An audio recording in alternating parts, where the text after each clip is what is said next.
it. You gotta own it. You gotta fight for your right to belong here. Now I'm awoken, just this morning, a side of me open that I never noticed. We are the future, ride for the culture. Put my dirty clothes on the lines of a notebook. Never hide from exposure, show you nobody is unbroken.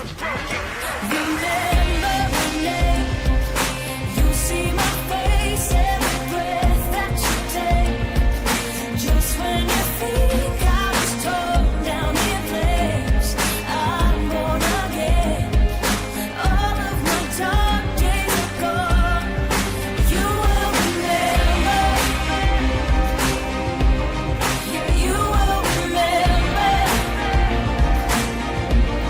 Yeah, you will remember. You will remember. Yeah. I'm unstoppable. Came too far to be barred by an obstacle. That's not an optional. What they call hard is like riding a bicycle. I'm phenomenal. Feeling like I could do what a mythological guy could do. Power is optimal. It's my time to make impossible and impossible. Remember my name. You see my face every breath that you take. Just when you think I was torn down in flames, I'm born again. All of my dark days are gone. You will remember. You will remember. Yeah, you will remember. You will remember. Yeah. I'm born again.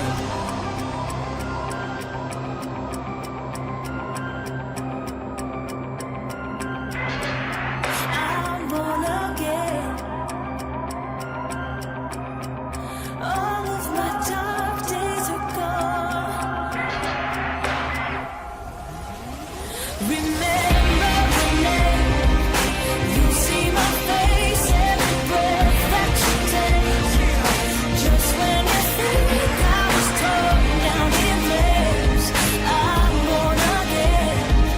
All of my dark days are gone. You will remember. You will remember. Yeah, you will remember. You will remember. Yeah.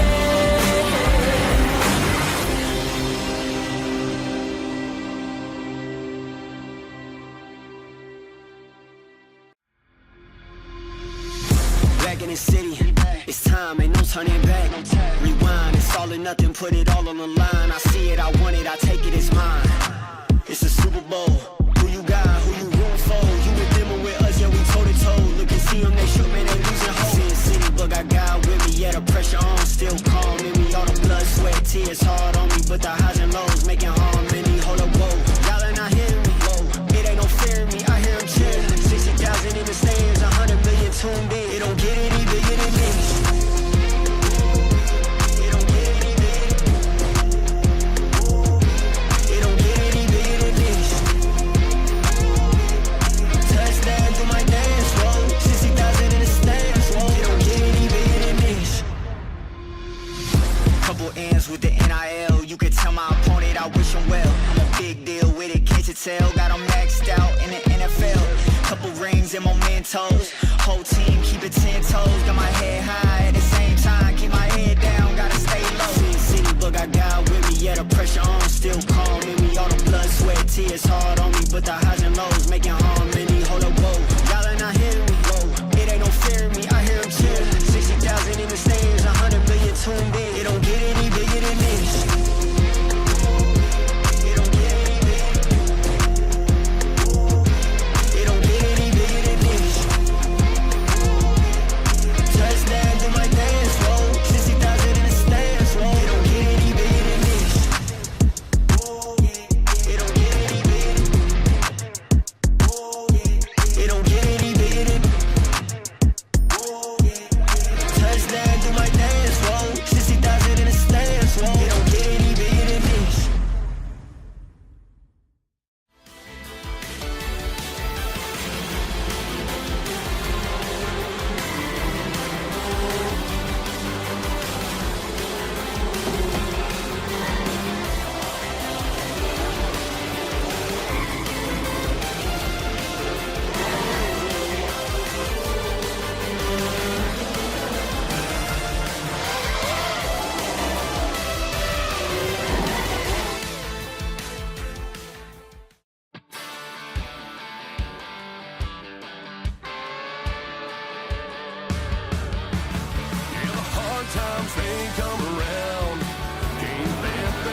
Tonight, on Countdown to Green, we look back at the Great Lakes Gauntlet.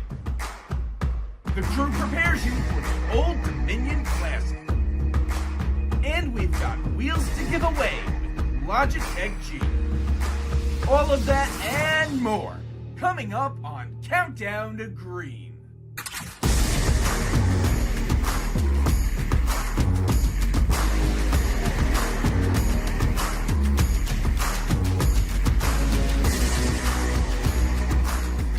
Good evening, race fans, and welcome to iRacing Countdown to Green, presented by Logitech G for the 5th tournament of the 2025-26 eNASCAR College iRacing Series, powered by Play vs. College League, the Old Dominion Classic, live for the virtual Martinsville Speedway in Martinsville, Virginia. James Pike here alongside Taylor Burris and Ryan Vargas, ready to bring you all the action from a track that has not seen eNASCAR competition in any form in some time. Taylor Burris. Absolutely, and what a track it is. Martinsville Speedway, a track that is known for tempers to flare, rivalries to blossom, and rivalries to continue throughout this event. I'm looking forward to seeing how this will all play out throughout this month as we have the 2 rounds for this week and next week. So an exciting time indeed. Ryan, we're excited to have you here as part of the broadcast team this evening. You're the driver amongst us. You've driven Martinsville in real life. What should these drivers be expecting tonight? Taylor kind of hit the nail on the head there. It's going to be some chaotic racing. These guys are going to be moving each other out of the way, getting those elbows out, laying the fender to each other. We're going to see some craziness, but we're going to see some fantastic racing as well. Should be a lot of fun, I think, as we dig into a big night of action. Taylor Burris.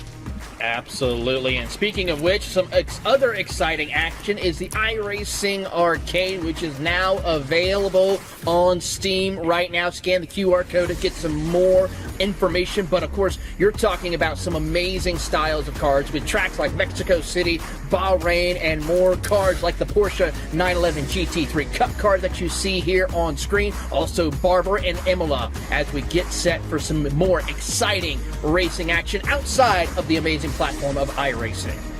Absolutely. I love me some cute iRacing, but you know what I also love? NASCAR 25. NASCAR's official video game with an in-depth career mode featuring Dale Jr. and Dirty Mo Media. I love that this game, it features all 4 touring series, the Cup Series, the O'Reilly Series, the Truck Series, and ARCA. So you have that, because of that, you have detailed driver ratings for 200 plus drivers. And one of my favorite things about this, I talk about it on Countdown to Green on the Coke side, and I'll talk about it here. Doesn't matter if you're one of these pros racing here tonight in the college series, or if you're just someone who wants to kick back, have a soda, and play the game for yourself, go in circles for a couple hours, there's plenty of opportunity for you to hop in, go have some fun, and also 40-player online multiplayer with lasered scanned racetrack. Guys, look, I'm just going to sit here and say that this is some of the most fun I've had playing a NASCAR video game in a long time, and I'm excited to see what else we do. You're on to something, I think, especially when we consider how nuts some of those multiplayer lobbies can get, especially if you go plate track racing. We didn't quite go to a plate track a few weeks ago, but we went to one of the bigger tracks in eNASCAR. Michigan International Speedway is where we wrapped up the Great Lakes Gauntlet. We had some folks nearly go over Taylor Burris, but in the end, everybody was chasing one Daniel Falkingham. Absolutely, as you see some of the chaos, especially on these restarts, and we even seen some drivers right here with Calgary driver, of course, of Yarashak getting turned right there towards the end. It got so chaotic that we had to go single file restarts, but like you said, Daniel Falkingham, one of the top competitors, as we were 5 wide across the line. 5 wide racing all across the racetrack. I was behind the scenes doing some of the camera work, some of the zoom work for this, just watching it all play out at the edge of my seat. Because, I mean, look at this. Daniel Falkingham, once he took the lead, he was in control. He's one of the pros on the eNASCAR Coca-Cola iRacing Series side, and he's getting it done right here, making sure that everybody knows that he is the man to beat. And to beat without question. Got the job done and backed up his win in the individual race 2 years ago in the College Series here at Michigan. Those, of course, run with a slightly different setup, not in the tournament format, but Ryan Vargas, what matters now is that all of a sudden you look at the calendar and there's not a lot of racing left in this season. Yeah, we only got 2 more tournaments left. We got the Old Dominion Classic kicking off at Martinsville Speedway today, March 18th, and we're going back 1 week from today on March 25th. So only 1 more tournament after this one too. So not a lot of time to get those points, you guys. Not a lot of time, and it'll be even trickier tonight. The only short track we visit, Taylor Burris. But for those who are joining us for the first time, if you haven't seen or heard about any of the changes for the College Series, let's explain the new format for this season. Absolutely. So, you have currently, when we get closer to these events, you have a 10-day window to utilize the iRacing time attack for your representing your college. 120 of the fastest times will qualify for the tournament. However, due to the fact of the popularity, we had over 315 schools registered to try and make their way to be a part of that 120. And to give you an idea of how close, how competitive it was for the Old Dominion Classic, it was separated by 0.3 tenths of a second, or about 43 feet, between the fastest time and all the way to 120. So it just shows you how competitive it was. We're getting set for week 1 now. So this means it's going to be split into multiple different groups out of 3 of them. The top 39 advance to the semifinals for next week. That's the thing. You want to be a part of that top 39. Effectively, if you want to see this in a more visual format, you've got yellow, red, and blue. Each of those are 3 individual groups. Those are the pieces of the bracket we will complete this evening as we take a look at Sacramento State's Dylan Aldridge up along the fence. I think maybe trying to practice a qualifying lap, get a good run off the corner, and make sure you get that big run, that big exit off the straightaway, especially when these drivers qualify a little bit, Ryan. That's going to be so important and so big. It really is. There's a lot of drivers going to have to work through here, and I got to say, Ryan, I mean, what would you say had to be that preferred line here when it comes to this situation for this track? Yeah, that preferred line is going to be getting that low, straight exit off the corners, right? You know, obviously you're going to be hugging that curb, but making sure you do exactly what we're seeing right here. Rim shotting this thing all the way around the track, getting that good drive off of 3 to set up for that Q lap. It's a bit unconventional. You don't really see that happening a lot in real life, but it sets you up for such a good money lap, and that money lap is going to be the difference. Lots of drivers just trying to practice. If you can get that high run off and then come out of the corner and get a good run, should be okay. Julian O'Neill representing the Blue Hens of Delaware there as well.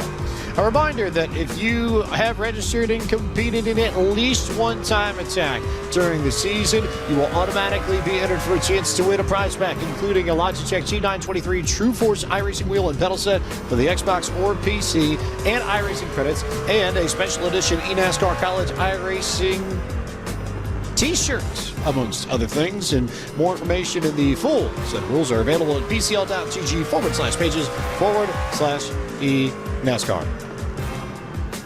So, opportunity to get yourself a good wheel, to get yourself involved in the College Series if you want. But in the meantime, we turn our attention now to Ryan Vargas and our Logitech G track analysis. Absolutely, and our Logitech G track analysis takes us to Ridgeway, Virginia at the Martinsville Speedway, the paperclip. This place is just a tick over half a mile at 0.52 miles. Banking in the terms is a surprising 12 degrees of bank. People think this place is pretty flat, but 12 degrees is pretty steep. Pit road speed is 35 miles an hour, and this place opened back in 1947.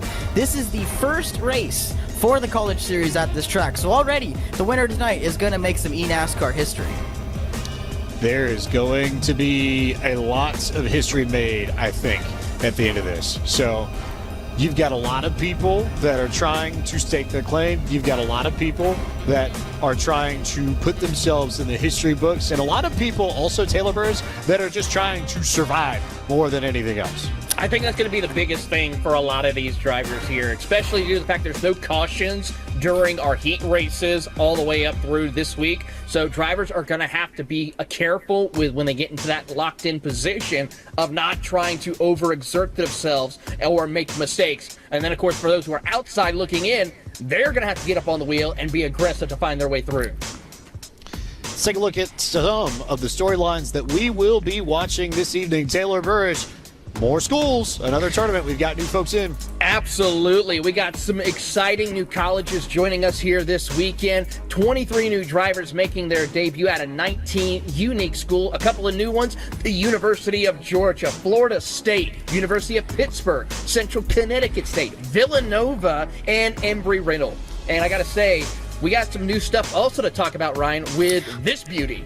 Oh yeah, new truck, who this? Ram makes its tournament debut tonight. And not only are they making their debut, but they're making their debut in a big way. But Belmont Abbey running the Rams, as we've been told. So expect to see some Rams, some Mopar power towards the front of the grid.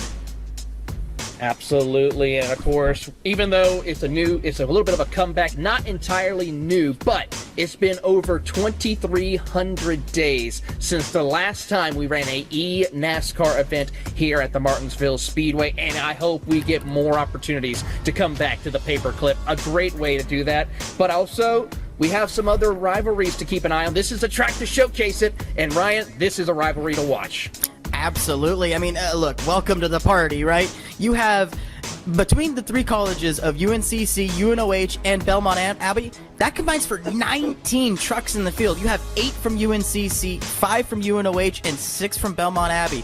And also, in total, UNCC, they had 24 drivers entered throughout this tournament. So regardless, there's so much power between those three universities. And man, speaking of rivalries, Taylor, look, there's a ton going on tonight. Absolutely. Let's just break down some of the rivalries. In Group 1, we got, of course, Kentucky versus Louisville. That's going to be a fun one to watch. Also, Villanova and the Yukon Huskies going head-to-head in Group 1. And I gotta say, the Yukon Huskies looking forward to trying to go for another tournament win in both the men's and women's basketball. Villanova looking strong as well. And then finally, in Group 1, we got Purdue, we got Ball State. Of course, Purdue moving on through here with some exciting things to come, and Ball State looking to try to find a comeback. This is the one I'm looking forward to. A little bit of Florida rivalry for the University of Florida and Florida State. I hope my Gators can come home with a great chance of victory here. We also have Michigan versus the University of Southern California going head-to-head. An exciting Ford versus Chevy also with those beautiful machines heading out on the track. Group 3, well, can't go wrong with the SEC with Alabama versus Georgia. It's always a toss-up between who's going to end up on the top step here. And then also Bowling Green going head-to-head with Buffalo. And it's going to be an exciting one here. I know the Buffalo team is going to be trying hard to overtake Buffalo. Well, we are racing in the midweek, so it would make sense we've got some action coming your way. Before we get going, Taylor Burr's final thoughts before we take green. I mean, let's see some exciting action. It's going to be an exciting time. We are in the perfect month for college sports and college athletes about to do battle here. Let's see how it comes here with Martinsville. Ryan Vargas, one big thing you're watching tonight in this first week of the Old Dominion Classic. The one big thing I'm looking at is the big thing that's on the front of these race trucks, and it's the front bumper. And it's going to get used a lot tonight. I know these drivers are committed to making sure that they get the most points earned for this tournament. And man, James, we're going to be in for a treat. Thankfully, this is a place where you don't necessarily need aerodynamics. You can use the front bumper if you have to. How it ends up working out, we'll see. We'll be back on the other side with the start of the Old Dominion Classic.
Racing isn't just a game. It's a way of life. Every lap, every moment. Practice is about consistency. Winning doesn't come easy. Yo! My turn, Bubba. Feel the road. Own the race. Logitech G wheels and pedals available now on Amazon. Daniel Falkingham claims victory in the Great Lakes Gauntlet and takes home Tournament 4. The time is now, now's the time. The kid on the rise, the top spot. When I see it, it's mine. I celebrate, yeah, I'm taking them fine. I can't tame, can't put me in line. Gotta focus, standing on business, there's no emotion. Full speed with it, can I coast to the championship, bring toast. The College Series gears up for its toughest stop yet, Martinsville, for the Old Dominion Classic. With 2 tourneys left this season, 120 student drivers are looking to lock themselves into the semifinals. The time is now, whenever I can't look back. It's mine forever, ready to stack. If I ain't been letting the team on my back. The time is now, whenever I'm making it count. Counting times, they counting me out. Straight out the mud, I'm making it out. I gotta get it, the time is now.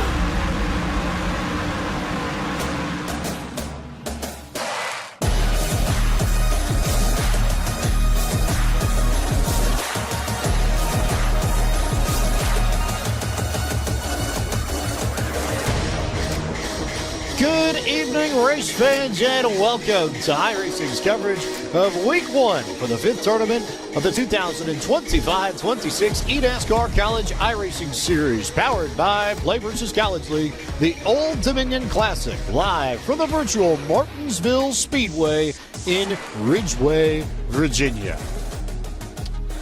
I am James Pike, joined this evening by Taylor Burris and Ryan Vargas, and it has been a long time since we have seen Martinsville Speedway and eNASCAR competition. Taylor Burris, tonight, that streak ends. Absolutely, and talk about a track that's going to provide some excitement. Some rivalries are going to continue on. Some rivalries are going to blossom. It's going to be a madhouse here tonight with the excitement that's about to ensue. The madhouse is an hour south, I thought, Taylor Burris. Well, but you Ryan, know what? This is the iRacing version. It races a lot. There are similarities between those two places, Ryan Vargas. This is very much a place where you have no breathing room. Everybody's on top of you. You will inevitably bend some form of virtual sheet metal, but just make it through and make sure you're one of the 39 that advance the next week. That's the biggest goal for all the drivers tonight. Well, that's the biggest goal, but the other biggest goal is making sure that you position yourself to be there at the end, making sure that you have that track position. Qualifying is going to be key. Finishing high is going to be key. I will not be surprised if, as the races progress and you see these heat races with no yellows. Oh, you do not want to be in the mix of that, because it's going to get a bit nasty. Just survive more than anything else. And also, I think here, maybe more so than a lot of other places, if you end up getting caught up in an incident, don't give up and just resign yourself to an LCQ.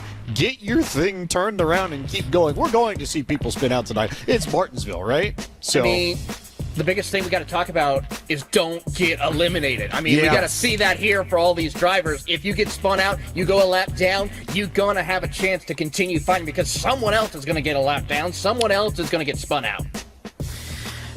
Someone else is going to get beat up. That's the nicest way to put it. Somebody's going to get beat up and get their lunch money taken, because we're here at Bowman Gray. I want to say Bowman Gray, but we're at Martinsville, and we're going to see a lot of chaos here. And taking a look at the schedule here, we're starting the Old Dominion Classic here at Martinsville Speedway. Obviously, Week 1 takes place today. When we're back next week, seeing the 39 drivers who made it through, take it back next week, James.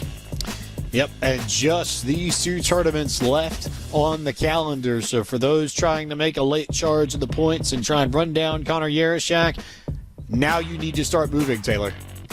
Absolutely, and of course, we are now in Week 1. So every driver who made it out of the 300-plus schools who entered, 120 drivers qualified for this event. We're now going to whittle that down to 39 drivers to advance to Week 2, where it is very critical. It's where the points is given out. It's where the scholarship money is given out.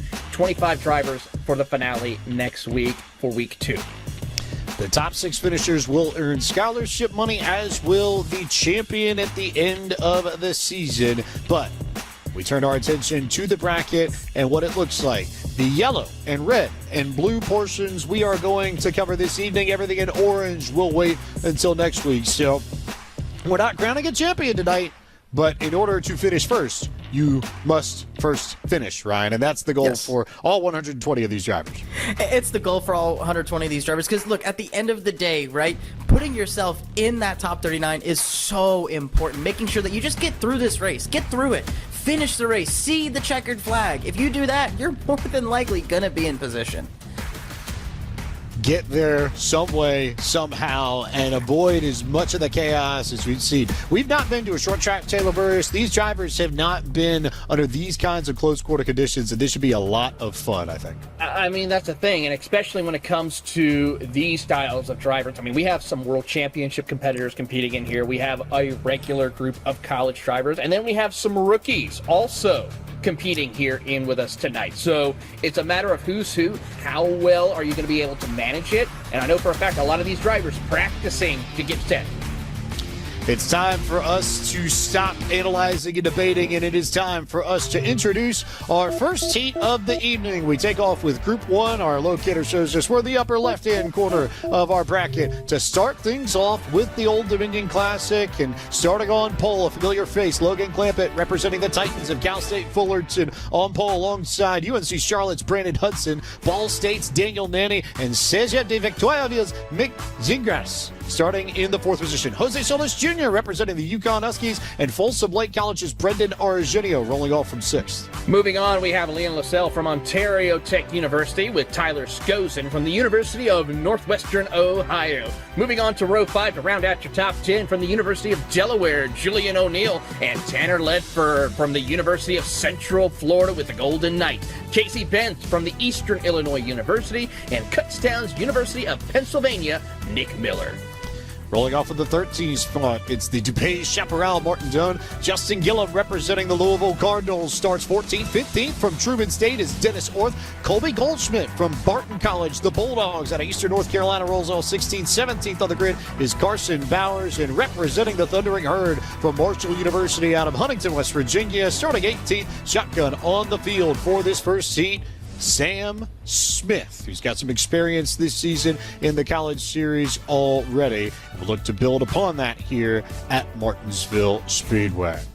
A reminder that if you scan the lower portion of your screen and the QR code that sits there, you'll have the opportunity to register for the time attacks, enter the time attacks, and enter our giveaway, which will see you have an opportunity to win a Logitech G923 True Force racing wheel and pedal set for the Xbox and PC, and iRacing credits and an eNASCAR College iRacing Series t-shirt. More information and the full set of rules unavailable at pcl.tg/pages/eNASCAR. Taylor Burris, let's turn our attention to our first Logitech G race analysis of the night.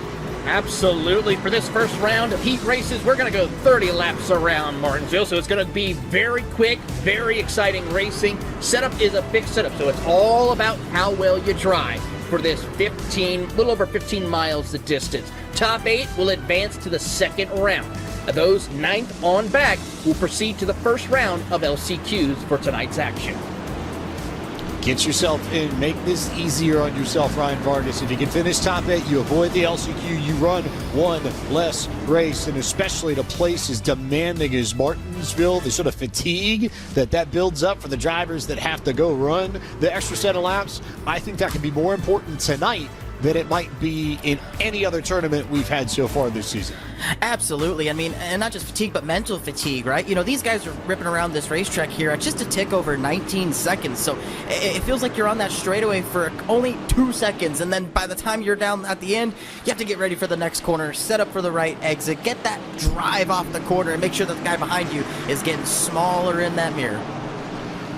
Pace car pulls off on turn 3 of the entrance to pit road. Logan Clampett, the defending champion of the college series, starts off tournament number 5 for the eNASCAR College iRacing Series. We are green in the first round, Heat 1 of the Old Dominion Classic, and Jose Solis Jr. did not get the best of jumps. Whether or not there was contact there, I couldn't tell. Further back, one truck going around. I believe that's one of Tanner Ledford and Justin Gillum who got stuck in it. Clampett, meanwhile, trying to hold off the charge from Brandon Hudson on the outside. That is a big pile up towards the back half of the group right now as they come off turn number 4 to start the first opening lap. You notice right now your top 5 is kind of going to go single file. The first battle you see is about 6 on back. That's where that bubble spot is. These drivers are going to get a little more aggressive around there. Currently held by Brendan Argenio from Folsom Lake, who holds that spot as we watch them try to now go single file and see if they can pull away from the field.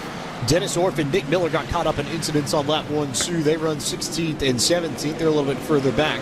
Clampett in control. Hudson in second. Look at the transfer spot right now. That's Folsom Lake College's Brendan Argenio in 8th, trying to hold off Barton College's Casey Bentz in 9th as we ride on board with Daniel Nanny representing the Cardinals of Ball State. He currently runs 3rd.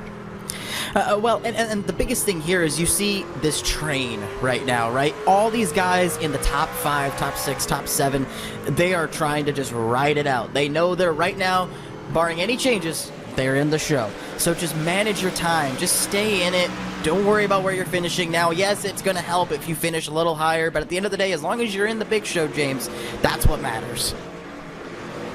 Continuing to fight for the transfer spot. This is Brendan Argenio looking to the inside of Sam Smith, who did not get going on the initial grid and is a few laps down and will be headed to the LCQ. So this is just practice to get a good feel for the line. But for Argenio, for Carson Bowers, who's won heats earlier this season, for Casey Bentz, representing the Barton Bulldogs. Here we go. Bumper tag has begun. Here comes Carson Bowers to the inside. He is hungry right here, and he tries to get to the inside of Argenio. He's got the spot for now.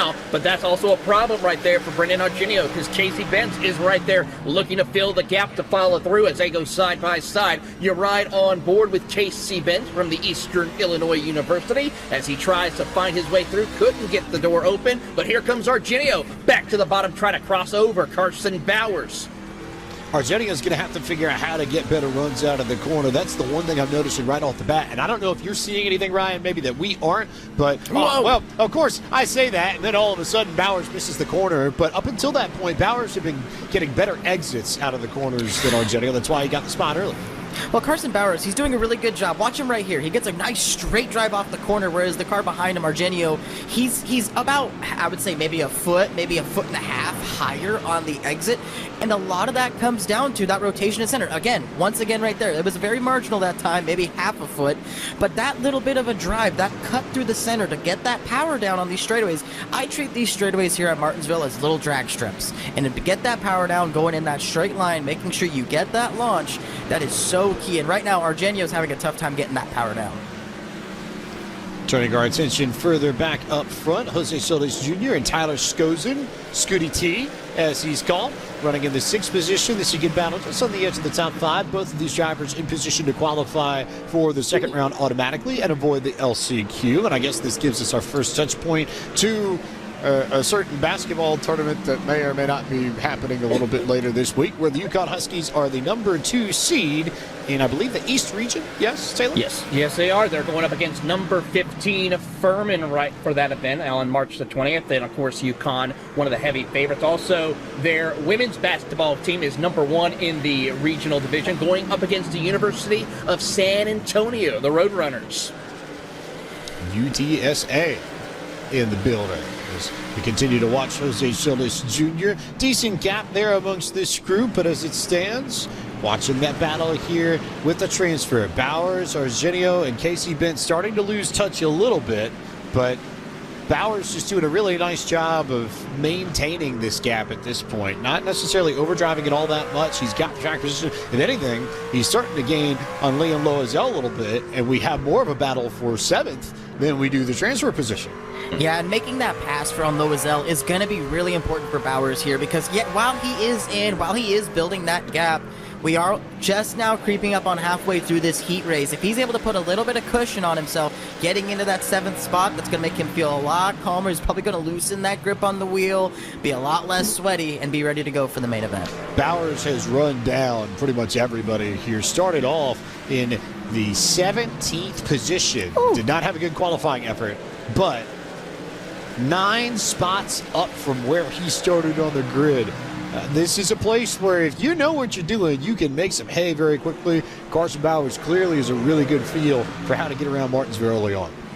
Absolutely, as we watch that battle right in front of him right here. This here is lap down drivers, of course, so as they work their way around Dennis Orff, and we see the closing gap between this battle here for the 7th spot. Carson Bauer just trying to give him a little extra as he tries to send it in and get right on that back bumper of Liam as he tries to now back up. The good news is he's got a little bit of a gap, about 6 to 8 tenths of a second right now, so enough wiggle room to try and stay ahead of Brendan Argenio. That was full-on lick the stamp and send and all the above there into turn 1 last time by for Carson Bowers, who might need to cool those tires down a little bit. He did not get out of turn 2 as well as he had that last time by, but he's proven a very, very strong point here that if you're going to have to get to the top and you want a shot at winning this Old Dominion Classic, this is somebody who, if he qualifies well, I think especially, could be a big-time problem next week. Is Logan Clampett still in control of things by about 1.1 seconds over UNC Charlotte's Brandon Hudson. Well, and anytime Logan Clampett's in the field, you know he's going to be a competitor at the front of the grid, as we see right here, checking out to a 1.2 second lead, which here at Martinsville, that's a pretty sizable gap. As you see, it's about almost a third of a straightaway there, but Logan's just doing a beautifully executed job getting through the corners, getting that truck to rotate, getting that drive off the corner, basically taking full advantage of the 2 track strips I mentioned earlier. Keeping an eye on action, you see McGingras from Cégep de Victoriaville, one of the Canadian entries in the college series. It's not just drivers from the United States that feature in this. This is an international series. So Victoriaville, Quebec is an accounting major and a sophomore, so plenty of opportunities I expect for Gingras to compete in the college series, not just this season, Taylor, but in the seasons to come. Absolutely, and if I remember correctly for Victoriaville, it's also their debut for their first time, because I remember this season they have not made an appearance. I believe you are right about that. As Gingras doing a nice job keeping in touch with Daniel Nanny, maybe starting to put the pressure on Nanny a little bit. This is the initial start here. We'll get a good look at what happened with Tanner Ledford, who's dead center of this, the Golden Knight there from Central Florida, who just got caught up and turned around and spun and left poor Justin Gillum with nowhere to go. Yeah, just one of those situations where you have 3 cars diving into turn number 1 here at Martinsville. It's such a tight racetrack here, especially when that curb's coming up on you there, Taylor. It really is, especially, but it's so difficult, and you see how aggressive some of those drivers got on that opening lap. It just shows you that those drivers who are outside looking in, they need to make quick work of it, but the problem is you don't want to be making that many mistakes, and unfortunately it will cost several drivers a chance to advance after this race. Or at least advance directly out of this race. There still is an LCQ for everyone, so all the drivers that you see here will at least have one more opportunity. It's just whether or not that opportunity will come in the LCQ, or if they immediately will head to the second round with an opportunity to race their way into week 2 and grab one of the 13 spots on offer for this group. And that aggression at the beginning of these heat races here, and we're going to probably see it again in the LCQ, that is just a product of the fact that there's no yellows in these heats. If you're going to make those passes, if you're going to gain that lion's share of positions, you need to make that move now. So I don't blame some of these guys for being aggressive, but at the end of the day, you know, if you get yourself put in a bad spot and get yourself turned around like we've seen some of these guys now, you're out of luck. There's also the matter of starting positions in the second round races, which are determined by the finishing orders of the first round heats, especially for those who automatically qualify. So that's why Carson Bowers is continuing to hound Liam Loisel. No pun intended, I suppose. But that's the reason why he's continuing to put the pressure on. Yes, he's gained 9 spots. He's the hard charger of this heat so far, but that 1 spot there effectively represents 2 spots on the grid. So plenty of incentive for him to make that work as Logan Clampett crosses the line to begin his last lap in this first heat. Being very smart right here. He's got 2 lap trucks ahead of him as he tries to be careful as Miller and Ledford are going to go at it. Of course, Logan Clampett just going to have plenty of room to work with, not try to get involved in the chaos. And James, here it comes out of 4. Oh, he had to avoid it. They were leaning on each other just ahead of him, the lap trucks were. But no matter for Logan Clampett, who claims that first round race of the night with ease. Carson Bowers, the final direct transfer from this first round, Heat 1, Group 1, good setup. Your transfers are as follows. Logan Clampett, Brandon Hudson, Daniel Nenny, Mick Gingras, Jose Solis Jr., Tyler Skozem, Liam Loisel, and Carson Bowers. Everybody from Brendan Argenio on back. Ryan headed to the LCQ. Yeah, everyone on back. You see Casey Benz down there. A lot of these guys who just really weren't able to get the start that they needed. You see Casey Benz about over 4 seconds really off the tail of the 9th place driver. So just one of those situations where getting that track position is now we look further back through the field. You see a lot of these names, Sam Smith there. He was one of those guys involved in that lap 1 incident. That race was decided for a lot of these drivers, lap 1, turn 1. I think there's some truth to that in some cases as we now turn our attention to the second heat and the second and final first round race for group number 1. Let's turn our attention to the starting grid, which sees Dylan Alt and Connor Trifari from Sacramento State and UNC Charlotte represented in the first row. The second row sees Tennessee Tech's William Marlar and Abraham Vila. The Houston Cougar rolls off 4th. UNOH's Isaac Shelley starts from the 5th position. 6th on the grid is Bismarck State College's Dylan Baum. Moving on to row number 4 from the University of Oklahoma, Mario Miranda, and of course Zach Wegman from Texas State University. Kiri Olfeson from Colorado School of Mines, followed by Sky Schreck from the University of Oklahoma. Rutgers University will find Ryan Kilbasian with Coffeyville Community College, Landon Graham Jr. in the row 6. Anthony Mora representing the Wildcats of Villanova starts in 13th. 14th is the Florida Gator, Colby Jackson. Salvatore Battaglia from Ivy Tech Community College starts 15th. 16th on the grid from Barton College, another Bulldog. This time it's Guillermo Fuentes Luno. Nick Dyer representing the University of Maine, and Cale Peterson from Central Missouri starts 17th and 18th in this first round heat. And so we turn our attention once again as these drivers get ready to go on to the track for pace laps into another Logitech G race analysis, Taylor.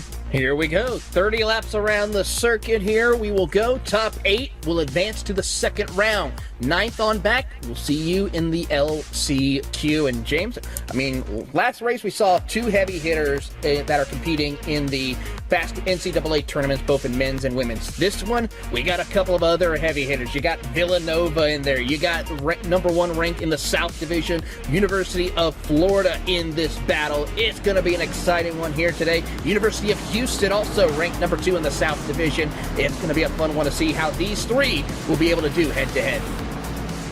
Wonder if Abraham Vila will have luck on his side. I think there has to be something said about the fact that Houston is staring down the opportunity, if they make it through the first weekend of the big basketball tournament, of playing the second weekend games in Houston.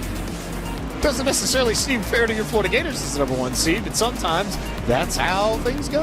Absolutely, and who knows with how strong both the University of Florida have been this season in the NCAA basketball, as well as Houston. Houston's a phenomenal group with their basketball group. Who's not to say that those 2 may be the ones that end up going head-to-head later on in the big game tournament happening this month.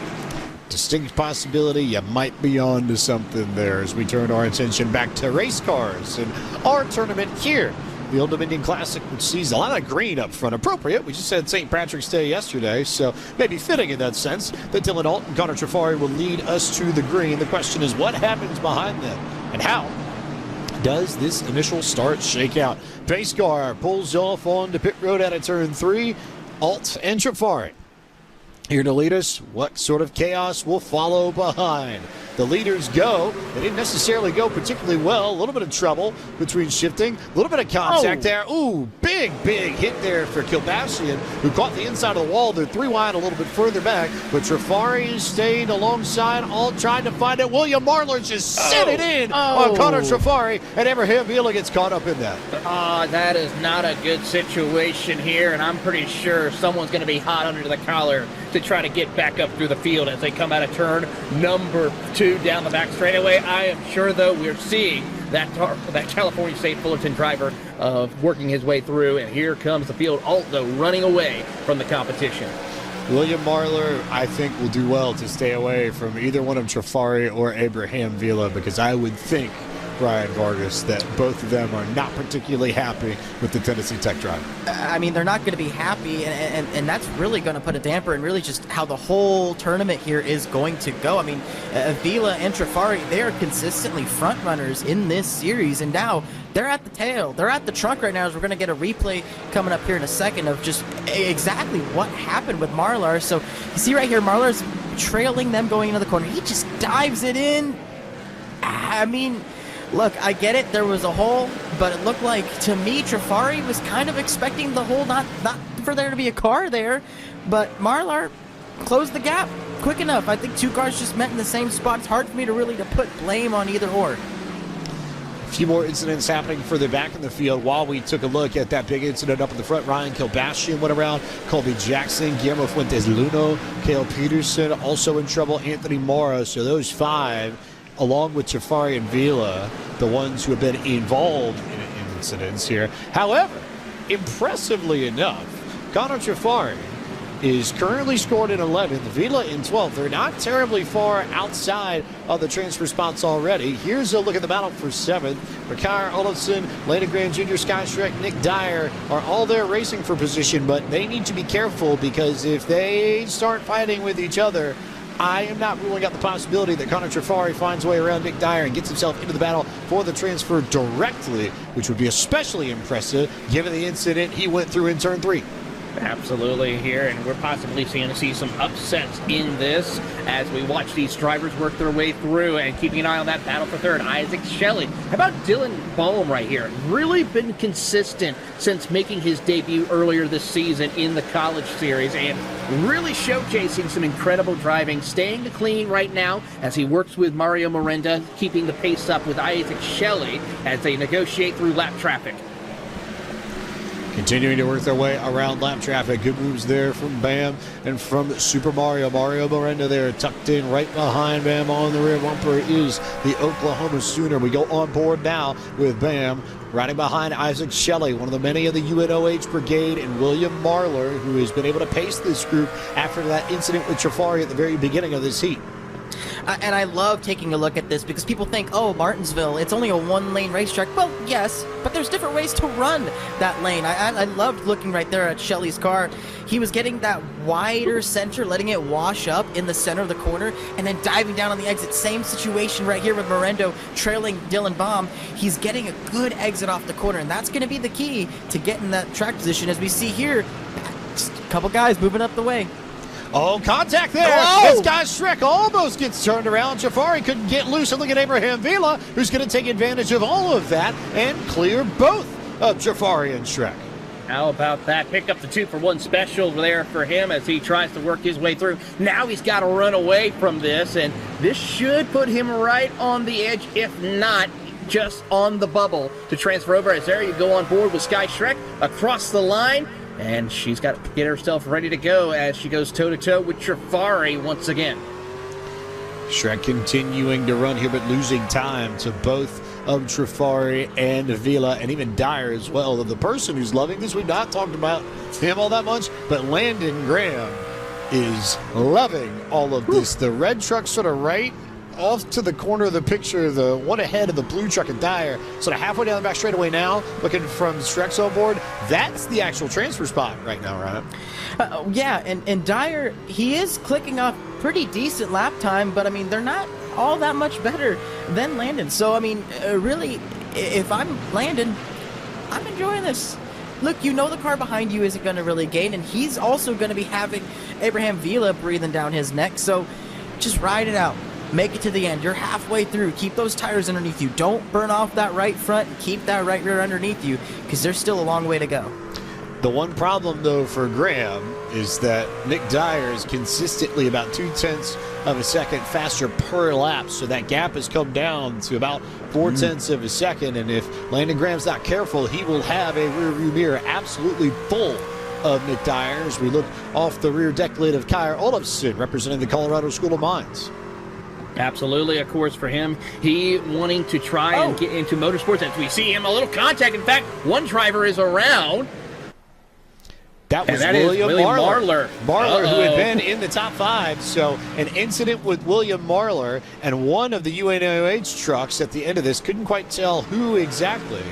And contact, I believe, with Super Mario 2. Actually, no, it was Zach Wegman.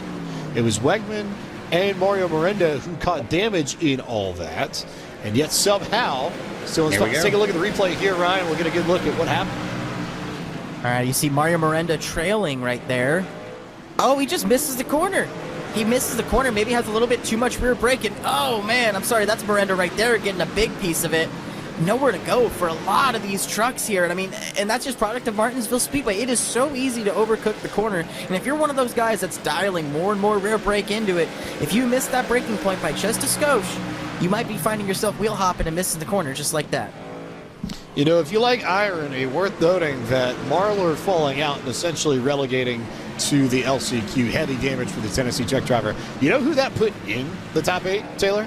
Oh, that put in a certain University of Houston Cougar driver named Abraham Vila in the 8th spot right now. Who got caught up in the incident between Trafari and William Marlar at the very beginning of this season. So we truly are coming full circle here at Martinsville. And Vila now holds the transfer spot over Trafari, who just has not been able to run down Vila throughout the duration of this season. Lap times have been pretty much even, if not a little bit quicker on Vila's end.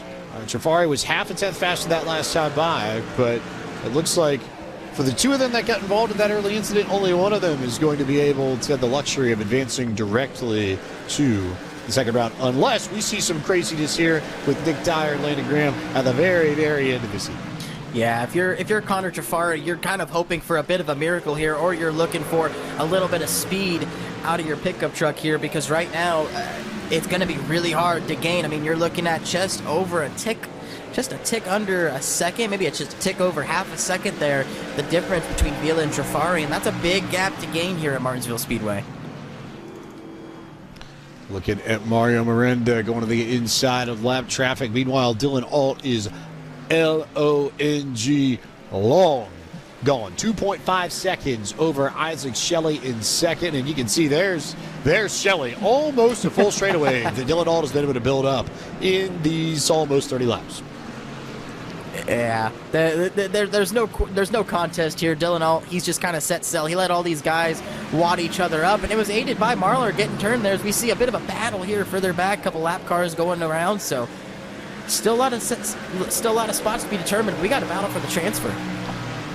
Abraham Vila has managed to get around Nick Dyer. Connor Trafari is the next one on the list, trying to race his way back into the top 8 after qualifying up near the front of the field. He was second on the grid. There was contact with William Marlar early on in this race, and it's been a gigantic recovery job from Trafari just to get to this spot, but he clipped the wall on the exit of turn 4 last time by, and barring anything wild, it's going to take a very, very particularly strong final handful of laps for Trafari to directly race his way into the second round. Who's going to make that brave and heroic decision? Who could possibly fumble and make a mistake here? Well, we're about to find out with these 3 laps to go as Nick Dyer is trying to hold on, seeing if he can maybe get back around Vila to give him that little extra cushion. But as they have caught the tail end of this group here, this is going to get exciting. What does Vila do with Landon Graham up ahead of him? He'll think about going around the outside. Are you worried about track position? Are you trying to get another spot? Seems like Abraham Vila wants all the track position to get to the outside. He goes. Not an easy place to make the pass, but if he thinks they're all stacked up at the bottom, that's an opportunity. And look at Vila around the outside trying to get the pass done on Landon Graham. And Trafari is not closing the gap right now on Dyer, but now that there's a bit of a check up there, that does kind of open the door here. Trafari may have a chance here. maybe just. Last lap here for Alt and company. Alt is well clear of everyone else. He's going to win the heat easily. The question is whether or not Abraham Vila can make it around and maintain 8th place in the middle of 3 and 4. Sends it. Contact there. Oh, Nick Dyer gets moved. It won't be enough, though, and he just hangs on. And Nick Dyer shows his displeasure to Abraham Vila. Not happy about the contact made over in 3 and 4 on that last lap. Yeah, well, the good news is they both move on. That's the good news. So, but I can understand the frustration by Nick Dyer on that point. Alt, Shelley, Bam, Miranda, Olafson, Graham, Vila, Dyer. The 8 that automatically transfer into the second round. Everybody from Connor Trifari on will be headed to the LCQ for group number 1, including Battaglia, Wegman, Jackson, Peterson, Kilbashian, Marler, and Fuentes Ludo, all of whom you're going to see racing right about now, because we move now directly into the LCQ. And we will have more drivers try and get after it. So working our way through proceedings. This is the halfway point of group number 1. This and then the second round race that will determine the 13 from this group that will advance. Argenio and Trifari were the first drivers on the outside looking in. So they start in the front row for this LCQ. Casey Bent, Sky Shrek, Julian O'Neill, and Battaglia. Your next 4 on the grid to complete the first 3 rows. A couple of other notable drivers who are going to be having to fight their way through are a couple of Florida drivers, from Tanner Ledford from the University of Central Florida and Colby Jackson from Florida. And then, of course, Anthony Mara, who's one of our newcomers representing Villanova University out there in row 6. Dennis Orff, Cale Peterson, Justin Gillum, Ryan Kilbashian, Sam Smith, William Marler. Those last 4 had eventful races, to say the least. Gillum and Kilbashian looking for just better luck turn 1 than they had. Marler hoping to not end up in trouble, looped himself around in the middle of 1 and 2 and cost himself a spot when he was comfortably in the top 8. So work to do for him. He's going to have to climb a little bit in the field and get up on the wheel just to make sure that he can transfer. The final 2 starters in this LCQ, Martin Dunn from the College of DuPage and Guillermo Fuentes Ludo from Barton College in the eastern part of North Carolina. The Bulldogs, proud member of Conference Carolinas. One more time, Taylor Burris. Let's take a look at our Logitech G race analysis for this LCQ. Well, 30 laps is the distance still once again, and of course this is a little different. The top 10 will advance to the second round. 11 through pretty much 24 for pretty much 11th of the rest of the field. Well, I hate to say it, you are going to be part of that first group elimination, that first round. Your time is done. We will see you in a month's time.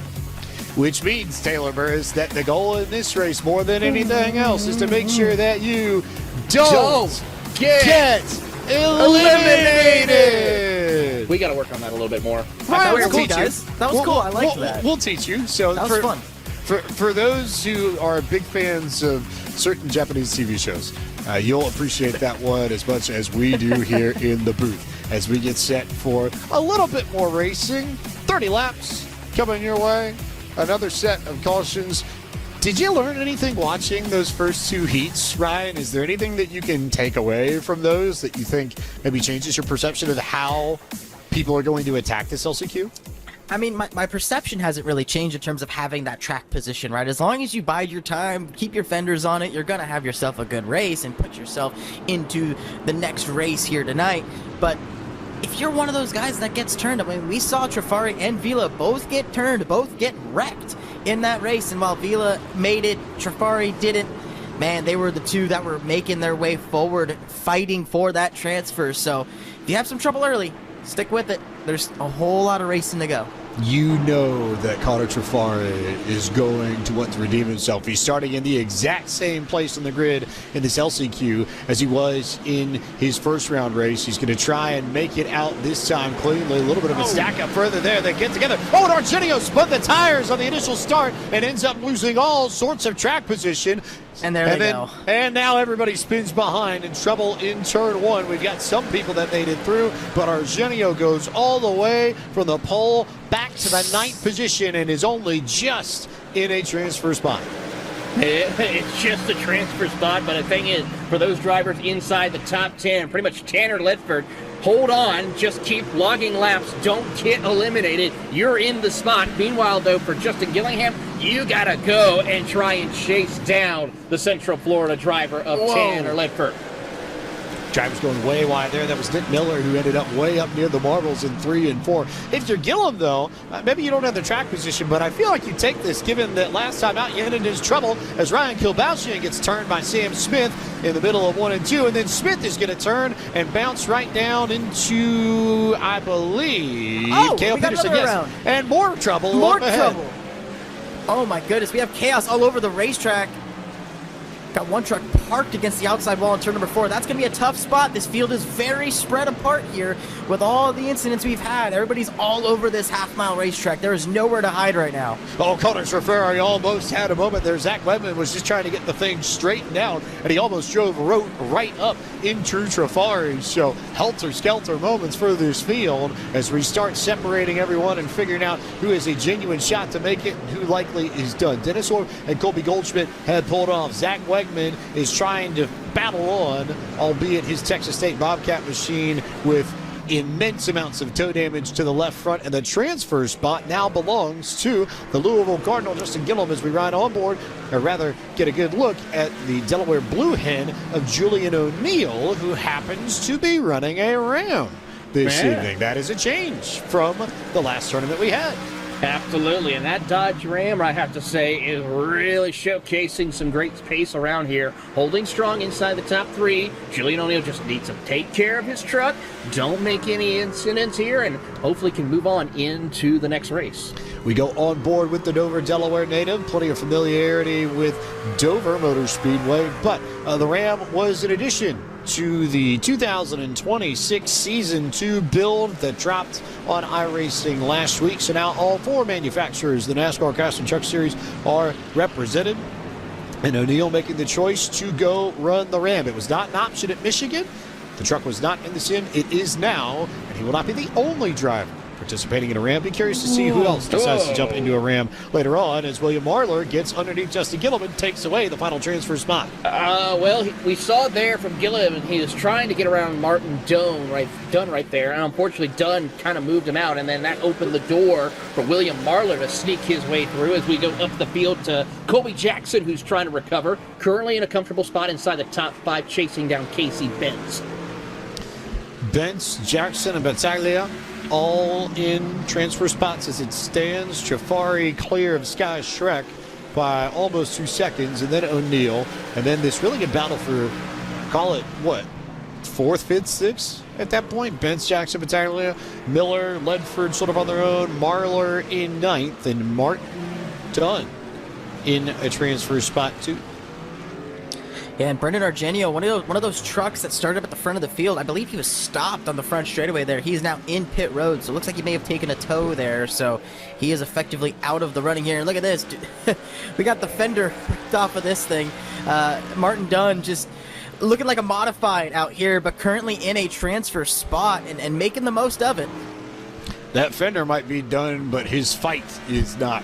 As the Naperville, Illinois native continues to work his way around. Watching gaps here, he is 4.5 seconds clear of Anthony Mara. Mara is running him down. There is time to make up this gap, but there's so much damage to the back half of this field that this could be fun here. Keeping an eye on the times between Dunn and Mara. Dunn, however, last time by was 0.3 of a second faster than Mara. So Dunn holding comfortably in that 10th position, which gives us an opportunity to go back to this really fun battle for, call it now, really 2nd and 3rd and 4th. Sky Shrek had a moment a few laps ago and lost a few positions, and now finds herself right in the heart of this battle in the top 5.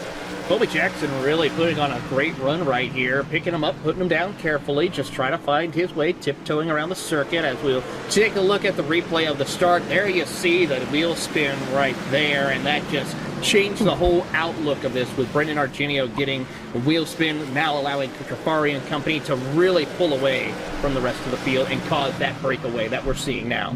That will be a what could have been moment for Brendan Argenio, who started on pole and now is pulled it behind the wall and will be out of the Old Dominion Classic. Are you kicking yourself particularly hard if you're Brendan, Ryan? I mean, yeah, you had a golden opportunity there, right? I mean, starting up on the front row, it is a tough situation. You're heartbroken for Eugenio, right? You know, you're in the right spot. You've done everything right to get to that point. I should say everything right if you're in the LCQ, but you've positioned yourself to be the best starter in this race, and to really get taken out before you even had a chance is a tough spot, as we see some argy-bargy racing back here. Somebody's been watching sports cars, I see. Oh, yeah. Perhaps, maybe. Or maybe some Australian supercars, those also on iRacing as well, if you are so inclined. James, you know I know wheel. You know I know wheel. Come on. He is indeed a knower of wheel, a knower of ball. However you slice it, this is how Ryan Vargas loves to rock and roll.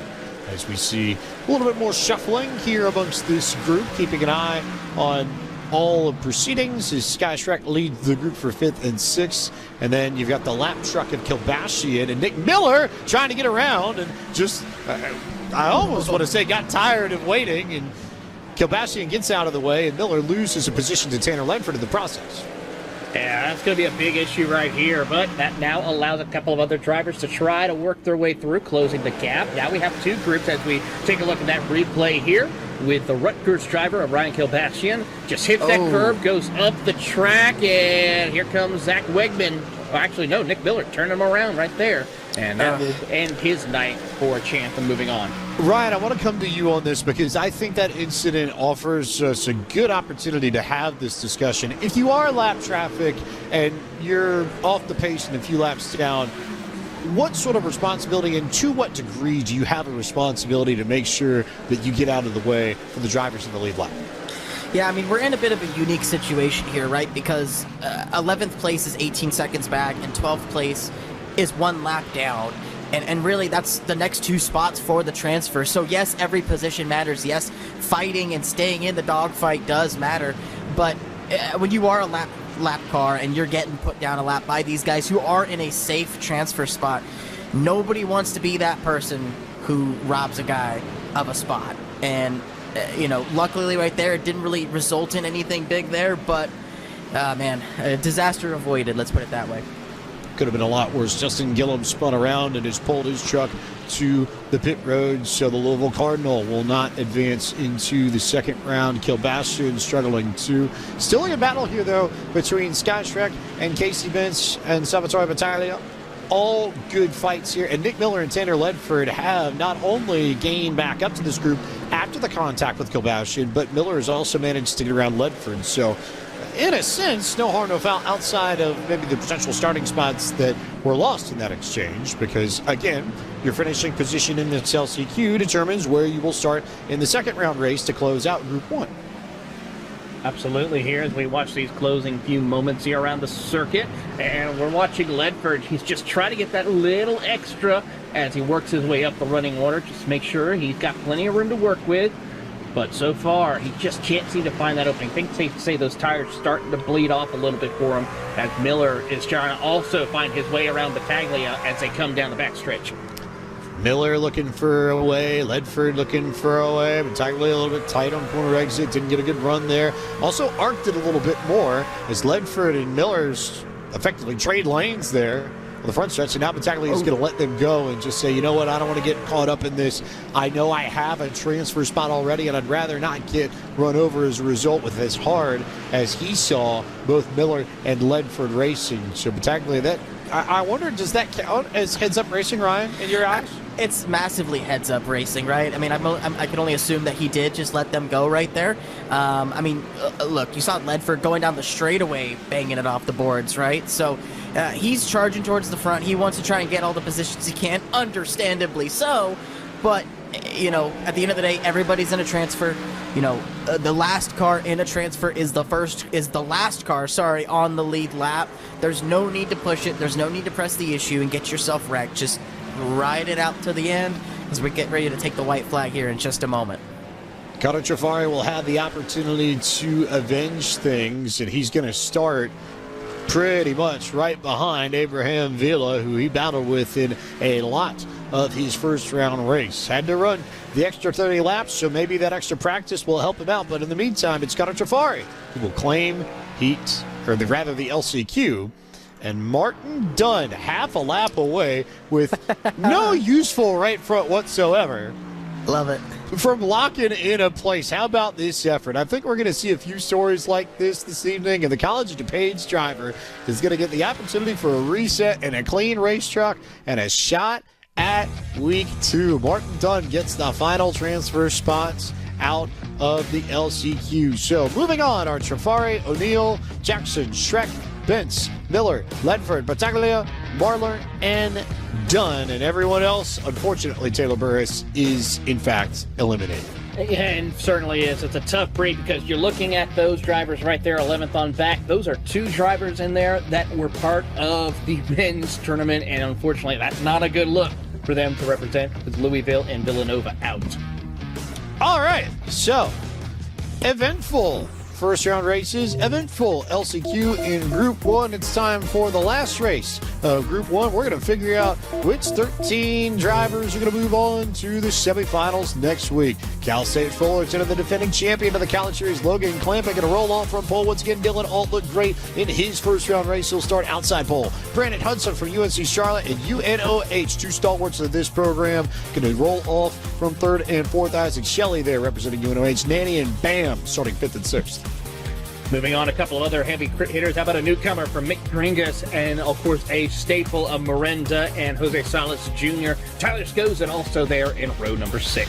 Scooty T starting alongside Landon Graham. You got some great drivers coming up in the next few rows as well. Liam Loazel is there. Abraham Vila, Bowers, Dyer, Trafari, Julian O'Neill. Trafari and O'Neill, some of your top finishers in the LCQ. Absolutely. And then you got Colby Jackson with the University of Florida coming into play with Sky Schreck. Nick Miller making his way through as well. Tanner Ledford and Salvatore Battaglia, the Ivy Tech Community College driver. William Marler with a chance to redeem himself. Martin Dunn with the opportunity to drive a clean race truck. Battled through with a torn up right front in the LCQ and made it in. And so we have arrived at our second round race for Group 1, which gives us one more opportunity for Taylor Burris to introduce a new Logitech G race analysis. Well, now it's time to double everything up here, and it's all or nothing. 60 laps around the circuit, no caution, of course, for 31 miles. Top 13 will advance to the semifinals for next week. 13 is the lucky number for this case. 14th on back. Well, I hate to say it, your time is over. You are eliminated. Back to the drawing board. We'll see you next month. And so the goal in this, more than anything else, Taylor Burris, is to make sure that you don't get eliminated. Eventually, we'll figure this out. Ryan, you might be able to help us here. I'll hop in. I'll hop in on the next one. I'm still learning the ropes here in these college broadcasts. Well, we are happy to have you here and happy to teach as much as we can as we turn our attention back to the racing and turn our attention back to Clampett and Alt, who were classes of the field. But I think, if anything, Ryan, I am so nervous if I'm in the middle of this field. Not because I don't trust myself to get up through the gears, but because I don't trust that something else is going to happen around me, and I'm not going to have a shot at the second week because of circumstances entirely out of my control. Well, and we've seen in a lot of those heat races there, and in the LCQ especially, the chaos really starts in row number 2. Trying to anticipate the leaders when they're going to go. How can I jump it? But they end up stacking. That stacks the 3rd, the 4th, the 5th. Really, if you're that 4th, 5th, 6th lane, 6th row, I should say, man, I'd be keeping an eye out that windshield, keeping those eyes big. Does it go like that for the 4th and the 5th rows, or further up or further back? We will find out. Logan Clampett, Dylan Alt leading us to green in the final race of Group 1. Do they stack up anywhere in the middle? There are drivers looking for opportunities. Man. Daniel Nanny tried to find something. Clean through the first corner so far. Nick Dyer gets punted up the racetrack. We're still double file down the back straightaway. Will it get Indy Nuttier in turn 3, Taylor Burris? It's so far a little bit clean. 3 wide, a little further back, but it's going to be 2 by 2 outside the top 6 as they try to come across the line. Currently, Carson Bowers holds the coveted 13th position. They've kept it together so far, keeping an eye on the rest of the field. Logan Clampett, Alt, Hudson, really the top 5, all clean, all clear, all done, and all single file, and they really have stretched this out. There's contact further back. Julie O'Neill, the first one to get turned sideways, and then Sky Schreck gets turned as well, and Nick Dyer caught up in that too. Don't give up just yet. They still have a chance if they can get it back around and continue on going. There's more chaos where that came from.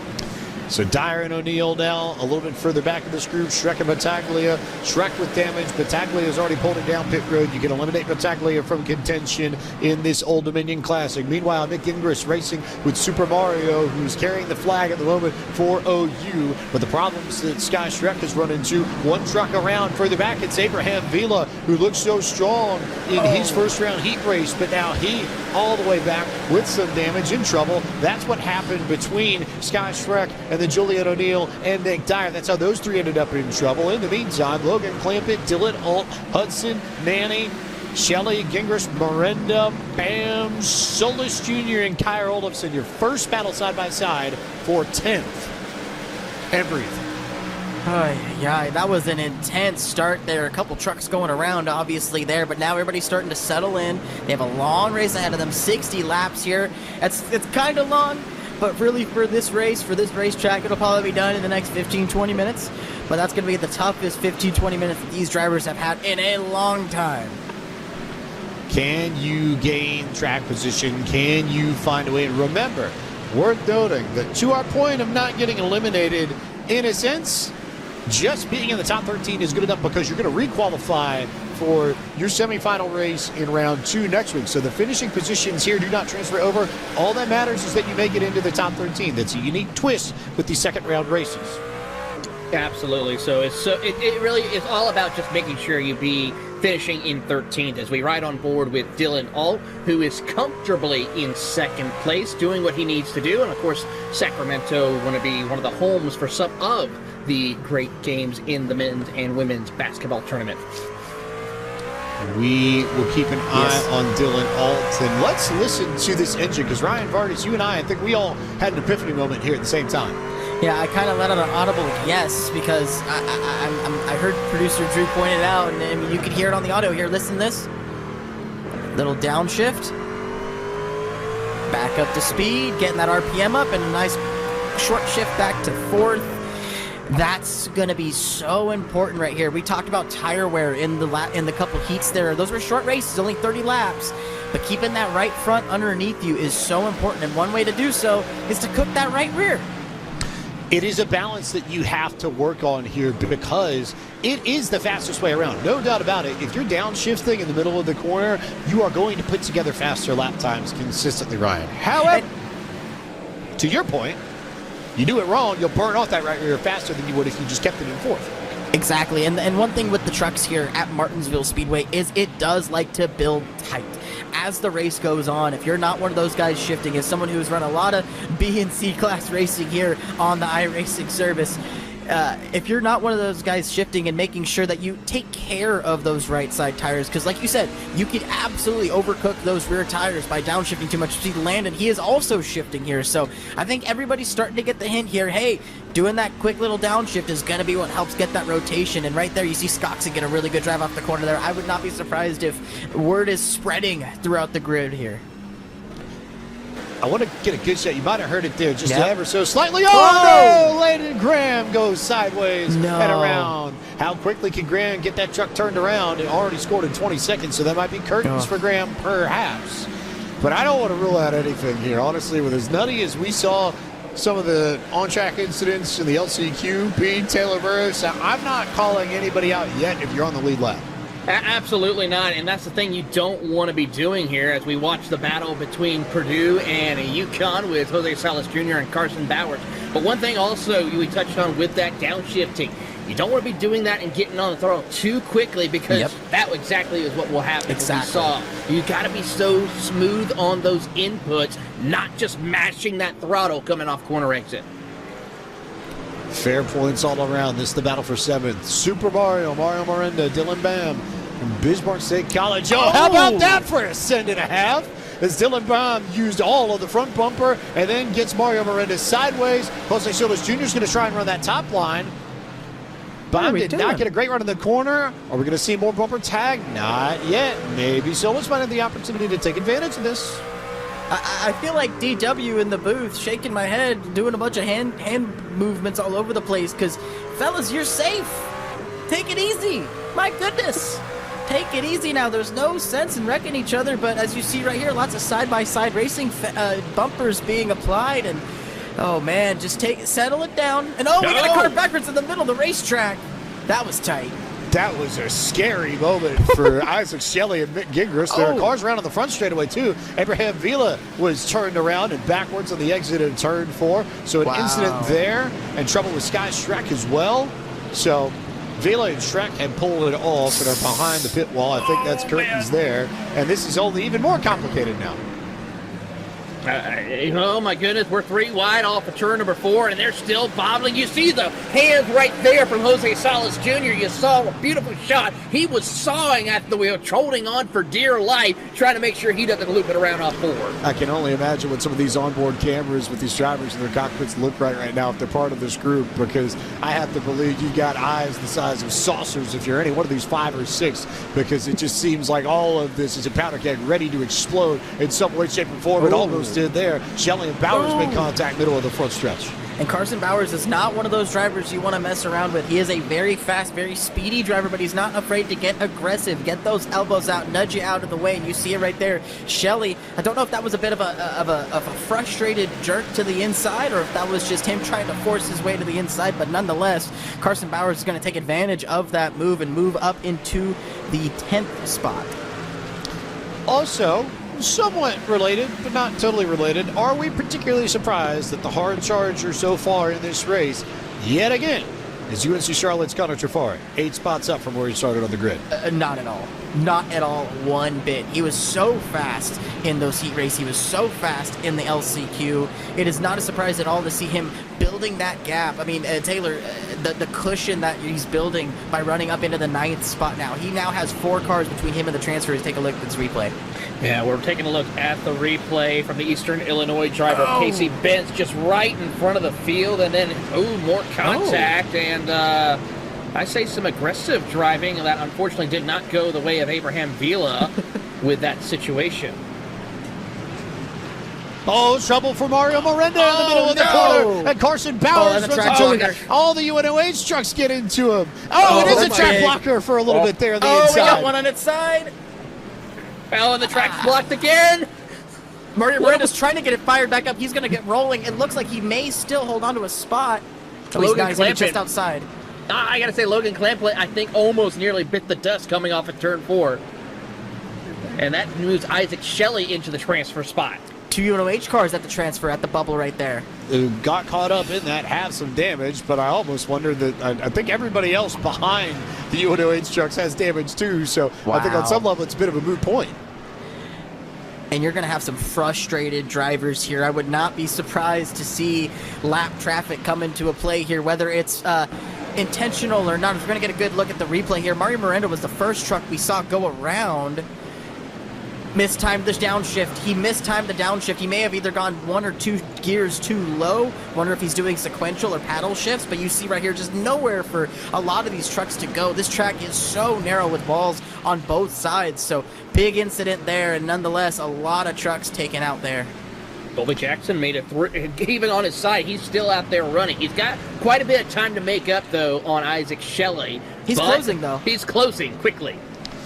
Yeah, so this now becomes the battle we watch here is Isaac Shelley and Colby Jackson. So some vested interest, I guess, for our resident Florida Gator, Taylor Burris, perhaps? I mean, yeah, I'm a little bit on the edge of my seat right now. We're looking to see what Colby Jackson can do here in these next halfway. That's the good news. We have only hit the halfway point. He's got time to try and chase him down as we watch on here with Clampett and Dylan Alt as they work their way through this hectic lap traffic. Clamp and Alt and Brandon Hudson currently riding in the 3rd spot. Solis Jr., Manny, Gingras, Leon Loazel. I feel like we have not talked about Leon Loazel yet in this race. Credit to him for keeping it up in the top 10 and keeping himself out of trouble. I think more than anything else, that's why we haven't said his name, because he's not been involved in much.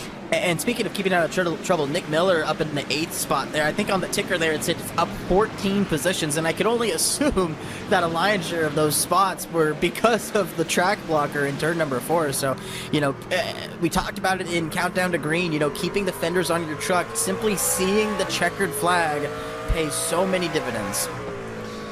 Cuts down University's Nick Miller trying to race Louis Loisel. This would be for the 7th position if Miller can find a way to make the pass. Last time by, lap times were pretty much even between the two. It was a 27:30 to a 27:12. A lot of these laps are in the 22nd bracket. Sometimes you'll see them dip into the 21s, but as we come back to lap numbers tonight and lap times, you'll hear us refer to those as maybe 7s and 8s. I like what Nick Miller did there. I know that it looked a little bit choppy on the exit there, but he saw the truck in front of him there, of Lucelle. He got loose in front of Miller there. He got loose, and he backed out of it. They are both so clear to the good right now, running 7th and 8th. There is no sense in letting a mistake from the truck in front of you take you both out of contention. Just ride it out. Oh man, he's loose. I'll let him save it. No need to try and take advantage or put my nose where it doesn't need to go. I wonder if Connor Trafari might be heeding the same advice here because he's got a faster truck than Carson Bowers. Bowers has the significant left front damage to work with, and so Trafari just continuing to put the pressure and almost lost it himself there. That was terrifyingly close. Yeah, as we go now on board with Logan Clampett, but that is something you don't want to be doing here. Taking care of the stuff like we see what Clampett and Dylan Alton are doing as they negotiate through more lap traffic. They got more up ahead of them, I know for sure, but just taking care, hitting their marks, getting a good runoff. But you hear here, Logan Clampett also utilizing the shifting mechanism and shifting down in the third. You've got to be so careful about when you downshift, though, Ryan. That's the big thing. Did you notice something there? I did notice something there. Logan Clampett, now, while he was having to pinch off his exit to stay low of that lap car, that rear end of that truck, the rear end of that Silverado does not look as secure to the racetrack as Dylan Alt's here. Let's take a look one more time as we go through 1 and 2. Clampett. See right there, he's got a little bit of yaw to it. That wasn't bad. I liked that. Still, it was a good exit, but nonetheless, Dylan Alt seems to just have a little bit more drive off the corners here, and I think that's going to be the crossover point here of those guys who have a little bit more tire underneath them, like Dylan Alt here. How well have you driven this in the first 30 laps and change? How much have you saved for the final 20 and change? That's a good question, and especially for these two who have been undeniable classes of this field all the way through. As they put Colby Jackson a lap down, and Isaac Shelley would be next on the list. So it'd be fun to watch and see how that pans out. Meanwhile, Connor Trafari still has not managed to clear Carson Bowers. It doesn't matter in a sense, but if you're Trafari, I almost wonder if you'd love to make this pass just so that you're not worried about getting caught up behind a damaged truck, much less equipment. Yeah, that's going to be the tough thing, is trying to negotiate through the damage, as Trafari still fighting strong with Carson Bowers for position for the 8th spot. And Nick Dyer also getting in there. Remember, Nick Dyer also had a little bit of issues with a certain driver of Abraham Vila, and looks like now karma came back in his favor, where now he's looking to move on, and unfortunately for Vila, out of the competition. All right, so we saw Connor Trafari go to the outside there, clearly letting Nick Dyer by. And he says, all right, well, you go see if you can try and figure out a way around Carson Bowers, because I haven't been able to. But I wonder whether or not he's been particularly trying. And or Ryan Vargas, if now that Nick Dyer is the next truck in line, if he will push the issue more than Trafari tried to. There's no doubt in my mind that Dyer is going to push the issue a little bit more. We've seen him rough fenders all night long, whether it's his fault or not, as we see Trafari get a little loose off the corner there. A bit surprised to see him kind of struggling with the grip off the corner, but now Bowers leaves the inside lane open. But Trafari, it's no surprise to see him fighting the wheel a little bit more here, having to come from mid-pack. He was outside the transfer to start, moved himself into it at right where we're at right now. And right now, Dyer putting the pressure on Bowers there, looking him to the inside. Bowers up the racetrack, Dyer with a small nose in there. Won't be enough, I don't think, to stay alongside going down the straightaway, but on corner entry, you can see Dyer get on the brakes a little bit harder, so to force the issue a little bit more. You see Trafari tuck it in behind Dyer, trying to follow suit. I think that would be the game plan if Dyer can complete this pass. Dyer with another big dive in the corner. There goes Bowers up the racetrack, drove it in a little bit deeper, and Dyer is inching ahead of Carson Bowers as they continue to work around Martinsville lap by lap by lap. Nick Dyer gets a good run. That opens that door, but Trafari got loose off corner exit. That's not going to be good for him right there, but he's still got plenty of room to work with. They have over a significant margin between themselves and Skozen and company. So it's trouble up ahead as one driver hits the wall heading into 3. Couldn't tell who. One truck still out, about, in trouble. Nobody there, though, on screen as we see is Carson Bowers continues to hold on to this spot. That may, I believe, have been Martin Dunn who got the fence there. Dunn was slow, and Mario Miranda also in trouble, too, we hear.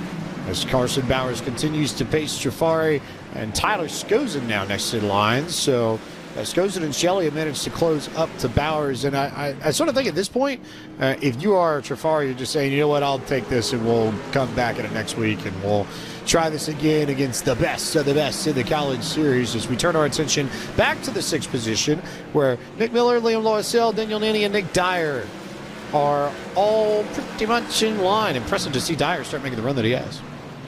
It's impressive to see Nick Dyer making the run that he's had because we saw him kind of in the, like I said it earlier, he's kind of been in the mix of everything going on. He's been really at the forefront of all the accidents, like I said, and it's not of his doing. He's just kind of wrong place, wrong time a lot of the time, but you know, being in a P9 right here, nice and solid, just biding his time, slowly and methodically working his way up through the field. That's what's going to get you into the transfer to make it to next week's event. And we see right here the race for 8th as Dyer continues to put the pressure now on Daniel Nanny. Nick Dyer is making a late charge through this field. He's got the inside of Daniel Nanny. Good drive off the corner. This pass should be completed by the time they get into turn 1. Julian O'Neill's going to keep it high, wide, and handsome and in the fence to stay out of the way. But that will be pass completed, job done for Nick Dyer's now up into the 8th position after starting 16th. And all of a sudden, Nick Dyer is the second hardest charger of the second round race. The only person that's gained more spots, Nick Miller. So good night to be a Nick, I guess, Sailor. Absolutely. Really good night indeed for those two drivers here as they try to wait their way through. And good night to be for one of the colleges up in the Northeast area as they work their way through. But how about this battle between some rivals in the California State region? Here comes Dylan Alt to the inside, looking to show the nose, and he will find his way. He gets right there on the bumper in the quarter panel, but Logan Clampett just powers his way off corner exit. So now here comes the battle and the fun. I think Dylan Alt's sort of been waiting for this, and now that they are well clear of the rest of this group, they are up on Brandon Hudson by 5.4 seconds. This is a true heads-up 1v1 battle to win this second round race and win the group. Well, and we're in for a bit of a treat here because Clampett and Alt, they're pros, right? They both have experience in the eNASCAR Coca-Cola iRacing series level. They both have experience racing at the highest of the highs here on the iRacing service. So being at the front of the field here is no surprise, and I think that these two are going to race respectfully. They're not going to take each other out of contention here. They're not going to put each other out of this race. But bragging rights of winning tonight, I think that's on the table as Logan Clampett gets a little loose off of turn number 4. Here comes Dylan Alt to the inside. The door is open for Dylan Alt, who will take advantage of the little wiggle that Logan Clampett had coming out of turn 2 that last time by, and at least plant that Sacramento State Silverado to the inside. Whether or not the pass gets completed is another issue altogether, but to the point you made earlier, Logan Clampett is struggling with the rear end handling of his Cal State Fullerton machine, no doubt about it. Now really struggling right here, and now he's stuck on the top side and lap traffic up there as well. This is going to make things hairy here as they come through the middle of the front straightaway. And how about the big send on the bottom from Logan Clampett, but the Bismarck driver, Dylan Baum, right there trying to pinch him a little bit as they try to get through this traffic, but Clampett finally clears Dylan Alt. Oh, I think it's a shot in the middle of the corner, and Alt, I think, cut him a break there. Alt checked up a little bit to try and get around the lap traffic, too, and he ended up killing his own momentum enough that Clampett was able to get a good enough exit out at 2 and make the move and get the spot back. So now, if you're Dylan Alt, you got to wait for another opportunity for Logan Clampett to make a mistake, to get on the gas a little bit too early, or at this point, coming to white, you just send it with the bumper. I mean, Dylan Alt's absolutely going to send it here. He's been getting a really good exit here. Watch here. He's a little bit higher on the entry. He's going to lay the bumper to Logan Clampett. Clampett sideways, but here comes Dylan Alt trying to give all he can to make to the inside. Dylan Alt looking to the inside, maybe using the bumper to try and get the win in Group 2. He sends it deep. Clampett goes high up the racetrack, but Clampett's going to get a good run out of the corner, and they'll bounce off of each other. And at the line, Logan Clampett gets it by 13 one-thousandths of a second. I told y'all we were in for a treat there as we see the last two transfer spots here. Tyler Scoxon, Isaac Shelley representing UNOH just coming to the line nice and clean. They're safe. After all that chaos, they're safe. Isaac Shelley, the final driver to transfer in. And how about our first Logitech G winning moment of the evening, which is brought to you by Logitech G, the official wheel and pedals of the eNASCAR College iRacing Series, powered by Play versus College League. Familiar territory for Logan Clampett. No shocker that he comes through and picks up another group win in this series, and will have the opportunity to not only run for the Old Dominion Classic next week, but so far as the title is concerned in this series, maybe potentially run down Connor Yarashak in the point standings too. All 10 of these drivers, Taylor Burris, are going to advance into week 2 of competition. Absolutely, and you're talking about some well-reputable college here who will continue on throughout this crazy month of March, as we get set for the next round next week. But unfortunately for some drivers, as we move further down the running order, the time has come to an end. It is time to get ready for next month in April for their chance at Homestead. Clampett, Alt, Solis, Hudson, Gingras, Miller, Loisel, Dyer, Trafari, and Bowers all advancing along with Skozin, Scooty T scooting on into week 2 of action for UNOH. Daniel Nanny, the Ball State man, going in as well, and another UNOH driver, Isaac Shelley, the final one to transfer into week 2. For everybody else, your attention now turns to Homestead, Miami. And these drivers in Group 1 from Landon Graham on back will have one more opportunity this season to compete in the College Series in April when we go down to South Florida. And your heart has to break for Mario Miranda there. A simple mistake in the center of the corner in 3 and 4, like I said, looked like a misshift type situation right there, sent him around when he was safely in a transfer spot there. So tough break there. Sky Shrek, another driver who had a really good run here tonight, getting herself into the main field here. So tough fortune there. A lot of tough breaks in the back half of this field. People who had speed. William Marler qualified well, couldn't convert. Sky Shrek couldn't convert. Abraham Vila ran into trouble, couldn't convert. All of them now resigned to going after it at Homestead, Miami. How about, though, at this point, we turn our attention to Taylor Burris, who is with our Group 1 winner, Cal State Fullerton's Titan and defending champion, Logan Clampett. Well, Logan, first and foremost, how was the traffic out there for you today? Traffic wasn't, well, I mean, we almost got wrecked, but it wasn't too bad considering this was a green flag race. It was a lot of fun. Absolutely, but I gotta say, you had a little bit of a California State rivalry between yourself as well as Dylan Alt. I mean, were you saving those tires as much as you could to try to hold them off, or did you just end up burning those right rears a little bit towards the end? No, we both just burned our tires off, and he was way better in the center. I think he was shifting a little bit earlier than I was, but the track got so hot. Qualifying was 83 degrees, and the finish of that race was 117, put it into perspective.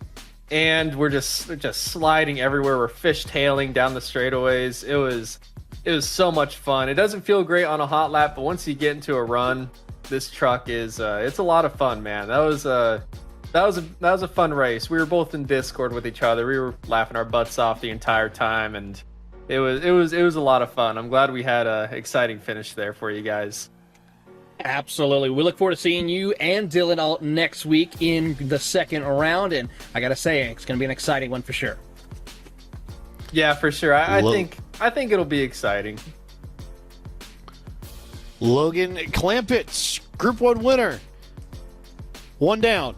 2 more to go. We've got plenty of action coming your way from the Old Dominion Classic. More racing from Martinsville Speedway and the eNASCAR College iRacing Series powered by Play versus College League when we come back here.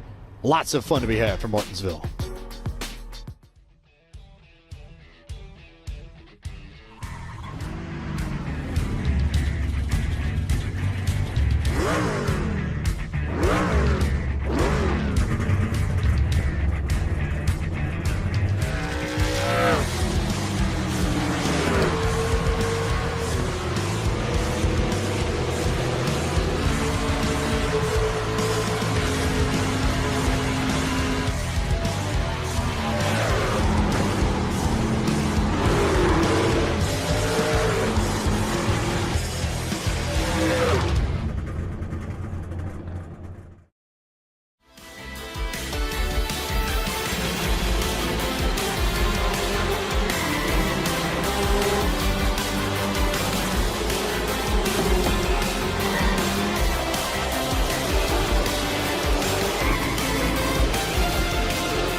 times they come around.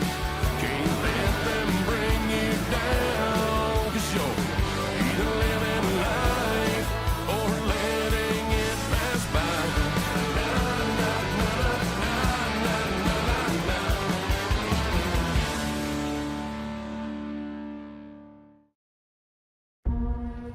Racing isn't just a game. It's a way of life. Every lap, every moment.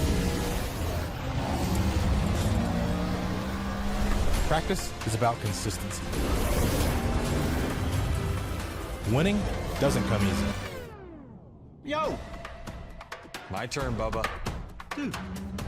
Fuel the road. Own the race. Logitech G wheels and pedals available now on Amazon.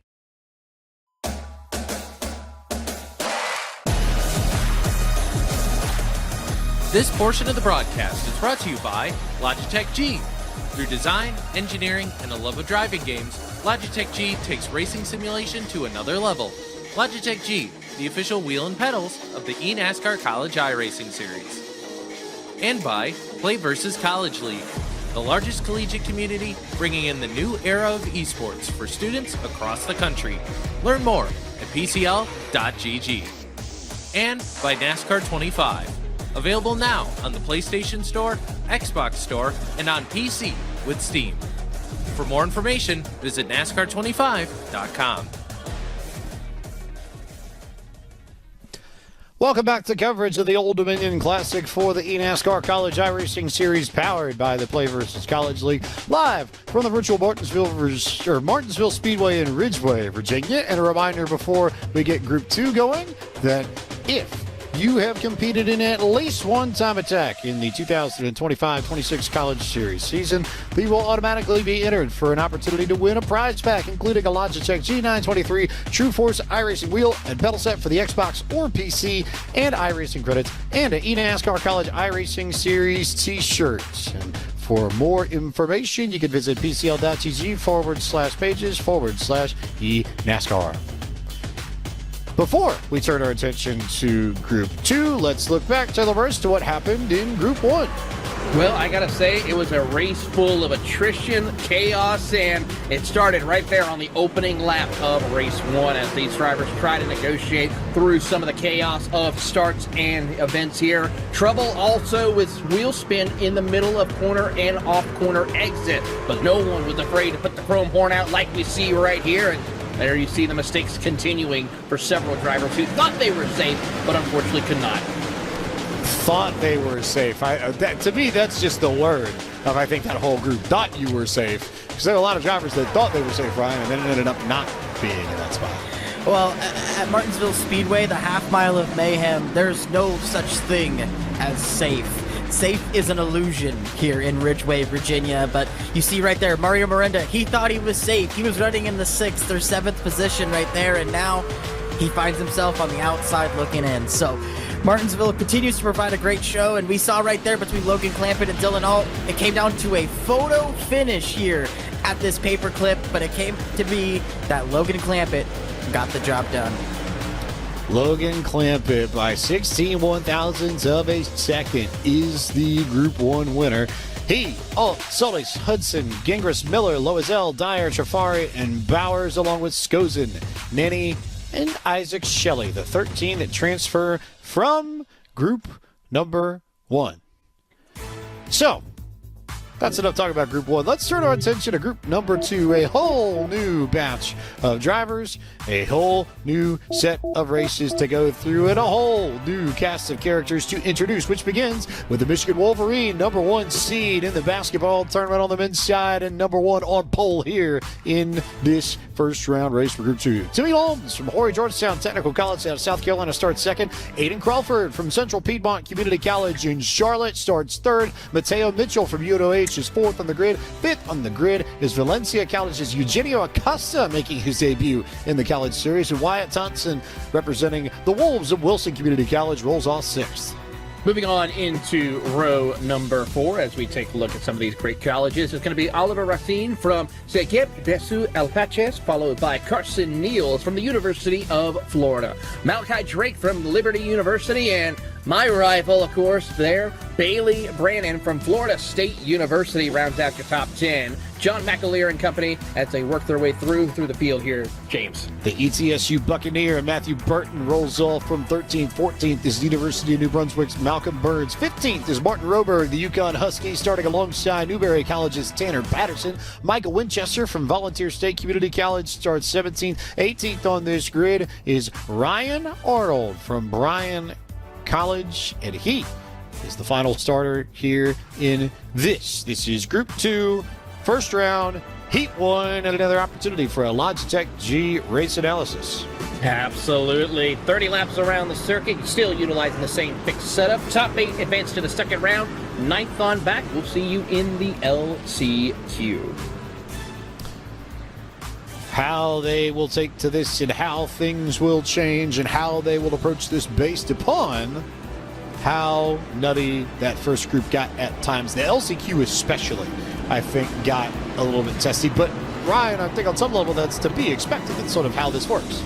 Well, there's a reason why the LCQ is usually the one that a lot of people arrive early to the racetrack to see, right? And that's because it's where everybody knows that it's their last opportunity to make the big show. And, well, as we learned from the first segment there, these drivers are not afraid to lay the bumper, to lay the fender, to put somebody in the wall if that means that they can advance to the next race. Pace car is going to pull off onto pit road once they hit turn 3, the entrance of pit road at Martinsville, a little bit further back in relation to where you'd find with other racetracks. But as it stands, we are set for action. Group 2 about to get underway. A whole new set of drivers, a whole new set of opportunities as Matthew Zwack will get us going. Late start in the box. That stacked up everybody. Oh, Timmy Holson go. Oh, goodness gracious. They're all over the place for the back in the field. One truck around. Matthew Burton already driver's side into the fence in turn 1.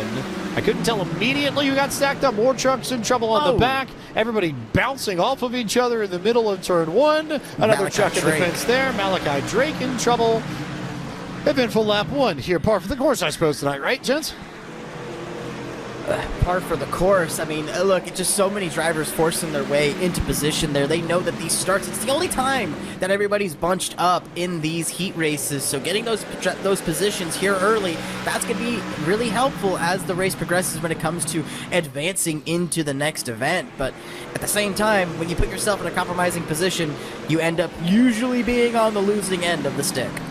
Aiden Crawford was the one who didn't get going initially on that start, but the actual reactions happened further behind Tim. He has managed to maintain his place in the top 8. You see Crawford in the gold and teal truck there. You see the big move there from some folks on the inside just trying to not run over Crawford, and then poor Matthew Burton gets turned into the fence. That was one of the issues. One of about 2 or 3 that I spotted on that first lap. Drake and Michael Winchester, I think, got into in the backstretch, and then Bailey Brannon got turned around entering turn 3. Yeah, that was a lot of tough breaks for several drivers who've got some work to do. The good news is there's still time, and we know that more chaos can ensue, but the problem is they gotta be consistent and not make any more mistakes or get involved with anyone else's mistake. Right now, Eugenio Acosta, who was the one who dove to the inside to not run into Aiden Crawford, is the transfer spot. This is a battle happening, incidentally, just behind Acosta, as John McClear and Ryan Arnold will make the move and gain a little bit of track position, so they will set sail and try and chase after Acosta. One truck going sideways, so Carson Neal in trouble, and Aiden Crawford in trouble as well. So those two now falling outside of the top 8. Ryan Arnold is the transfer truck. And that's going to put that Belmont Abbey truck into the position there. Tight racing all throughout here, just trying to shuffle through, trying to get yourselves up into position. This now becomes the mess. So this is Tanner Patterson we're watching going to the inside of Aiden Crawford, who has struggled to find grip in this race so far. Malachi Drake going to the inside as well to try and get a spot from Aiden Crawford. Had a good time trial, but just has not been able to bring the race pace. Meanwhile, back at the front of the field, Matthew Zwack, Timmy Holmes clear by a second over Mateo Mitchell in third. Right now, these two drivers here are going to try to see if they can continue to pull away. They have a comfortable gap, just a little over a second ahead of Mateo Mitchell right now. So just keep logging the laps. Be careful when they approach lap traffic, which is not too far ahead, and they could be able to have a chance to stay clean and not avoid anything chaotic. As we take a look at the replay of what happened to Carson Neal, and unfortunately for him, he gets looped around, makes contact. He's now back in 17th, and he's got some work to do.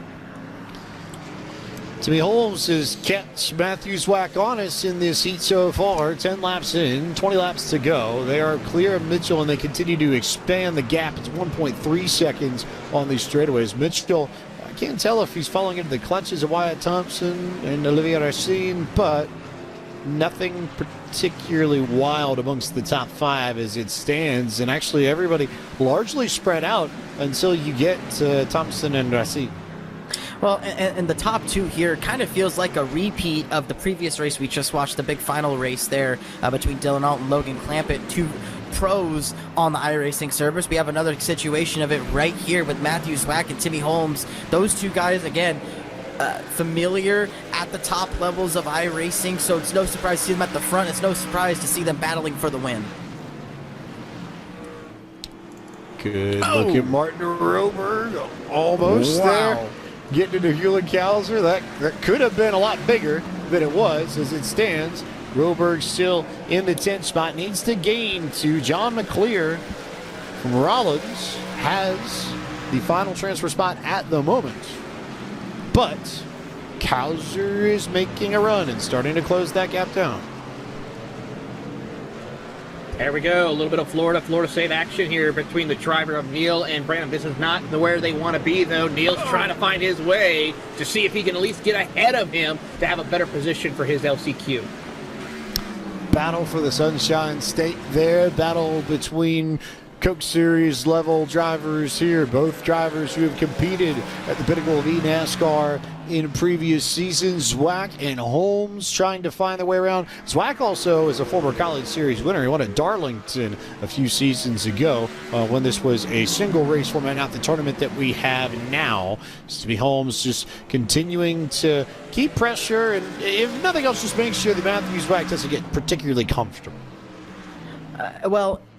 And there's no way to get comfortable right now. We just passed halfway in this first heat race, so the laps are ticking by very fast, but a lot can happen in 13 laps. Continuing to look through the field for good battles. This is the 4th, 5th, 6th packs. This is Wyatt Thompson, Olivier Racine, and Eugenio Acosta. That trio there. And one truck, I believe, that might be lap traffic ahead, perhaps. Might be a little bit mistaken. No, it's just these 3. So Wyatt Thompson has the top spot. Wyatt Thompson overruns the corner a little bit. Racine takes advantage and closes the gap up even further, but it's not close enough to stick the nose of his truck underneath Wyatt's. Looking through the field right now to see if we can pick up any other major battles. But I gotta say, the Canadians have been really putting on a decent show of pace here this evening as we watch them work their way through. How about this now toward the transfer spot as we see John McClear trying to find his way up through the running order. He's got some heavy pressure from Roberg and Kauser as they are just beating and banging on each other's bumper. And Kauser and Roberg have run them down, Ryan. And that is not the first time we've seen Roberg lay the bumper to somebody here tonight. I mean, look at how dented in the rear bumper on Kauser's truck is. It is completely smashed in from Roberg just laying it to him here. So gonna get a little argy-bargy here at the end of this one. But, oh, man, Rollins leaves the inside open, and here it is, a battle for the transfer. Yeah, John McClear trying. Martin Roberg legitimately thought about taking that 3 wide for a split second and then correctly thought better of that and tucked back in line. And now John McClear, representing Rollins College, trying and had to break early and is going to get a rear bumper full of Martin Roberg, who's going to try and take advantage and get to the inside here in 3. Fight for positioning here. You got to give it everything. Rollins going up the track, McClear, and that gives the position to Roberg fully and makes him some way to move his way through. Look at McClear trying to throw the block on Malachi Drake and loops it around. John McClure just ran out of tire. I think that's what it came down to. He'd been working so hard to try and maintain the track position and just did not have enough Goodyear Eagle to keep it underneath him. So now he's scored in 16th. He'll be off to the LCQ most likely. Hewlin Kauser now has effectively a heads-up fight here with Martin Roberg and maybe Malachi Drake, if Drake can make something of it, for the last transfer spot. Kauser is about, we'll call it 2 seconds behind Ryan Arnold. So this is Kauser v. Roberg v. Drake. 3 drivers, 1 person going straight to round 2.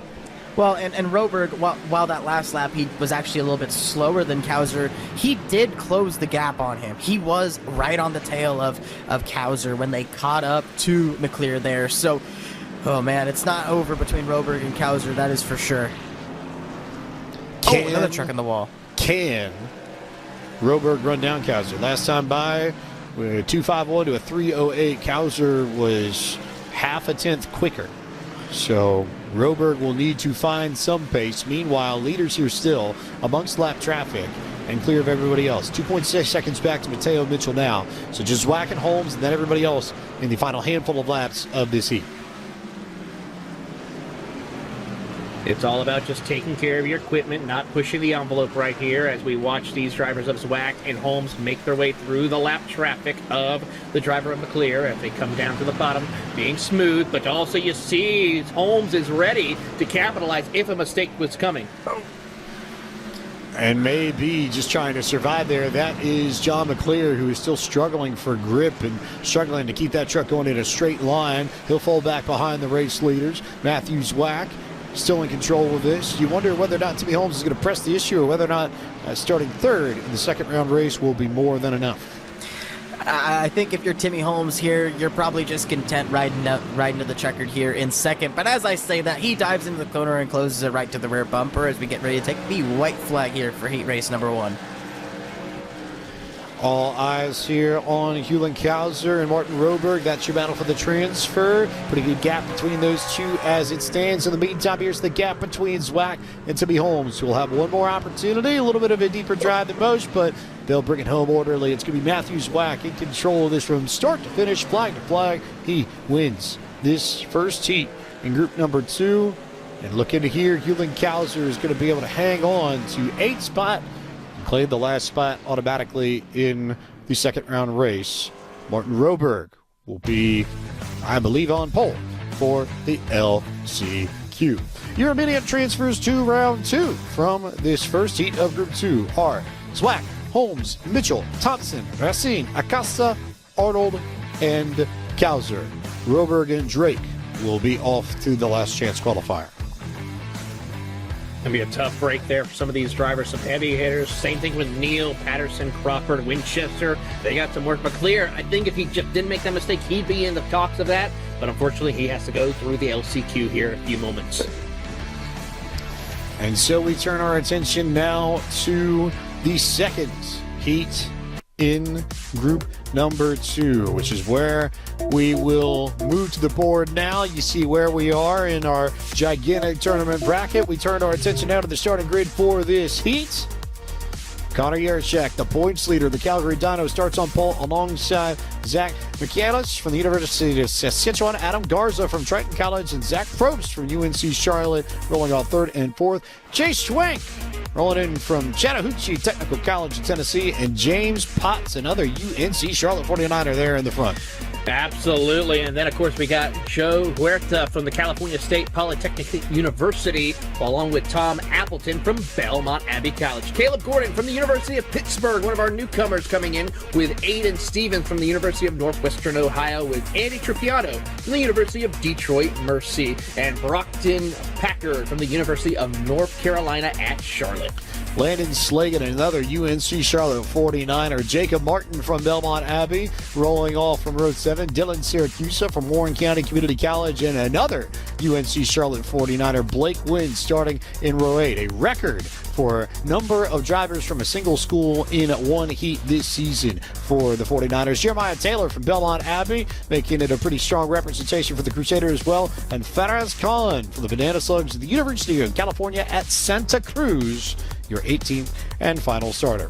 Taylor Burris, one more time. Let's look at our Logitech G track analysis. Absolutely. It's going to be, of course, 30 laps around this circuit here with just over 15 miles around here. Top 8 advances to round 2, while 9th through 20th, we will go to the LCQ.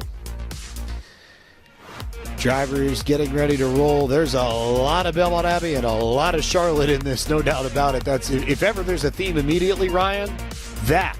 And maybe, is it enough to potentially change the complexion of this race? Because you could potentially work together as a team.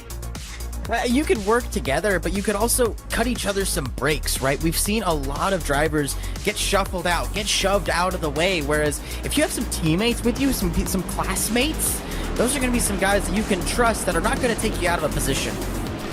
And if you want more information on the eNASCAR College iRacing Series, you can scan the QR code in the lower right-hand portion of your screen or visit bcl.tg/pages/eNASCAR for more information. You can also register to win a prize pack, including a Logitech G923 True Force racing wheel and pedal set for the Xbox or PC, and iRacing credits, and an eNASCAR College iRacing Series t-shirts as well, if you have participated in at least one time attack. So options aplenty for those who want to get involved. Meanwhile, Yarashak and Zach McAllis going to be the two that lead us to green here in the second heat for group number 2.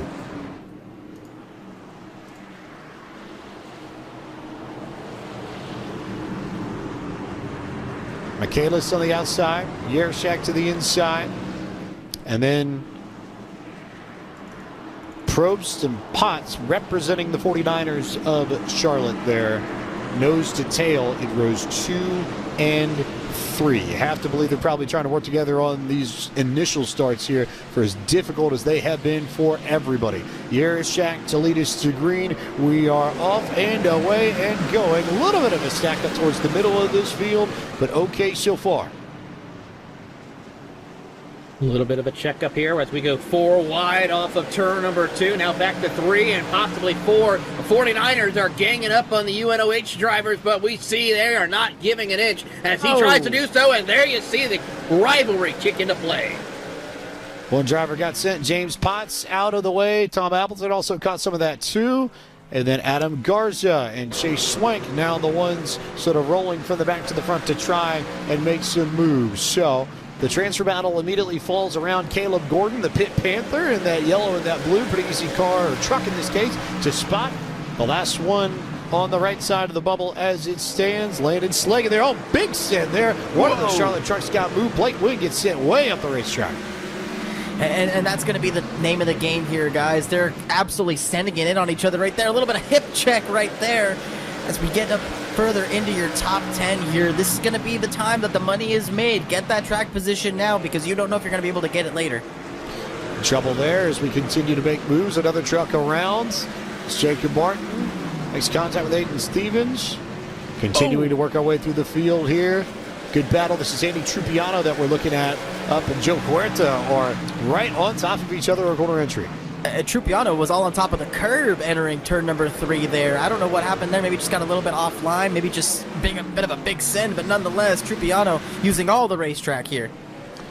So Adam Garza in control behind Yarashak, who's already out to almost a second lead. Garza, Swank, Michaelis, Trupiano, Huerta, Probst, and Caleb Gordon still in the transfer spot for the moment.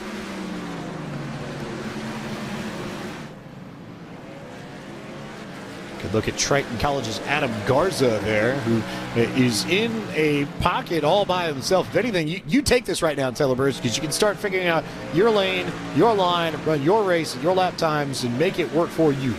Yeah, I mean, this is the big thing right here. I mean, you got to just take care of your equipment right now. You're in the transfer spot if you're in here, such as Garza and Swing. No need to push the envelope. Just take care of it as we take a look at the UNCC watch party going on. And there you see it. Let's get some excitement, boys. You got your drivers trying to get their way in. Help them out a little bit as they try to hunt down a chance to catch up to Caleb Gordon. Zach Probst, the first of the UNC Charlotte 49ers in the mix, currently runs in the 6th spot.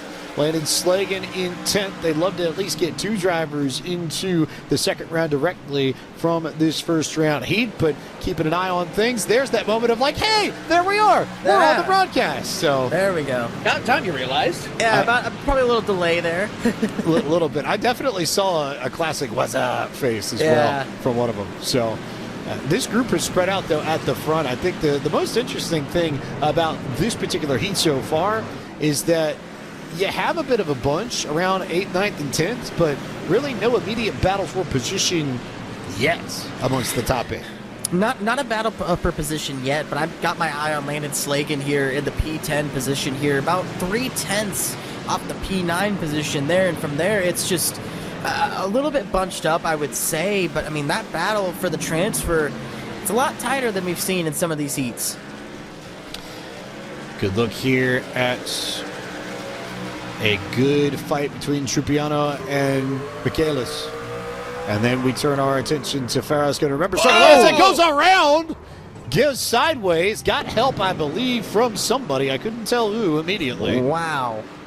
You do not often see guys get turned on the corner entry like that. So very odd incident there. The answers to that question, Blake Wynn was the one who got into the back of Faraz Khan. So Khan with the slide there back to 16th. Wynn now currently riding along in the 13th position as you get a good look at Michaelis, who's been consistently in the top 5 the whole way through. Zach Probst is trying to run it down, but there's a look at the contact between Wynn and Faraz Khan. Yeah, tough break right there. Faraz Khan thought he was clear, but unfortunately not able to get the doors fully shut in front of Blake Wynn. Good look here at Garza now, who is very much about as alone as somebody could possibly be, given that it's Martinsville. When you've got a second and a half in front of you and a second and a quarter behind you, it's rare to find that kind of space here, Ryan. It doesn't matter what vehicle you're running. You know, as someone who's ran a lot of NASCAR O'Reilly Auto Parts Series races here in the mid-20s, I would have loved to have a little bit of breathing room like this, but nonetheless, Adam Garza putting himself into the second spot here, just biding his time, hanging out, keeping the tires underneath it, making sure that he doesn't do nothing dumb, keeps himself right in the right spot, and that's exactly what you need to do to put yourself in the big race at the end of this segment. And a little bit of a diamond line through the corners. I'm noticing this as we watch the onboard, so I'm aware of it. Taylor's aware of it, but for those who aren't, big contact there for Jacob Martin. That's not a good look here, as Jacob Martin has to try to get that Ram turned around, and he's got a lot of work to do as he sits 17th as here comes the rest of the field barreling down as we pick up the Warren County driver as he is trying to get into the top 8. He is all over Caleb Gordon. So, keeping an eye on that. Worth noting that Blake Wynn and Jacob Martin made contact earlier on in this. Martin got in to win, so that would be the other half of that story as we take a look at the replay. A score was settled there in the eyes of some, but nonetheless, you look at right there from 10th to 12th, a whole lot of green, but I mean, 10th isn't going to do it. They need to find a little bit more to get themselves into that transfer, and with a bunch of teammates around you, you're going to feel a lot more confident making those moves. Gordon has the spot for now. Syracuse looking every which way whatsoever. So this is an opportunity for Syracuse, I think, to change the line because Gordon's been very committed about defending that inside line on quarter exit. Here's a look at Blake Wynn one more time and making sure that there would be no Jacob Martin in the way there going into one. I mean, yeah, that was an aggressive move right there. And I got to say, for the Belmont Abbey drivers, they're going to be coming in there big time if none of these drivers from UNC Charlotte make it into this next race and they're all in the LCQ. It is going to be a very aggressive, put your dukes up kind of attitude. Have a feeling you might be on to something there. Will Dylan Syracuse do the same thing here with Caleb Gordon? Gordon's done a nice job of maintaining position for the moment, but Syracuse has had the faster truck pretty consistently the last 5 laps or so. And Syracuse, like, what I see here is he's just kind of hanging out. He's almost playing with his food, I guess you could say. He knows he's faster than Caleb Gordon, but he is also kind of keeping it in his back pocket of what he needs to do is we see some 49ers holding each other up a little bit there. Interesting little deal there, but they settle it out.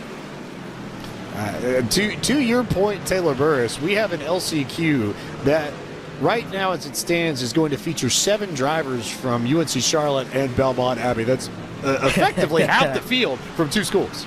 Well, all I can say is for a driver like Aiden Stevens, who's from the UNOH group, he expects to try to avoid anyone that's either representing the green or the red and just try to snake their way through and hopefully move on. That's the only thing I can say. Other than that, it's going to be a fight between those 2 North Carolina colleges. Exit stage right and let them go after it and maybe take advantage of things. Wouldn't be the first time where we've seen 2 drivers potentially go after it and then the 3rd driver take advantage by just keeping their nose clean. As it stands, another good look at Zach McCandless, who rides in the 5th position. Connor Yarashak is out in front of this group by 1.75 seconds with 5 laps to go. The battle for the transfer still continues to be tight between Syracuse and Caleb Gordon, who just is fighting as hard as he possibly can to try and find a way around. Ryan, if you're Syracuse, how are you trying to set this up? I like what Syracuse is trying to do here, right? He doesn't want to move him. He's laying the bumper. He's being aggressive, but he's not forcing the issue yet. Very weight-bearing yet there. As you watch this battle for the transfer going down the front straightaway here, coming to 3 laps to go. Syracuse, he just wants to get to the inside. He's getting the cut. He's getting the drive off, but Gordon's doing a really good job feeding off the battle. I think the one thing I'm noticing out of Gordon is that Gordon is really checking up in the center of the corner, and it's not allowing Syracuse to cut underneath on corner exit, which is what Syracuse is just trying to do with the high entry here. You see him drop down from the center and try and get low, but Gordon's already so low that you can't really do anything unless you decide to use the bumper. The question is whether or not Syracuse will decide to use the bumper to get around Caleb Gordon and get a spot into round number 2 directly. Connor Yarashak is half a lap away from claiming this first round race in group number 2. He'll come out of turn 4 and claim it with ease. Coming here to the battle for the transfer in the middle of 3 and 4 as it stands. Caleb Gordon hanging out, having trouble. We'll see where he lands at the end of it all. Safe and in as the last driver to come from this particular heat. So the 8 that advance immediately are as follows.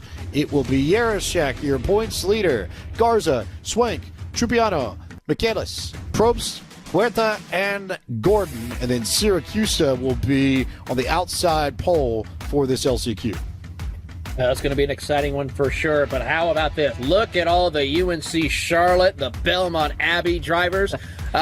Don't forget, for us, Con also got collected by a UNC driver, and I gotta say, he's probably also gonna be out there trying to say, we're not allowing any more of the 49ers into this feature race later on. So fun to be had here in this LCQ. Time to start sending some people home in this, and so we turn our attention to the starting grid for this Group 2 last chance qualifier. Roberg and Syracuse, that front row, Malachi Drake, Landon Slagan, Carson Neal, Blake Wynn. So 2 49ers amongst the top 6 there. Absolutely. It's going to be a fun one here as we move further down the running order. And here we see Tanner Patterson, Brockton Packard, one of the other UNC Charlotte drivers, Aiden Crawford. How about for us, Con and Tom Appleton right there behind Brockton Packard as some of the drivers to keep an eye on. Of course, Michael Winchester in row 6. Worth keeping an eye on the storylines from that second heat race as well, because some of those will carry over. McClear, Stevens, Burns, Martin, Brannon, and Taylor. A few Belmont Abbey drivers here starting in rows 8 and 9, and then 2 more drivers to go on the starting grid. And those are Matthew Burton and James Potts, another Charlotte 49er to round out the grid here in this LCQ, which will see 20 cars start and not as many advance out of this as we turn our attention to the Logitech G race analysis. Taylor? Absolutely. 30 laps around the circuit here. Top 10 advance. If you're 11th through 20th, I hate to say it, you are done. You are eliminated. You get to go a little bit early out of class here and head down to your next class in Homestead Miami Speedway in a month's time. Do not finish outside of the top 10, and most importantly, gentlemen, don't Get eliminated. I joined this time. Can you believe it? Wow. Look at you go, We're Brian. getting better the further this goes. Yeah, we're doing a good time. We're having too much fun. Who knows? But if that didn't wake up everybody watching, then I don't know who and or what will, outside of whatever chaos may happen here on this first lap. As we turn our attention to this LCQ reminder. For more information on how to start your iRacing career, log on to iRacing.com today. You can get involved. You can get an account going. You can start running street stocks at USA International and or Charlotte like all oval drivers do, including all of these who have found their way into the eNASCAR College iRacing Series. We all start somewhere. I have a lot of fond memories in the street stock at Charlotte. I believe you were in the booth for a street stock race of mine, James. The street stock showdown. Pretty sure I was in that race, as a matter of fact. Yeah, you tried to make it, and then you ended up in the booth. No, I ran. I remember there was a certain broadcaster, out of respect I will not name, that got very mad at a media member and tried to clean out him, and I ended up being collateral damage at the end. So, Yeah, bummer. that street stocks. Yeah, you'll have that big time auto racing as we turn our attention to this and what kind of start are we going to have in the LCQ. Remember that the Group 1 LCQ was chaos. What will entail here? Martin Roberg gets us going. A little bit of shuffling further back in the field. One truck sliding sideways. The UNC Charlotte drivers, they're three, they're four wide, they're everywhere. Boy. One of the Abbey trucks goes sideways. I think that was Tom Appleton who got moved. And now we start filing down into double wide. Everyone now trying to jockey for position here as they're 2x2 further on back here as the UNC Charlotte drivers are making quick work of the field to try to get in a comfortable position as we watch the Malachi Drake and Dylan Syracuse battling side by side for second. Martin Roberg clear. Drake trying to hold off Syracuse. Big moves further back in the field as these drivers try and race their way into the top 10. Malachi Drake on the bottom. Syracuse are trying to get a good run up top. Landon Slagan looking for a spot on the inside. I mean, if you look at all the 49ers that are now still in the top 10, I mean, it's rare that you say this, but the outside lane had a fantastic start while the inside lane just got checked up and everybody was running over each other. The outside lane caught them all asleep. Outside lane did a good job. There was more shuffling on the inside on that start as things moved. Oh, John McClear gets into Tanner Patterson and somehow keep it together. Aiden Crawford got turned around ever so slightly. I caught that just down to the side of my eye there. So Crawford goes sideways and is out of it. Now, Michael Winchester up on that high line, opening the door for Patterson and potentially Jacob Martin as well. Everyone here just jockeying for positions. How about Martin? Oh, big time send right there from the Newberry driver of Tanner Patterson, who gets turned around.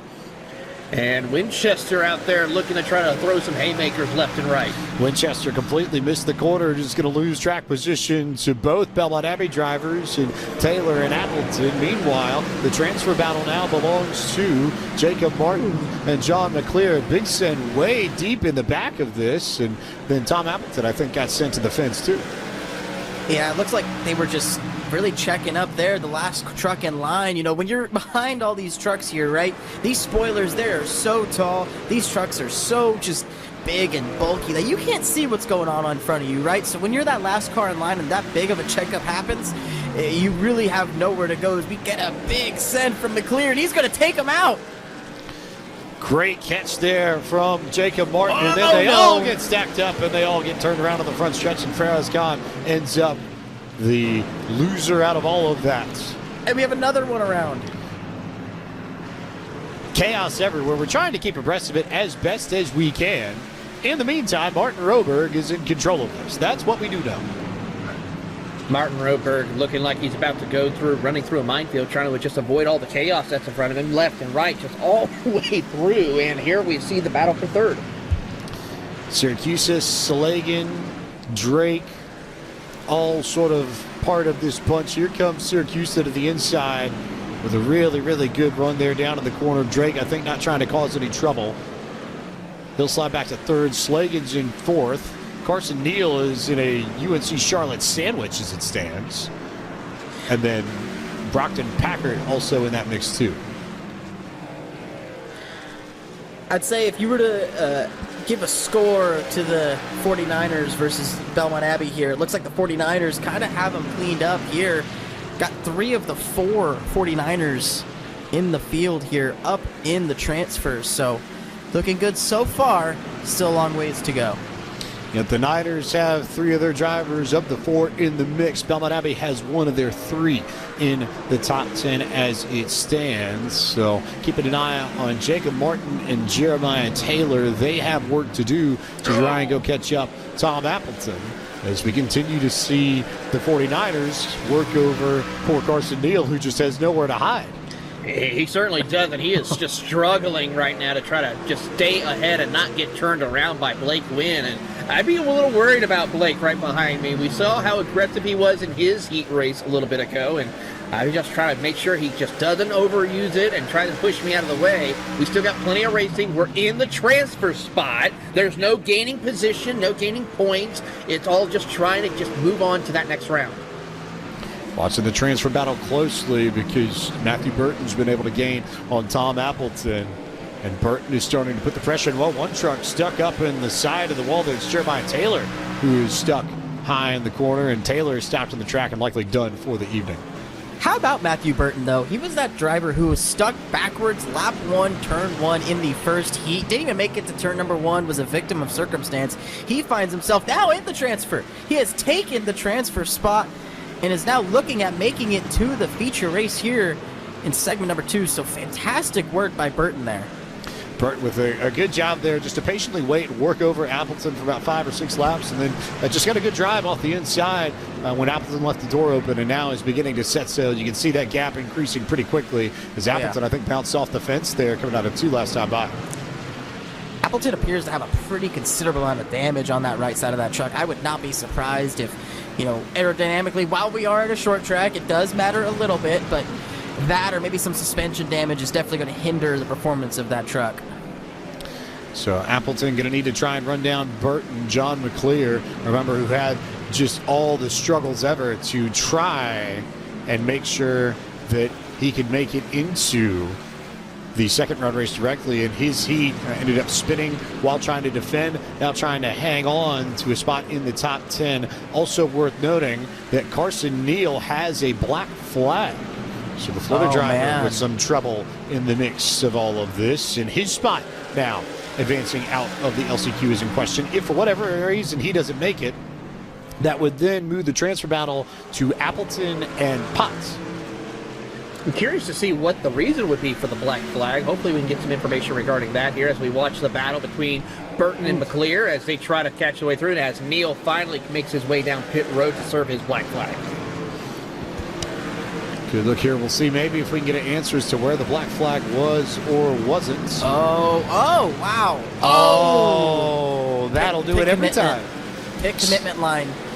So, spun through Ryan, do you want to explain that for those unfamiliar? Yeah, so that right there, you're right going into turn number 3 there, that is where the pit commitment cone is. Now, if you spin to the inside of it, doesn't matter. Oh, on behalf of John McClear, he gets turned to the inside. That knocks him out of a transfer spot. Oh, as we get to sort it out a little bit, that moves 2 Belmont Abbey cars now into the top 10. But to quickly explain it, it doesn't matter if you're going through there by accident or not, or you're spinning or what. If you go below that cone, that pit commitment entry, you're going to get a penalty. And right there, Carson Neal unfortunately got himself a penalty that has now taken him out of contention. Unfortunate too, because he got help from behind, but if you spin down to the inside there, it's one thing that with the way things work here at Martinsville, you can't do it. You cannot try and overcorrect to the inside and give yourself safety, because even if you don't damage the truck, you end up with a black flag, and that's almost just as bad, if not worse, because now Carson Neal really has no shot of advancing.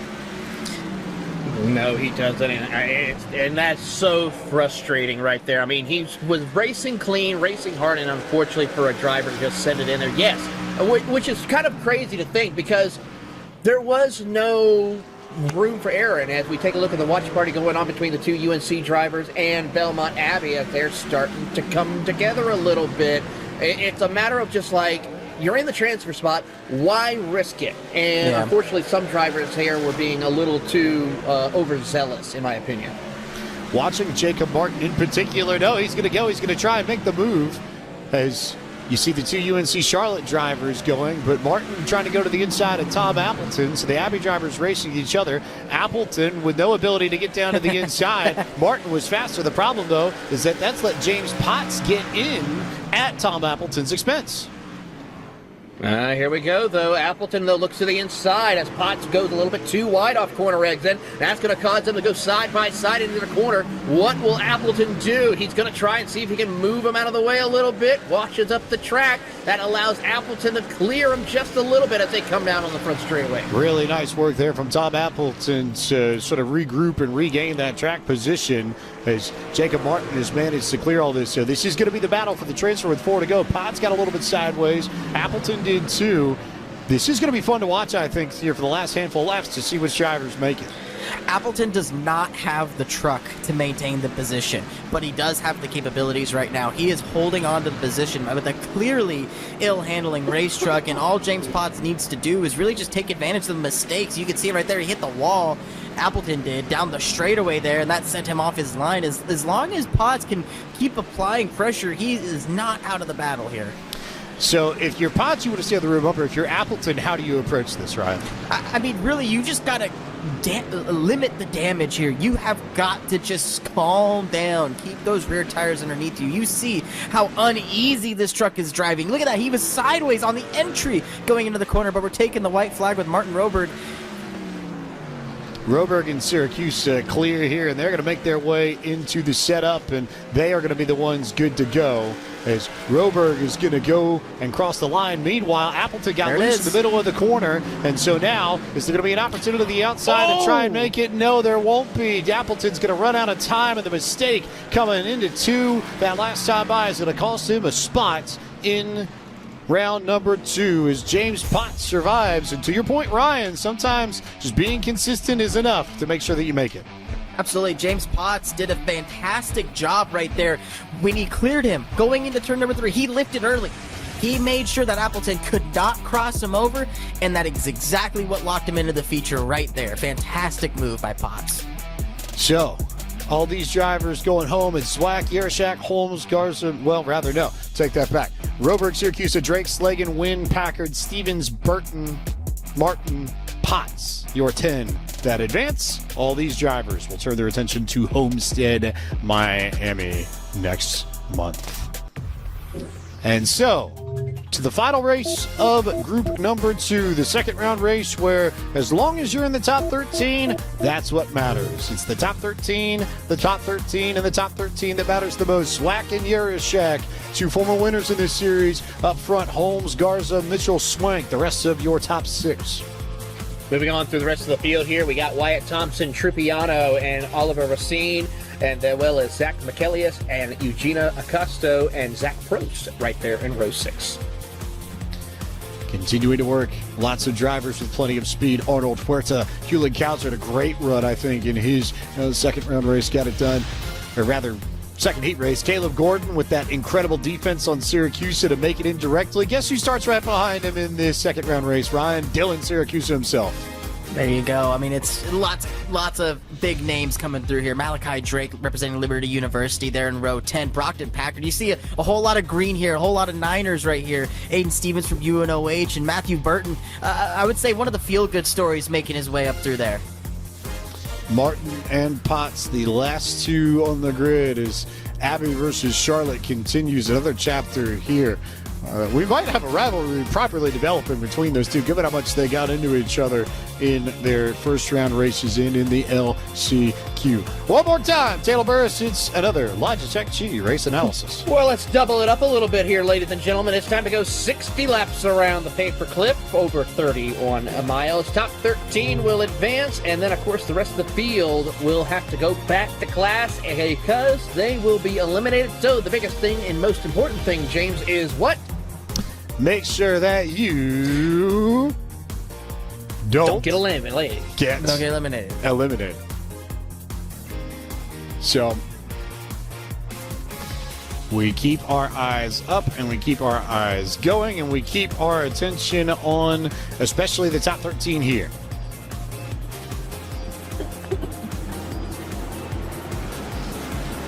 if you have not had the opportunity to check this out, scan the QR code on the bottom of your screen. iRacing Arcade is available now. Check it out now. Ryan, just tell the people what they're missing, because you know all of this and know all of it well. I have been playing the heck out of iRacing Arcade. My buddy Brad Perez, everybody knows him. He's coined the term, and I've been labeling it as that cute iRacing. That's what iRacing Arcade is, and man, it is a absolute blast. I did some longer races the other night with tire wear and fuel management playing a part where you had to do pit stops, and man, I have not had such a fun, just giggling like a little kid playing this game with a bunch of buddies on Discord. So lots of fun there. Make sure you scan that QR code right now. Visit iRacingArcade.com for more information, because it is a blast. Lights out on the pace car. Zwack and Yaroshak ready to get us going here with the second round race for group number 2. Top 13. That's the number you want to keep an eye on as we get set for action here from the paperclip. We'll wait and see how the restart, or rather the initial start, goes. Seen a lot of wheel spin. Will it happen here? Clean up front. Oh no, in the middle, a little bit of a stack up, and people getting turned immediately. And we've got a ton of trucks down on the inside, caught up and in trouble and sideways. And they're still wrecking in the middle of 1 and 2 there, but we obviously no yellows in these races here, so it's going to be a bit of a minefield for these leaders as they find their way back down the front straightaway. Zwack, Holmes, Yaroshak, all clear, all in good shape. Trying to find the first proper battle. Mateo Mitchell and Olivier Racine in it. And then Eugenio Acosta and Chase Swank were fighting for a moment, and then got it single file once again.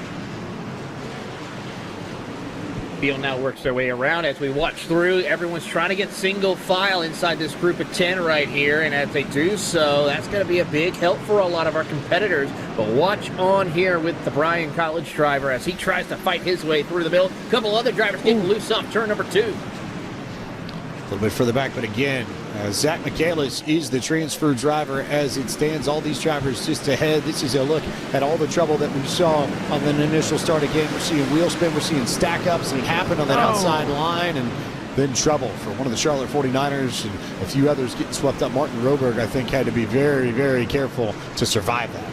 Yeah, it looks like Potts right there got turned, just a part of that checkup, right? Getting run over from behind, getting hit off center. That's the biggest thing, is he got hit in the right rear, and that just sent him directly into the inside wall, into the path of traffic. Nothing that Potts could do.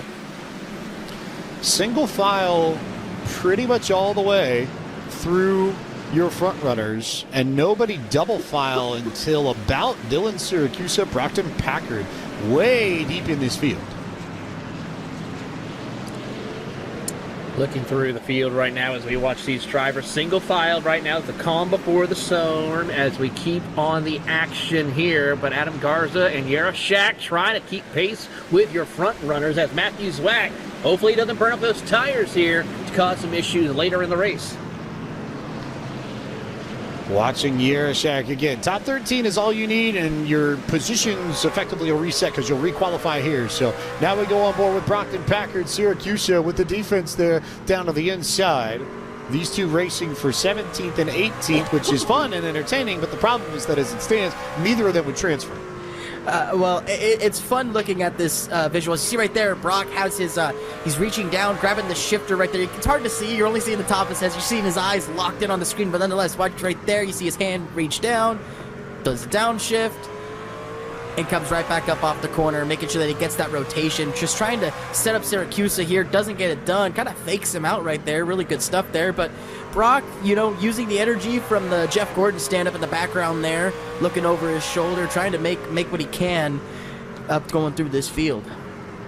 Trying to see if we can pinpoint the year on that. That's got to be, I think, like 04, 05-ish. Probably it's got 20. flames on it, so yeah, I'd say that. A 20-year-old stand-up there. So a good look here at Jacob Martin at Plymouth, Massachusetts, racing out of the Sim Lab at Belmont Abbey College's campus in Belmont, North Carolina, just to the west. UNC Charlotte's campus a little bit more to the northeastern part of the city, but Martin stuck on the outside looking in, currently scored in 21st in his Ram 1500.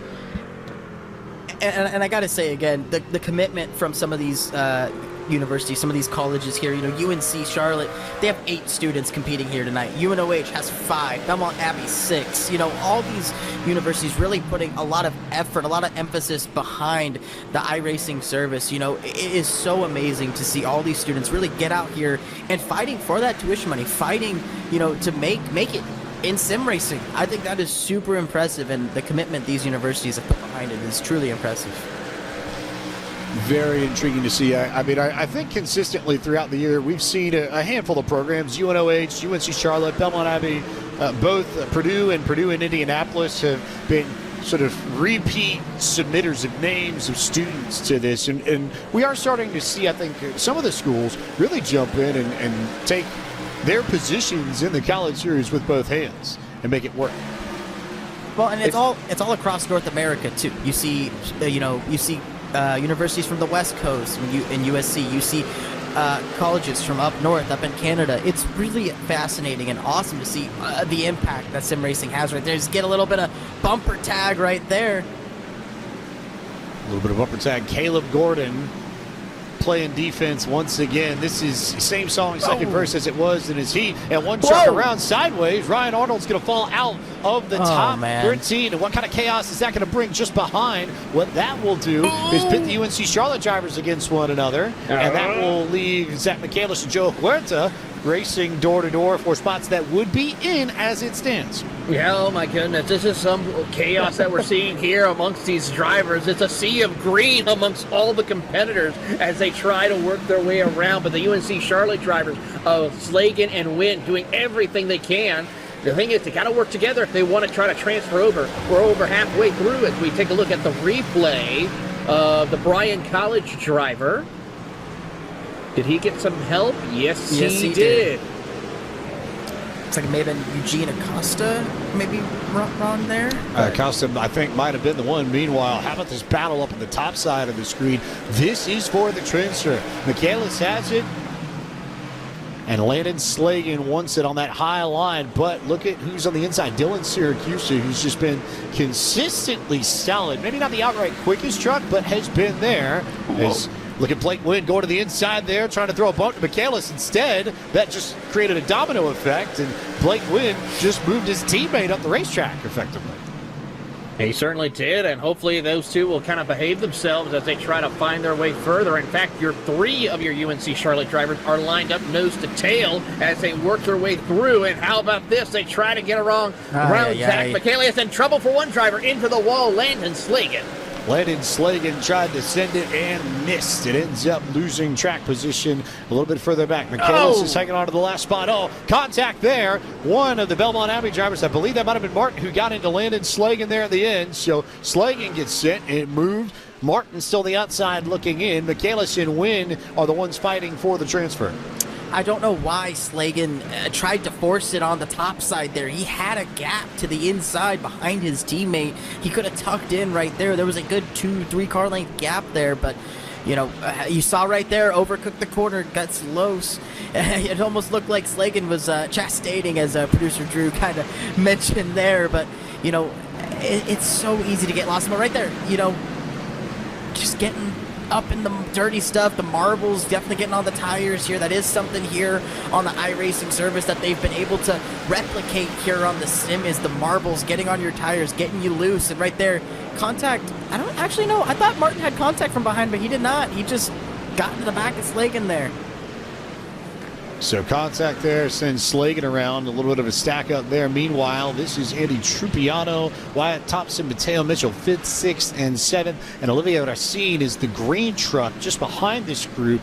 This is 8th. All of these drivers in transfer positions as it stands. Just good racing here. Incredible racing right here in the mid-pack of your top 13 right now. Respectable driving, knowing that they just got to make sure they finish this race and they will be able to move on. That's the key thing here as we take a look at the replay with one of our drivers. And is this Syracuse possibly? No, it's one of the Belmont Abbey drivers. Not afraid to put the bumper. And I had to say a little bit of Jacob Martin dishing out some revenge here in this stage of the race. So Martin there on the inside, Slagan on the outside. They make contact. Slagan gets the worst end of it. Meanwhile, this is a battle I've been watching very intently because Blake Wynn has had some speed. Zach Michaelis has had a lot of control with his truck too. And I wonder if we may be entering a situation where Michaelis might be able to make Wynn run the good off of his tires. Wynn's been the faster truck of these two, but there hasn't been a path around Michaelis yet. Well, and you look at the positions gained and lost there. Michaelis has been losing this whole race. Well, Blake Wynn has been gaining this whole race. So will that trend continue? Will you see Blake Wynn continue to move forward? And as he continues to apply pressure to Michaelis here, I think that answer is going to be that Blake Wynn is going to be able to set something up as the tires wear. If he can stay close enough to Michaelis, he's certainly within range to where he can use the chrome horn if need be. I think he wouldn't necessarily want to resort to that, but that's definitely an option. Meanwhile, Joe Huerta's not really been able to get away from Michaelis either.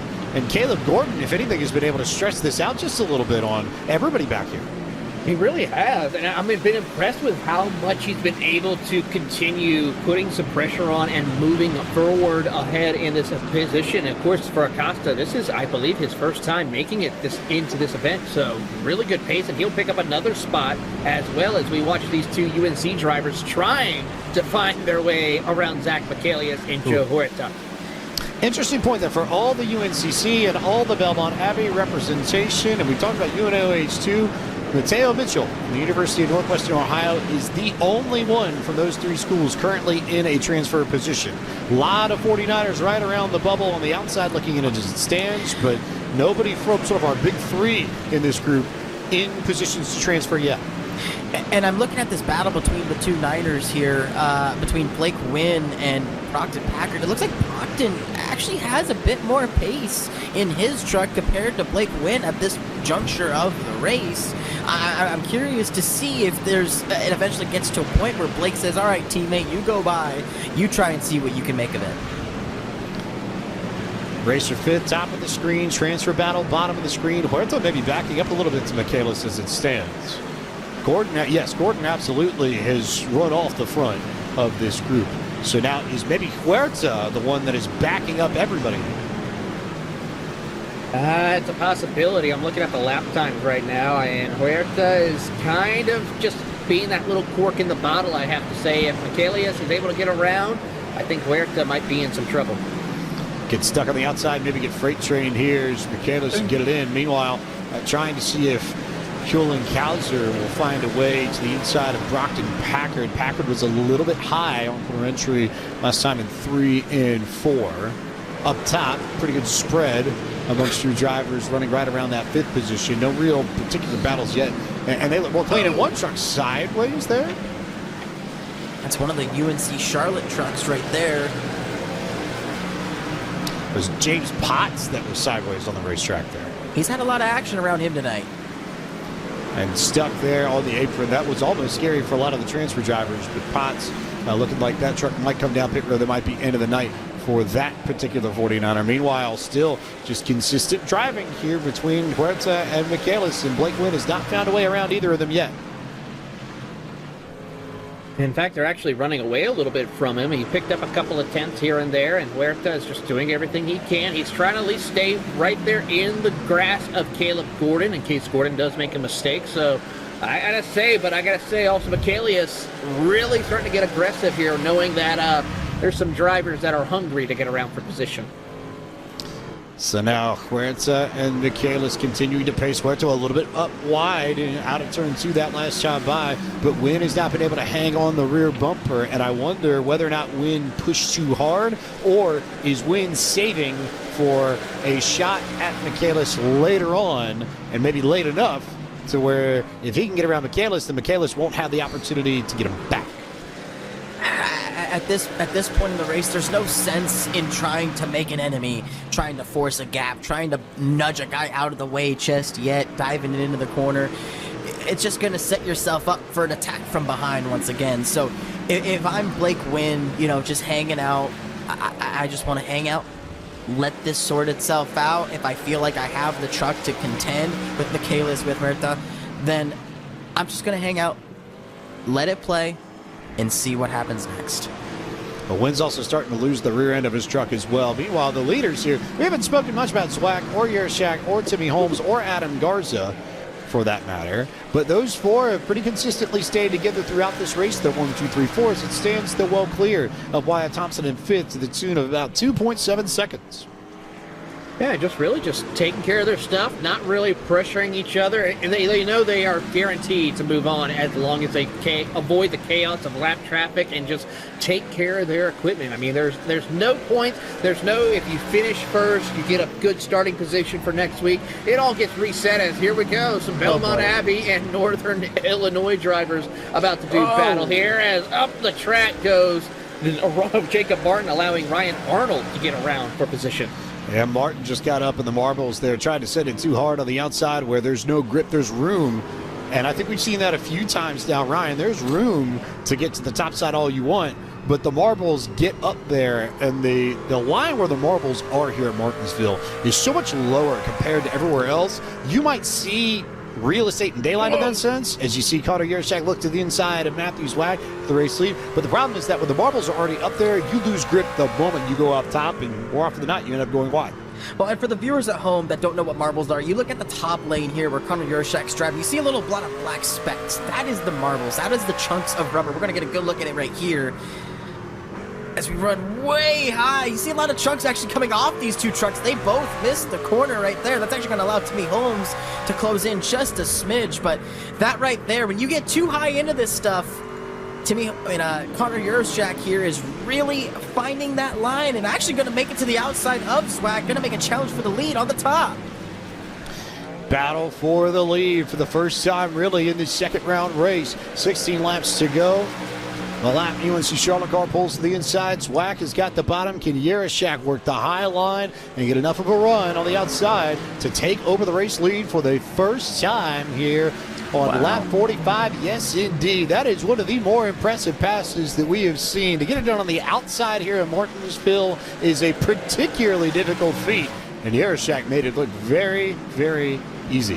Normally you see those types of passes on restarts and starts of the race when the rubber is fresh here. Not really when that rubber is starting to wear and tear and able to do that. And he's still keeping it on the outside lane and holding strong. But now that Matthew Zwack has clear racetrack, it's going to change it up a little bit to maybe go back into the favor of the Michigan driver as Timothy Holmes watches on, ready to capitalize if these two come together.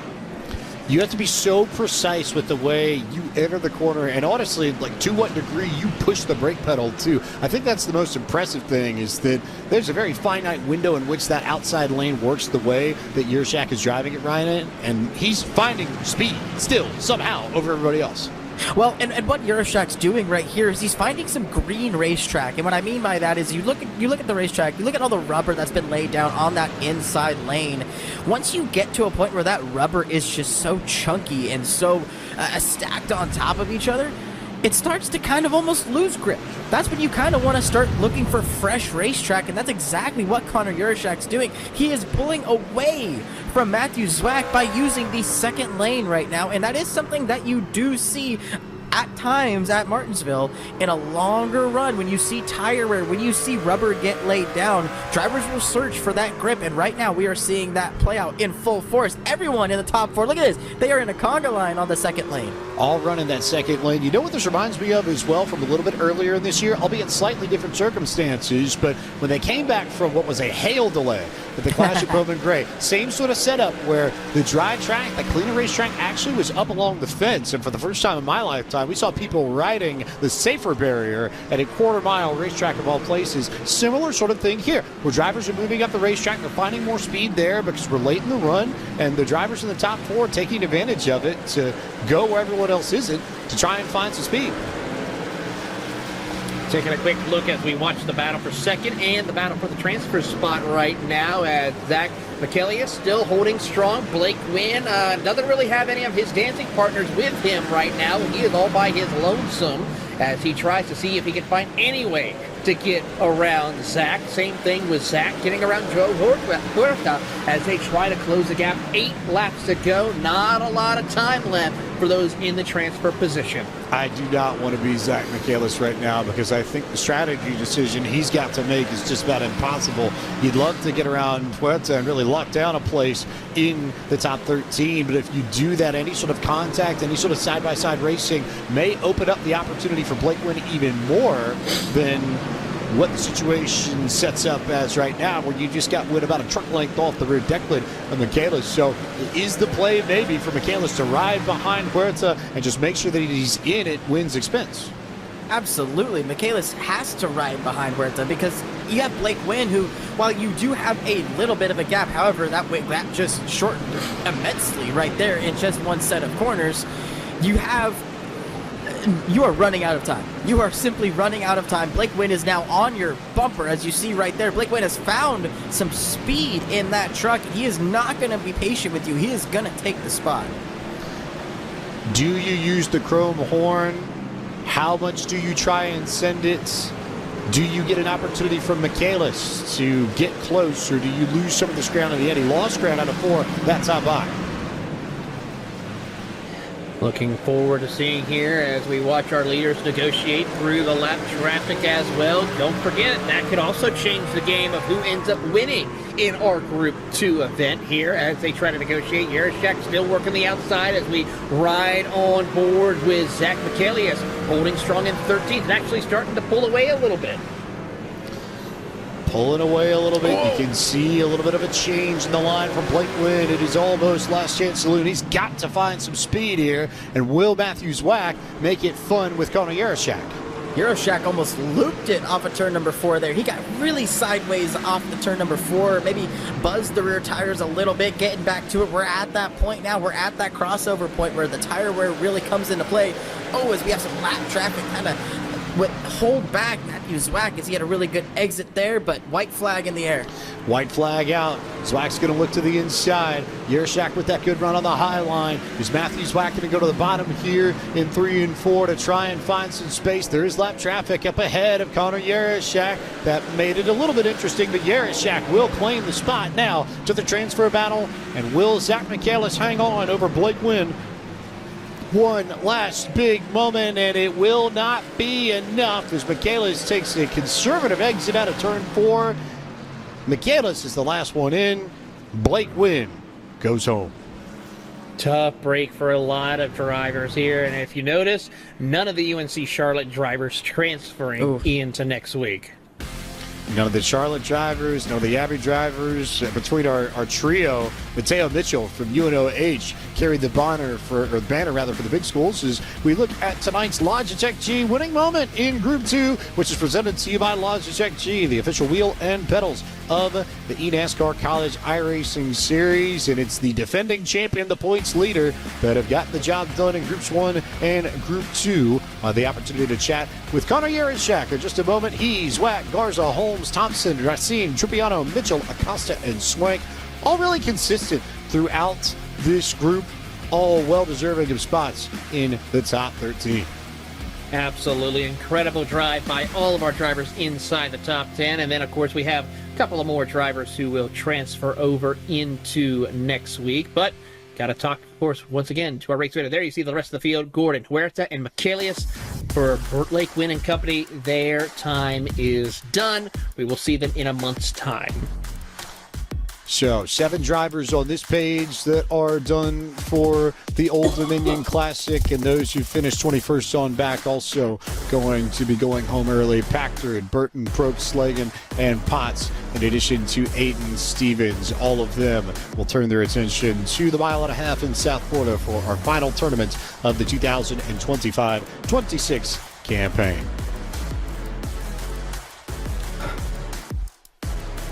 That is a wrap on Group 2, but before we start looking at Group 3, let's take a moment to turn our attention once again to Taylor Burris, who is with the University of Calgary Dino and the Group 2 winner of the Old Dominion Classic, Connor Yarashak. Connor, I gotta say, you're one of the few people I've seen to make that outside lane work besides on a start or restart. What have you were able to do to make that truck stick on that outside lane?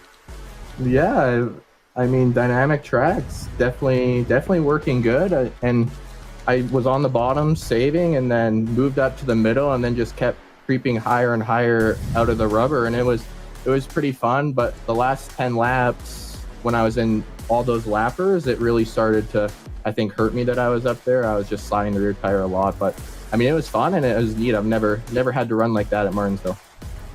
Well, we get ourselves ready to move on to next week, and you are one of our top contenders in the points championship. How strong do you feel going into next week?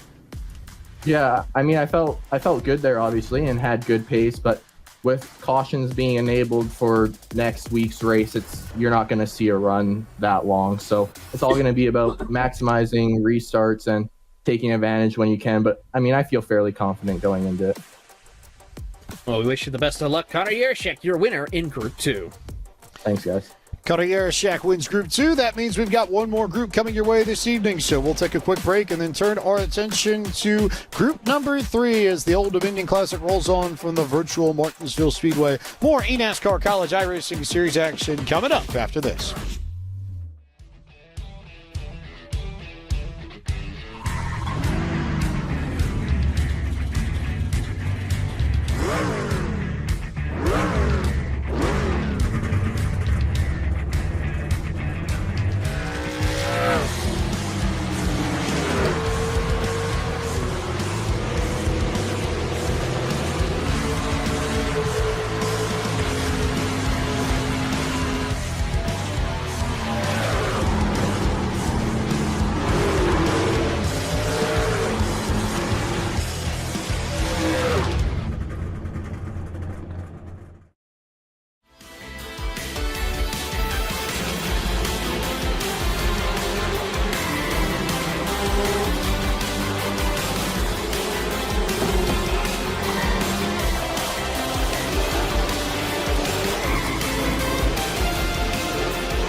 Racing isn't just a game.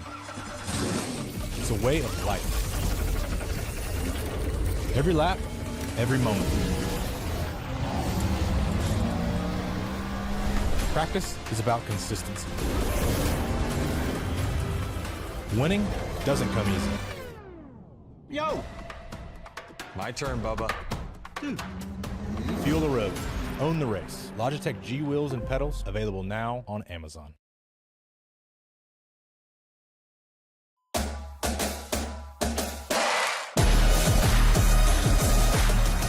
This portion of the broadcast is brought to you by Logitech G.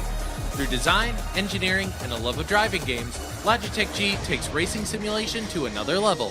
Logitech G, the official wheel and pedals of the eNASCAR College iRacing Series. And by Play vs. College League, the largest collegiate community bringing in the new era of esports for students across the country. Learn more at pcl.gg.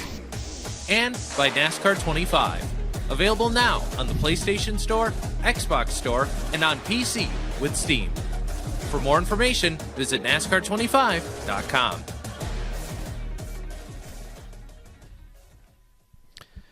Welcome back to coverage of the eNASCAR College iRacing Series powered by Play vs. College League, where we are 2 groups down. We have 1 group left to go, and we have an opportunity to remind you all that if you have participated in at least one time attack throughout the 2025-26 eNASCAR College iRacing Series season, then you are eligible to win a racing prize pack, including a Logitech G923 True Force racing wheel and pedal set for the Xbox or PC, iRacing credits, an eNASCAR College iRacing Series t-shirt, a lot of great prizes on offer, and more information to the full set of rules are available at pcl.gg/pages/eNASCAR.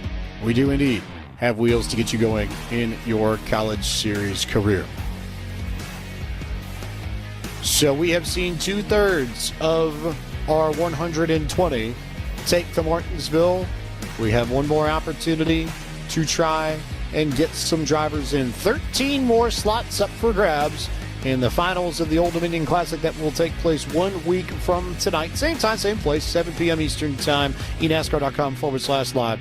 But before we look at Group 3 once again, we'll take a look back on what happened in Group number 2. And there were some great battles, I think, throughout the field in the second group of the evening, Taylor Burris. Absolutely, and it was an incredible run. This one here, though, I have to say, the rivalries for certain colleges really came out to play. We saw Connor Yarashek put on an incredible run in his heat race, but the UNOH and UNC Charlotte first started off with their rivalry. Packard as well as Cruz all went at it once again as well. And then in the second heat race, we saw the inside lane or outside lane get really checked up, and unfortunately, some drivers showcasing some aggressive behaviors when they made it in, as we watched the Belmont Abbey and UNC Charlotte drivers go at it. Bit of a mix-up at the front. A lot of UNC Charlotte drivers who tried to race their way in contact here between Landon Slagan and Jacob Martin. And then Matthew Zwack and Connor Yarashak went to battle at the front of this field. And Yarashak waited for a while to make his move, but with about 15 laps to go in the second round race, make his move he did. He held the lead the rest of the way, and the points leader will yet again be taking home points at minimum in this tournament. 13 more names to add to the list. Yarashak, Zwack, Garza, Holmes, Thompson, Racine, and Trupiano coming out of Group number 2 and adding their names to the 13 that already advanced out of Group 1 earlier this evening. A few more names to come on this list that will also be participating in Week 2's proceedings. Mitchell, Acosta, Swank, Gordon, Huerta, and Michaelis. Those 6 joining the 7 that you saw on our first page, all of them going to have a shot at winning the Old Dominion Classic 1 week from tonight. They will advance to round 2, and they will be going home with points in the standings as well. That's one of the perks of making it to week 2. At least you are going to pick up some form of points in the standings. To Group 3 and to our final group of the evening. Back to first round races once again, as we turn our attention to our pole sitter, the Arizona State Sun Devil Bradley Erickson, starting alongside the Ohio State University's Matthew Morton. Jake Innish from Belmont Abbey College, highest of the Abbey drivers in the standings up to this point in the season. Tanton Woolridge from the University of New Brunswick, making his debut in College Series competition. Jalen Atkins from Belmont Abbey and Peyton Wilson from Wilson Community College, rolling off from row 3. Moving on, we got Trevor Dyer from the University of Alabama. Alongside him, John Sowers from St. Thomas University. Joey Cruz from the University of Northwestern Ohio. Alongside him is Justin Johnson from Augusta University. Running out in row 6, Jeremy Burns from Longwood University and Jeremy Pineta from Kalamazoo Valley Community College. Absolutely the first time we've had 2 Jeremys on a row in College Series competition, so neat little fun fact there. A few more drivers that will participate in this first round race. Wichita State's Lane Graves, Wisconsin Whitewater's Caleb Weekly, Kings College's Douglas Newbegin, and Buffalo's Jack Freeman, starting 16th on the grid here in this first round race for group number 3. We turn our attention now, as always, to Taylor Burris, and our Logitech G-Track analysis. I'm getting ready to say, there's Jeremy Burns out there, but not a Taylor Burns out here. But, of course, the top 30 laps around the circuit, top 8 advance to the second round. 9th through 20th, we will see head off into the LCQs. Everybody going to have at least 2 races as per the standard in these groups. So if you don't make it here, you'll have the opportunity to go into the LCQ. No UNC Charlotte drivers in this, 2 Belmont Abbey drivers in this, and I believe 1 UNOH representative in this. So we will keep our eyes on those trucks and the rest of the field as well as we get set for action here from Martinsville Speedway. Worth noting here also, as we get a look at the Abbey machines, that everybody indeed from Belmont Abbey has run the Ram tonight. First time that we have counted in the history of the College Series that one school has been represented by one manufacturer over the course of a campaign. Drivers have the ability to choose whatever manufacturer they like to race, but pretty neat that all the Belmont Abbey drivers came together and said, let's run Rams together. Unified on that front as we get set for action from Martinsville in group number 3. We get things going all over again. Bradley Erickson leads us to green and spun the tires a little bit on his end, but that's actually one of the cleanest starts we've seen, if not the cleanest all night. No wheel spin from any of the drivers, and we are door to door rolling at Martinsville. 2x2 pretty much for your entire field of drivers as they work their way through. Clean opening lap here as the Belmont Abbey drivers are trying their best to get around the driver of Tanton Woolridge, who is trying to hold on and make a debut for the New Brunswick.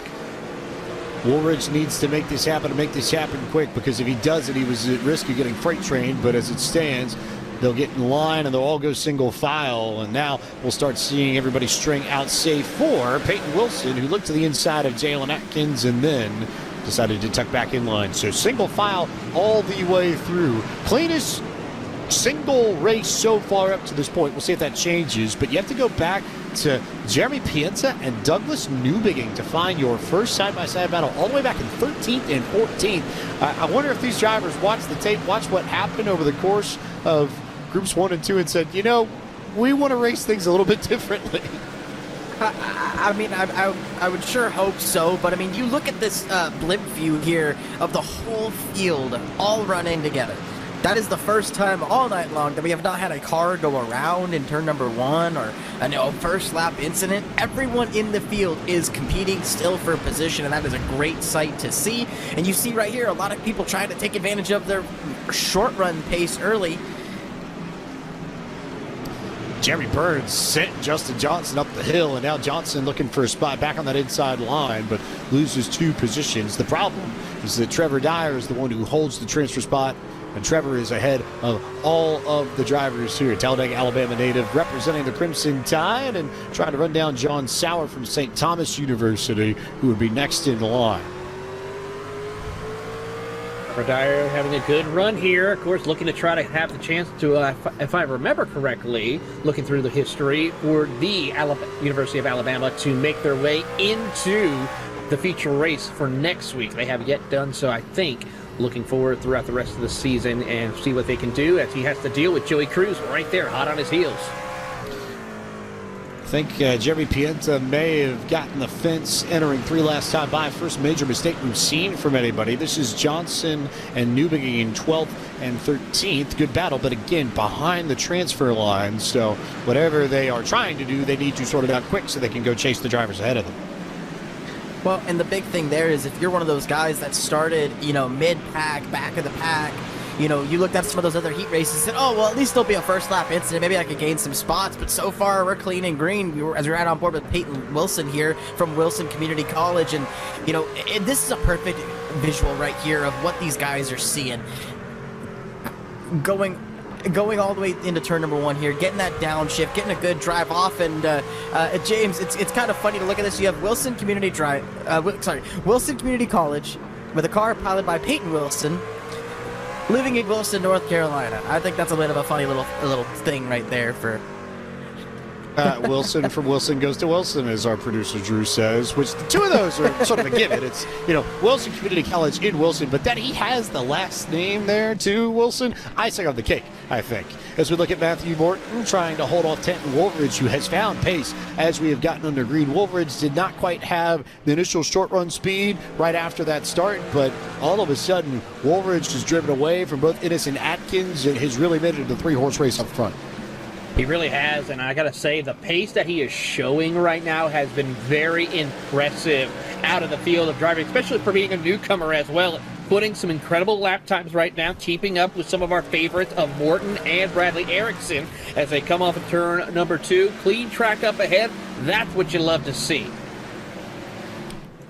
Absolutely nothing in sight for any one of Erickson or Morton or Woolridge. If anything, the fun is going to happen right behind Innes and Atkins and Peyton Wilson. We go on board here with Woolridge now, who is just clicking these laps off and doing a nice job of it. Matching lap times with the leaders. He's the only one really within half a tenth of either one of Erickson or Morton.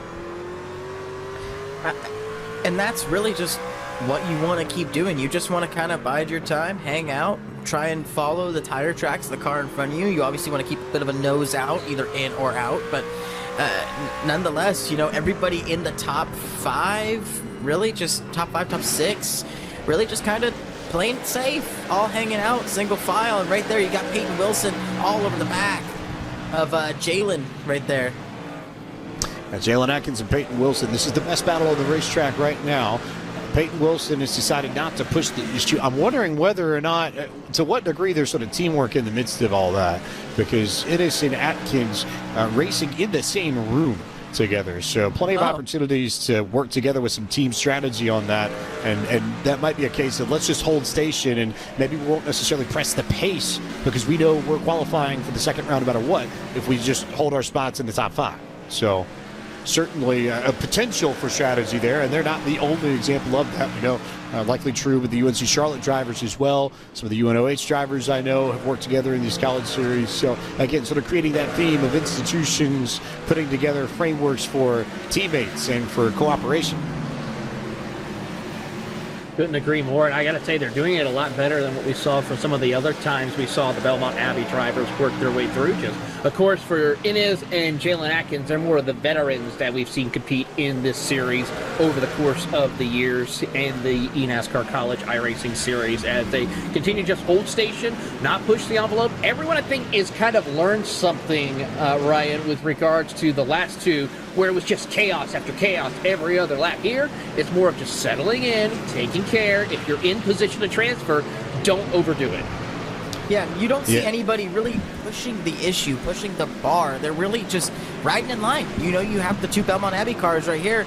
I would not be surprised if Atkins could pass Jake in this, but why? There's no point. Just hang out.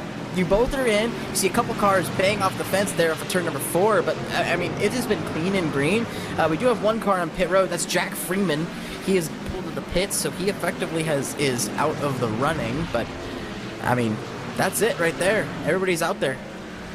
Joey Cruz in trouble further back. The other thing that I'm noticing, especially when we compare Atkins and Peyton Wilson, and there's a look at the Belmont Abbey setup. So they have their watch party going off to the right, Jacob Martin and Jeremiah Taylor, who competed in Group 2, sitting there in the lounge, and Jake Innes racing in the lounge and in the setup there, trying to make things happen, is now Peyton Wilson has gotten to the inside of Innes, and Peyton Wilson might be able to take over the 5th spot.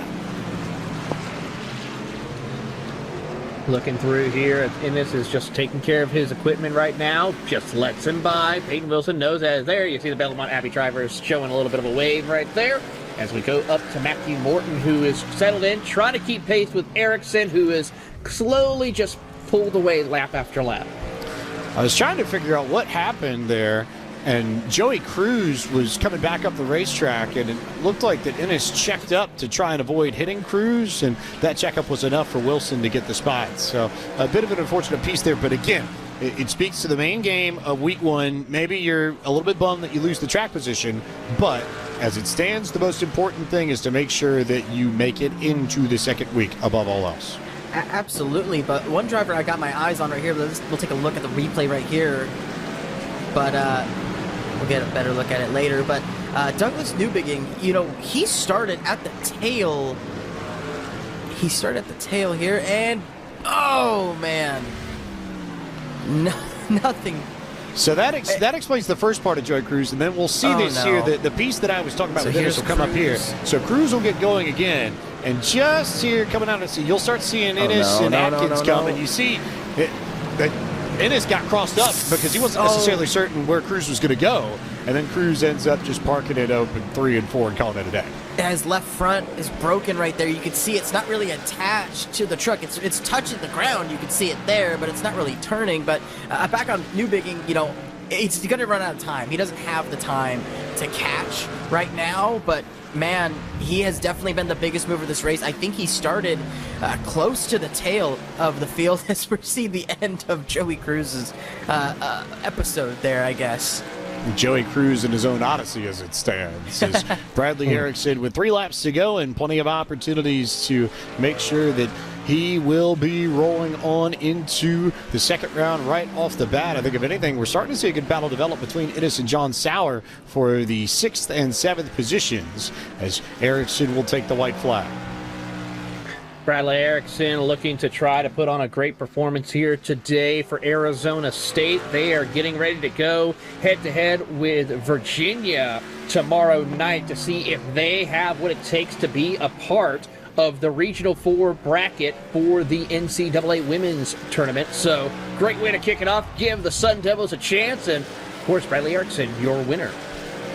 Erickson, your winner, and Trevor Dyer from Alabama, the last driver in immediately and directly into the second round. 8 drivers will make their way into the round 2 race from that first heat, and they are as follows. Bradley Erickson wins the heat and gets the job done. Matthew Morton was second in that heat. The other drivers advancing from that heat are Tinton Woolridge, Jalen Atkins, Peyton Wilson, Jake Innes, John Sauer, and Trevor Dyer. Douglas Newbegin will start on pole for the LCQ a little bit later, and the rest of these drivers that you see are LCQ bound as well. 2 are final first round race of the evening. The second first round race in Group 3, the 6th first round race in total of the evening, and the last. So, a few more races coming up after this. Western Connecticut State's Jonathan Evans starts on pole. Purdue University in Indianapolis' Jacob Bradley rolls off second. Daniel Falkingham, our most recent winner from the University of Maine at Machias, starts third. Griffin Salyer from Bowling Green State University, the Falcon, rolls off from fourth. Maverick Davis from Kettering University starts in the 5th position. 6th on the grid is Trey McCrickard from Augusta University.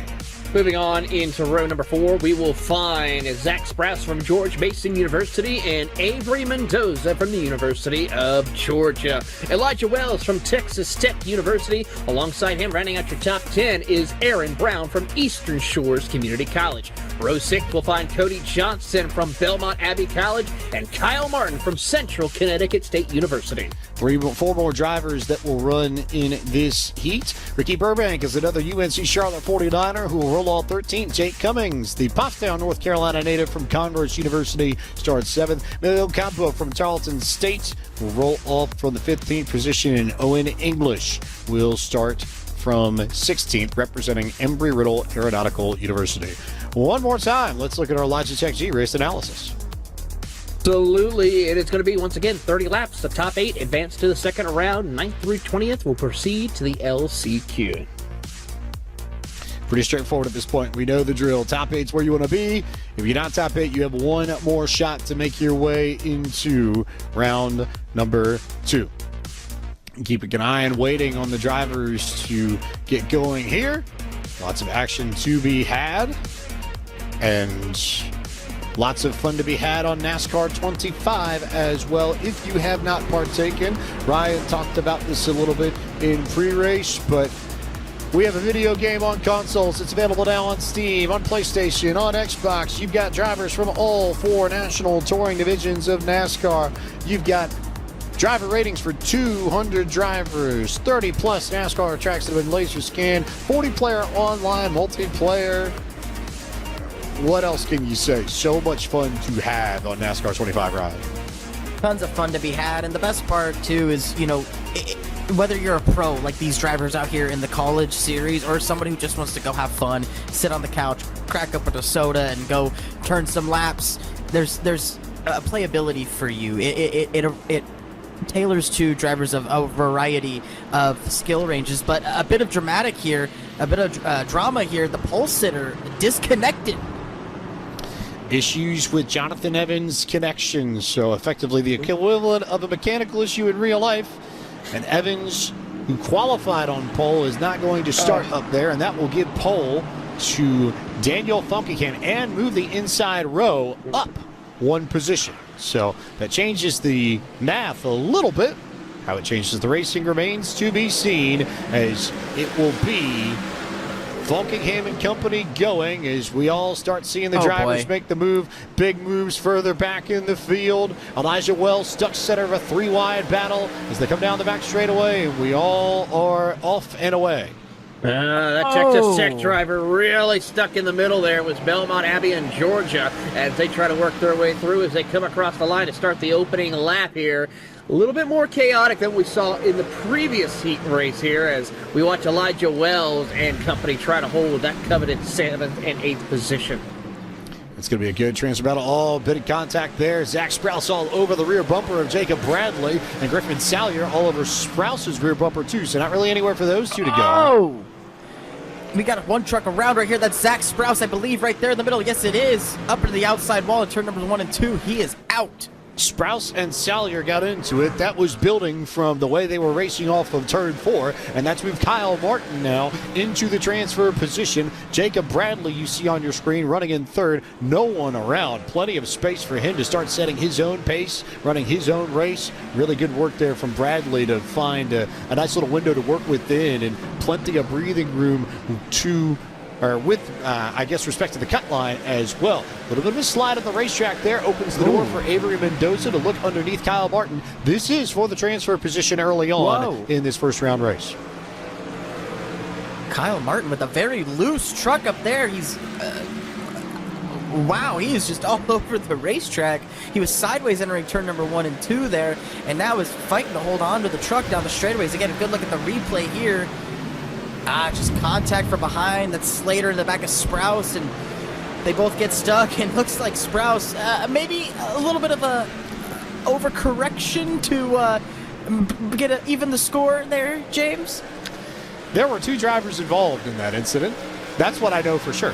So Sprouse and Salyer end up around, and in the back on that, they are most likely headed to the LCQ.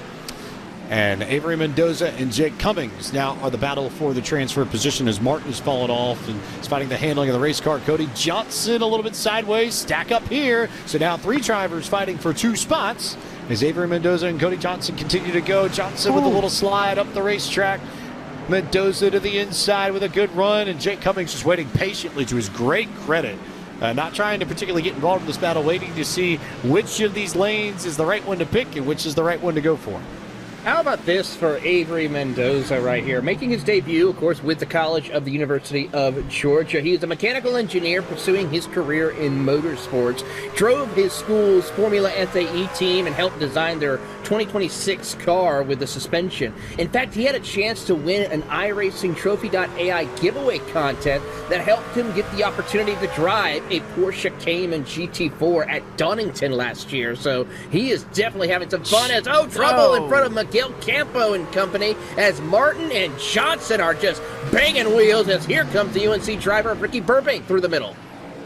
And Burbank's going to clip Kyle Martin, and Martin's going to go into the marbles up in 3 and 4. All of that made for a pretty big adventure, and in the end, it was Jake Cummings who managed to get away from all of that. And all of a sudden, it's a 1.8 second gap from Cummings in 8th to Johnson in 9th. Yeah, and Cody Johnson, he's been driving real hard at the scene of the crash. Seemed really from the drop of the green. He took it to the curb lap 1, and I've been keeping an eye on him throughout that race. And right there, he just tried to set up the pass, and a bit of an optimistic move to the inside, and just gets into the rear bumper and sends Burbank around. So, looking at our battle for the race lead, Daniel Falkingham, and how about Maverick Davis representing Kettering University out of Michigan, doing a nice job hanging on the coattails and keeping not only the winner of the most recent tournament at Michigan, but a multi-time winner in this series. Very, very honest. This is probably Maverick Davis's best run of the year so far. I have to agree with you on that, James. Really strong performance and going toe-to-toe with one of the biggest names, Daniel Falkingham, who is just being smooth and consistent right there. Looking forward to seeing what he can do here as he looks to try to continue with a charge. Already kicking off 2026 with a great run of events that he's already had so far as he looks to try to get the heat race win here. Continuing to work their way around Martinsville and doing a nice job of it. Good stuff here for Daniel Falkingham and Maverick Davis. Jacob Bradley is about a second back of this, so not excessively far. He's lost a little bit of ground, but hasn't lost too much ground. McCrickard, Brown, Wells, Mendoza, Cummings, the rest of your top 8. What I saw on that onboard right there, when we rode on board with Falkingham there, is he's not shifting. He's not downshifting compared to the rest of the field here. Everybody else is getting that downshift to the center of the corner. Meanwhile, Falkingham is trying to keep the tires underneath him, trying to keep that rear end underneath him. Maybe he sees some value in keeping that right rear a little bit cooler on the long run here, and it is proving to work out. He is holding off Maverick Davis by just being smooth. Doing a nice job of it to Aaron Brown out of Nelsonia, Virginia, holding a spot in the top 5 and looking pretty solid for a place directly into round number 2. Keeping an eye on the leaders, also making note of the fact that Zach Sprouse has made it back to 10th and is racing Cody Johnson for the 9th spot and has speed and has been pretty quick. So the story for Zach Sprouse might not be over just yet, as Sprouse is continuing to work his way up the pylon, and these two are continuing to just stay right on top of one another. Here we go. There's Jake Cummings right there on the shifter, utilizing the gear lever right there, shifting into gear. Love that. Gotta love it here. He's really trying to work it. Didn't shift now. He's down. Shifts right there. Goes back up a little bit right now. And now back down as he tries to work his way through the gears and just take care of his equipment, but running some good, consistent lap times right now as he holds that 8th spot. Taylor, do you know how to pronounce his hometown? Sort of make this a fun moment that we have on all these broadcasts. You want to take a stab? Ryan, you want to take a stab? Pufftown. Pufftown, North Carolina. Looks like Pfaff is pronounced Puff. So just to the northwest of Winston-Salem, about 15 minutes or so. And home to Jake Cummings, who has been a long time competitor in the college series. And one of the, I guess for better or for worse, the sad things here is that at some point these drivers end up graduating, and at that point you are no longer eligible for the college series. And Cummings, a grad student, on the backside of his college series career, and at Homestead, Miami, we're going to be saying goodbye to a few seniors and to a few graduate students who will not be participating in the college series in 26-27, those who will have aged out. So we'll keep an eye on that as well, and keep you abreast of those, especially those who have spent a lot of time competing in this series and definitely helped to make it what it is today. As it stands, Maverick Davis has lost a little bit of time to Daniel Falkingham, but still really impressive work. Although this is really a sort of different skill set as we look at Jake Cummings and Avery Mendoza. This is the fight for 7th.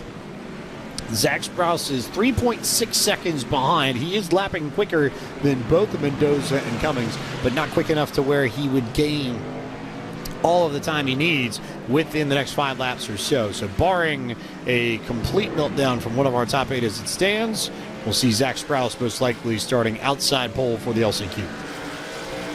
And Avery Mendoza here, you know, they're doing a really good job just giving up the space. Like, they go all the way to the wall. Go ahead, take the spot. We have a 3-second gap to the next truck. Take the spot. I don't care. I'm in the race. That's exactly what Avery's doing right there, and that is some smart heads-up driving. Don't put yourself in a spot to where you're going to get knocked out of the feature. So, Mendoza gives the spot to Cummings and will ride around for the comfortable place in 8. 4 laps to go. Sprouse has cut it down here a little bit, but Mendoza with the opportunity to gather it back up. The gap is down to about 2.7 seconds, but that won't be enough time for Zach Sprouse to make up that gap. And now, taking a look here, this is Griffin Salyer and Kyle Martin. So Salyer got involved there and made the contact with Zach Sprouse, and then Martin got turned around over in turn 3, and these two are racing for position. This is effectively for a starting spot in the LCQ and for your grid spot there. However, the race leaders happen to be right behind this battle. This is going to be interesting to see what Daniel Falkingham decides to do here. He's going to just take a little bit of time as they work their way through. A little bit of battling here amongst the Northeast Conference amongst these two as they work their way for the final time. Griffin Salyer holding down the banner for midweek action. It is that time of year after all. And as they come across the stripe, here is a look at Daniel Falkingham, who will win the first round heat, and Avery Mendoza working around turn number 4, making sure that Mendoza brings the Georgia Bulldogs directly into round number 2. Your top 8 drivers who advance into round 2 directly are Falkingham, Davis, Bradley, McCrickard, Brown, Wells, Cummings, and Mendoza. Sprouse will start outside pole for the LCQ. Will be joined by Johnson and these 5 drivers you see here on your screen. One more LCQ this evening, and it is the Group 3 LCQ, where we are going to start eliminating drivers from this group.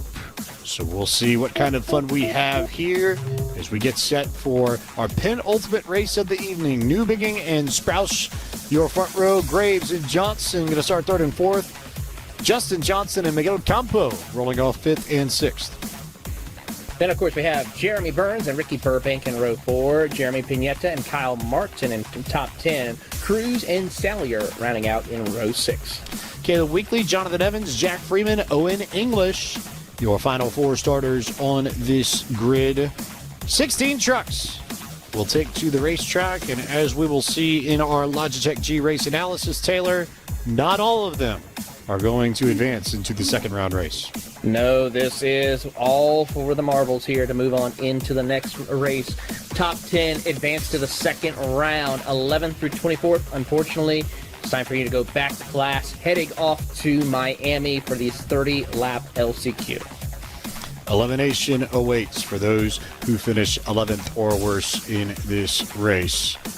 A shot at one of the coveted 13 spots remaining in Week 2's proceedings is available to those who can finish in the top 10. You can visit pcl.tg/pages/eNASCAR for more information on the eNASCAR College iRacing Series powered by Play vs. College League. You can also scan the QR code on the lower right-hand portion of your screen. And a reminder that if you have competed in at least one time attack, you'll automatically be entered for a chance to win a prize pack, including a Logitech G923 True Force racing wheel and pedal set for the Xbox and PC, and iRacing credits, and eNASCAR College iRacing Series t-shirt. So plenty of fun goodies available to those who at least try to qualify.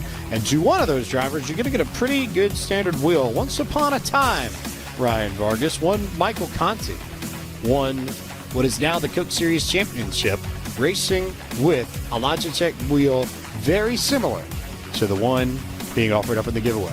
So you can find speed.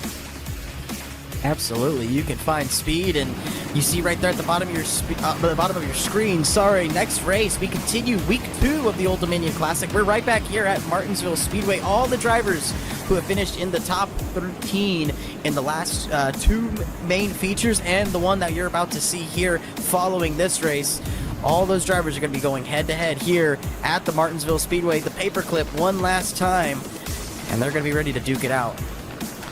39 drivers will enter one, will claim the Old Dominion Classic, and will have the opportunity to stand alone as the champion of the paperclip. For these drivers, it's all about making sure you get out of the blocks well. We've seen some chaos, in particular in these LCQ races. So I think if I am anywhere in the middle of this pack, I am very nervous because it has not been pretty on these initial starts for some of these drivers, and I think you have to be very cautious and careful if you are anywhere outside of maybe the first row or the last. How it transpires and pans out, we shall see. Newbigging, Sprouse to lead us to green. Will we get wheel spin from anyone? Will we have 3 wide going into 1? Let's see how it all pans out as Newbigging spins the tires a little bit and almost stacked up that inside line, but manages to gather it back up. Nice work there from Newbigging as they go 3 wide, 2 wide, whatever, a little bit further back, and double file through the rest of this field. Everyone now working their way through side by side, and Lane Graves pushes the George Mason driver, Zach Sprouse, up the track. That now opens the door for Johnsons, both the Johnsons, to try to find their way around. Zach Sprouse has been a pinball in this group so far, and he's had plenty of speed. We saw him race his way back up to the front of the field as Cody Johnson gets sent sideways and loses track position further back. And Cody Johnson was laying the bumper to the back bumper of Zach Sprouse there. Looks like he gets hooked right there going into turn number 3. But, you know, we stay green. Doesn't look like he got turned exactly. So he's still in the mix here. You see right there, he merged back into the tail of the field. He got a side-by-side battle for the 14th position between Burns and Burbank. So long ways to go. We're just at the beginning of this 30-lap LCQ. Plenty of time for things to happen. There was contact from underneath, and I believe it might have been Caleb Weekly that got into Johnson, and it effectively just became a sort of cue ball effect. Everybody sort of went up the racetrack, and Johnson was just wrong place, wrong time, and so loses all that track position down 9 spots in the grid from 4th, now back to 13th, and on the outside looking in. We'll need 3 spots in order to get a spot in round number 2. And a good battle on hand, I think, developing not only at the front between Newbigging and Sprouse, but also for the transfer, which Jonathan Evans has. You're looking at some of the drivers right on the edge of it, too. Here's a look at that pinball event. Weekly, the purple and gray car. Johnson, the red machine. Contact there. They all stack up, and Johnson was just there on the outside and got sideways. Did a nice job catching it and managed to save it enough and hold on to at least a little bit of track position. Well, we had some trucks get sideways off the exit of 2 there. Looks like Caleb Weekly and Griffin Slater, possibly. Trouble for some of these drivers as we continue to watch them get after it. Keeping an eye on the transfer spot here. Jonathan Evans has a black flag, I believe. Wondering where that may have come from, but getting indications from our timing and scoring that Evans is going to have to serve a penalty, and if so, that would end his Old Dominion Classic early. Such a tough break right there. We'll try to see it. There goes Freeman down on pit road, and we watch Jeremy Burns trying his best to hold off Ricky Burbank for that 10th position. Jeremy just trying to hold that inside line. He's got Evans to see if he can catch up to him and give a little bit of a cushion for him, but so far he's got some time to make up. Found out the issue with Jonathan Evans when Salyer and all of them went sort of sideways and tried to get around. He ended up cutting underneath the pit exit line. You'll see it here, I think. And same sort of violation that we saw before Carson Neal in Group 2. This is the spin, I believe, from Jack Freeman, who ends up in the corner. But same sort of issue there for Jonathan Evans, where I tried to avoid the wreck, but again, you just, with the way the boundaries are here and the way everything sets up here, you cannot go below the pit entry or the pit exit line if you are coming from the racing surface. Yeah, and that's just, par for the course here, right? That's how Martinsville is here on the sim. There's been plenty of times where you're just a bystander, really, and, you just kind of get caught out. It's, the luck of the draw, unfortunately, but for Jonathan Evans, we'll see him at Homestead and have himself a time. So let's take a look at what happened to Jonathan Evans. We just talked about it and described what happens, and you'll have the opportunity to see it here. Evans is the orange and blue car in the middle of the screen. Salyer and company make contact, and so he ducks underneath it right there. There's the cut underneath the cone. Very, very small margins there, but that's what got Jonathan Evans the black flag. Tough break right there, as we saw here with that penalty, and that's the second time we've seen that, but one's on the pit exit, the other on the pit entry.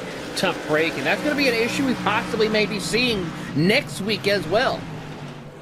Homestead Miami can be fun. You've got the aprons that lead you to pit road as well, so something that you want to pay attention to as we watch these drivers work their way around Martinsville. Lane Graves, another one of the veterans of the eNASCAR College iRacing Series out of McPherson campus. And talk about teams that have history in basketball. Wichita State's got a pretty good setup in that sense, and Lane Graves is another year's worth of competition yet. He's only a junior, so we should see Lane Graves next season in the College Series as well. Absolutely. Of course, if I remember correctly, looking through the rundown of the College Basketball Championship, Wichita State not making it into this year. Not their year, but that doesn't take away from the history. We see that plenty of times as we get a good look at some of the drivers fighting. Joey Cruz, who had the trouble in his first round race, with a very nice recovery job here to run in the 6th position, holding off Kyle Martin at the moment and trying to run down Miguel Campo as Salyer and Weekly, the two that are fighting for the transfer halfway through this LCQ. Well, and one thing that was really interesting about that onboard with Lane Graves there is, you see him doing that downshift in the center of the corner, but he's almost doing it almost like a tad too soon. You kind of almost heard me kind of pipe up and say, oh, because he does that downshift and it shocks the rear tires and it sends his truck sideways just about every corner. So going to be something to watch as we get into the 60-lap feature, expecting that he makes it. Currently in the 3rd position, barring any big changes there. Now we're riding on board with Zach Sprouse, another one of those drivers sitting P2 in a nice comfy spot. Zach Sprouse, I can tell the story of Zach Sprouse has running this crew so far. He will say that he got run into by Griffin Salyer in his round 1 race and just did not want to wait. I wanted to make sure that he got a good run going in this LCQ because he knows he's got speed. And I would say, a pretty fair argument, he's been one of the quickest cars, especially once he got by himself in his first round race. And now here in the second round, or rather the LCQ, Zach Sprouse has one of the fastest trucks on the property right now, no doubt about it.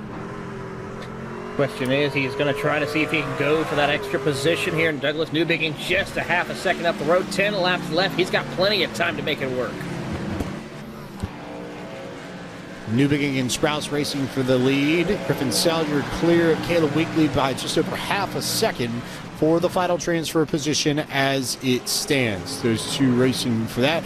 These two racing for it. Here is a look at the battle for 8th between the Jeremys. Pienta with the move up high and Burns with that great run on the bottom to take away the spot. So Burns to 8th, Pienta to 9th.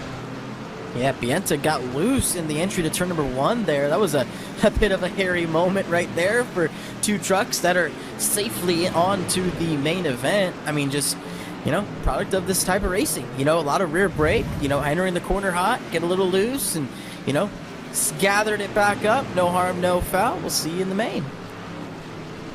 So,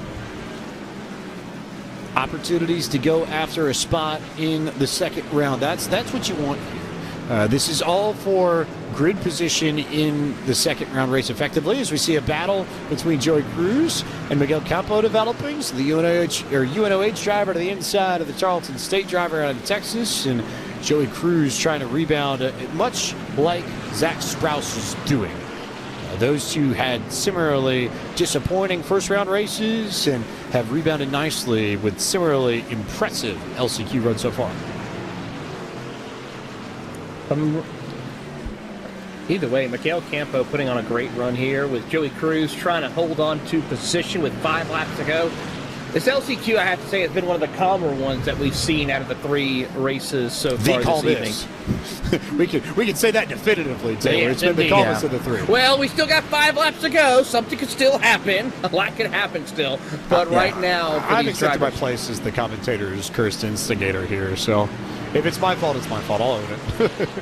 But the way they've been racing here, I don't think we really have to worry about that much because this is really the one true battle on track. Oh, Cruz! Whoa. Trying to get to the inside. They go up the racetrack. Hold on to it. Okay. I might have done my job there a little bit as Joey Cruz now brings Kyle Martin into the mix. Campo is clear by maybe a truck length or 2. So, racing hard for track position. Great heads-up driving by both drivers, but by Campo and Cruz there to hold on to it as Campo now misses turn number 3, falls into the clutches of Cruz, and now Cruz is going to take it to the top side as Campo gets loose off the corner, opens the door up top. Cruz going to settle back in line.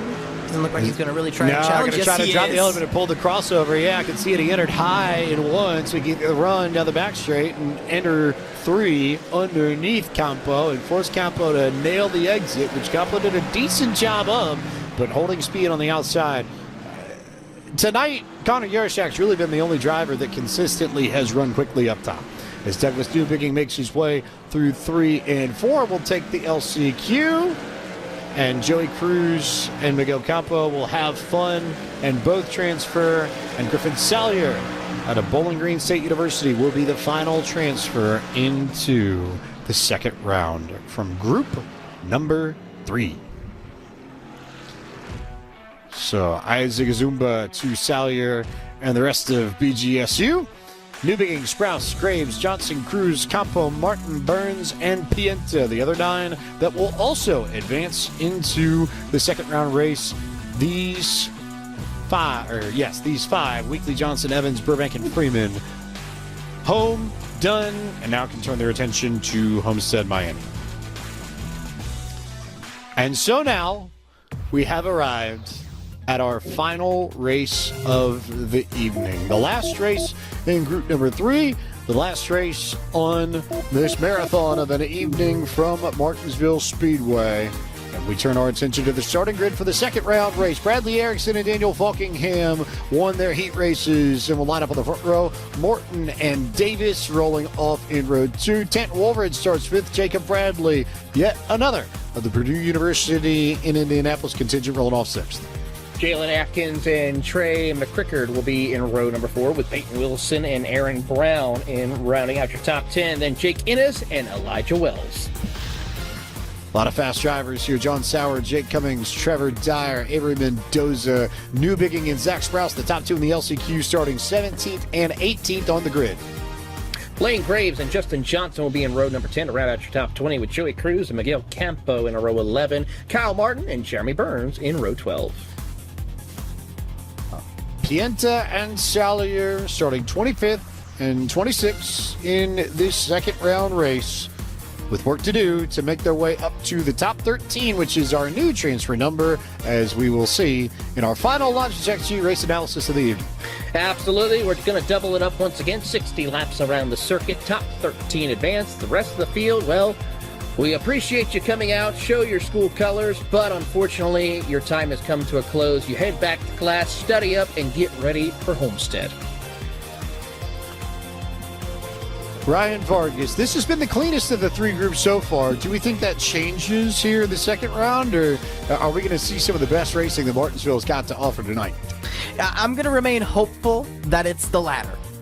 So far, this has been a very fun group to watch in terms of the cleanliness. I mean, we saw Cruz and company there have an intense battle for position there, and that's what Martinsville racing is all about. You know, sending it into the corner, getting a little overzealous, tossing it in, laying the fender, but not really wiping each other out. That's what's fun about Martinsville racing. So hopefully we see a little bit of here tonight, but man, 60 laps, there's a lot that could happen.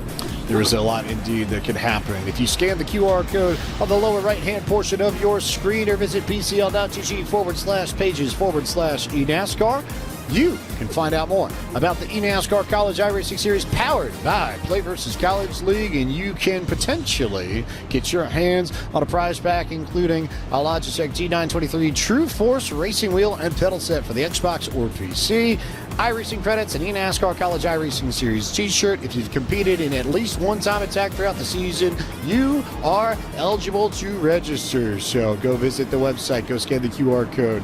You might get yourself a brand new wheel at the end of this College Series season. Bradley Erickson, Daniel Falkingham, the front row. It's the top 13 that will advance into week 2. Everybody else is going home. What kind of adventure are we in for in our final race of the evening? Sitting here on about 3.5 hours of broadcast time and one more race to go. 60 laps to determine our final 13 drivers advancing into week number 2. We are off and away with the second round race for group number 3. No wheel spin on the front straightaway. Everybody okay through 1 and 2 so far as they start coming up through the gears and work their way down the backstretch for the first time. A little bit of 3-wide action further back in this group. Almost 4-wide as Zach Sprouse has trouble. Oh! One driver around. He'll go up the racetrack. Can he save it? No, he collects a couple of other competitors. Oh, that stacked up a ton of people that got caught in the back, and a lot of people who ended up coming out of the LCQ with trouble early. So it breaks up this group. Keeping an eye on Trevor Dyer as it stands, and also keeping an eye on Zach Sprouse, who just sent poor Avery Mendoza to the absolute moon, a little bit behind this, because the transfer battle already heating up as we get a good look at Morton and Woolridge and Bradley and company. Yeah, but my eyes are definitely on Douglas Newbigging. He's been super fast all night long. He qualified towards the back, had to drive his way through the LCQ, but he is always a very fast driver, whether it's within the college series or in various league races. He is always at the front. So keep an eye on him to make his way into the transfer and possibly making his way further into the top 10. He and Zach Sprouse are two drivers that have pace to qualify for week 2. They are faster than some of the trucks ahead of them. The question for both Newbigging and Sprouse is how do they get around some of these trucks, and maybe do they work together to try and complete these passes? I can see that being something as well. The big possibility, I have to say, as well, as we watch these drivers try to work together through the field. Newbigging and Sprouse, they had a good thing going in the LCQ as they worked their way up through, and already going to put the bumper to Trevor Dyer, the Alabama driver.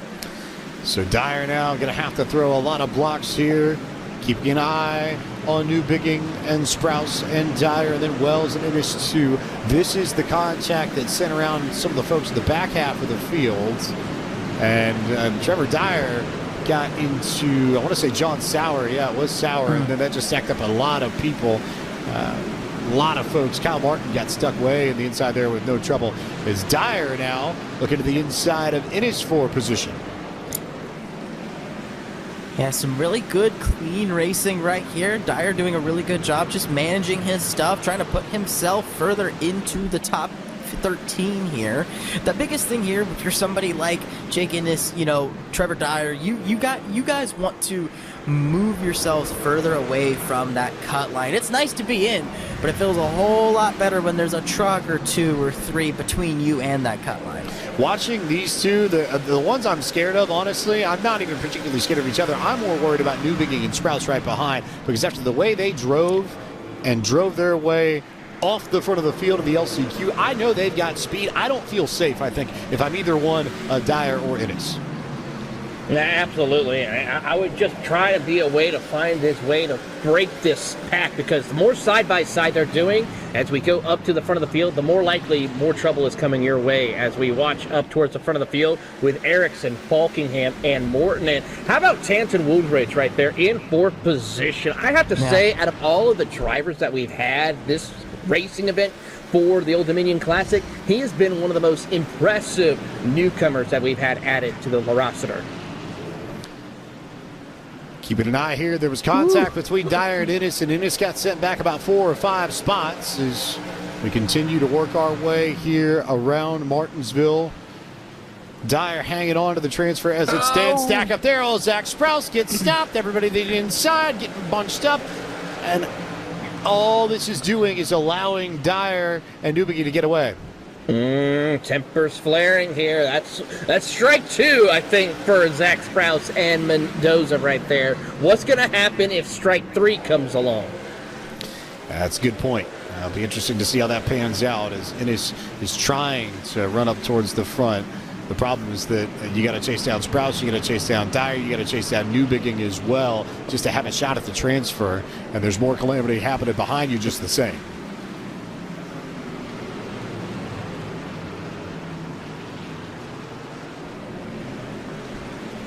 Good little battle there just behind. Jake Cummings and Justin Johnson are all over each other trying to get the track position, and Griffin Salyer is in the mix there too, just the same.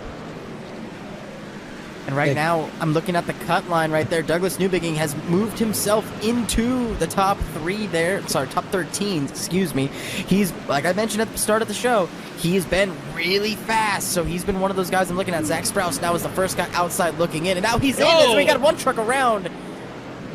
Trouble between Trevor Dyer and Elijah Wells. Those were the 2 that were involved. That's changed the complexion of the transfer battle. And Bigson further back there. That's another penalty right there for Elijah Wells, as well as he will park it. His day is done. A tough break for the Texas Tech driver.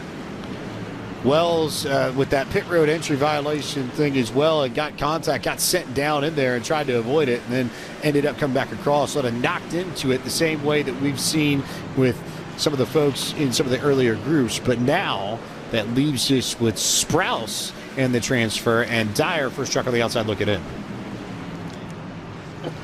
And we got ourselves a rivalry right there amongst it because we got Alabama versus Georgia. And just as I say that, Jake Innes found his way around Avery Mendoza. But that still can get a little bit interesting between the two teams as they go head-to-head.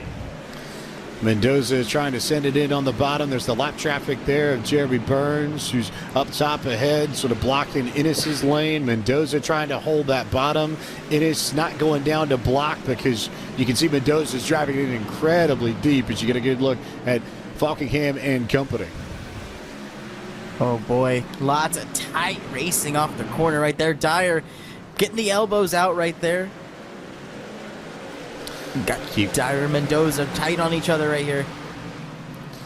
So Taylor pointed out you got Bama and Georgia nose to tail. If you're Innes, you can see Innes is getting better runs than Mendoza on corner exit. And there is a small window if he wanted to try and cut down and maybe get underneath the lap traffic of Jeremy Burns is definitely holding him up. The problem, though, and I think Innes is seeing this, is that Mendoza has been sending it in so deep into the corner that he's been hesitant. Only now does he cut down in front of the Georgia driver here, looking for some way to get around Trevor Dyer and get a little bit more track position.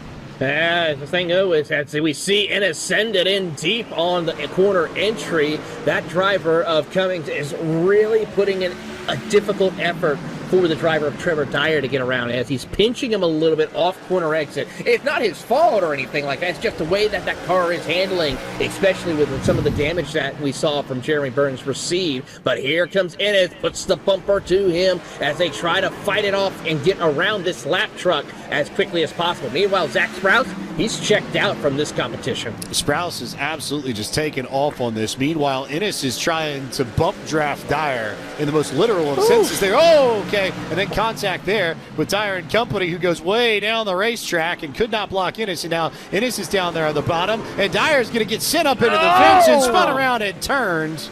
And that all started off contact with Burns, and then Dyer tried to go way down to the inside to block and just had to check up too early to make the corner.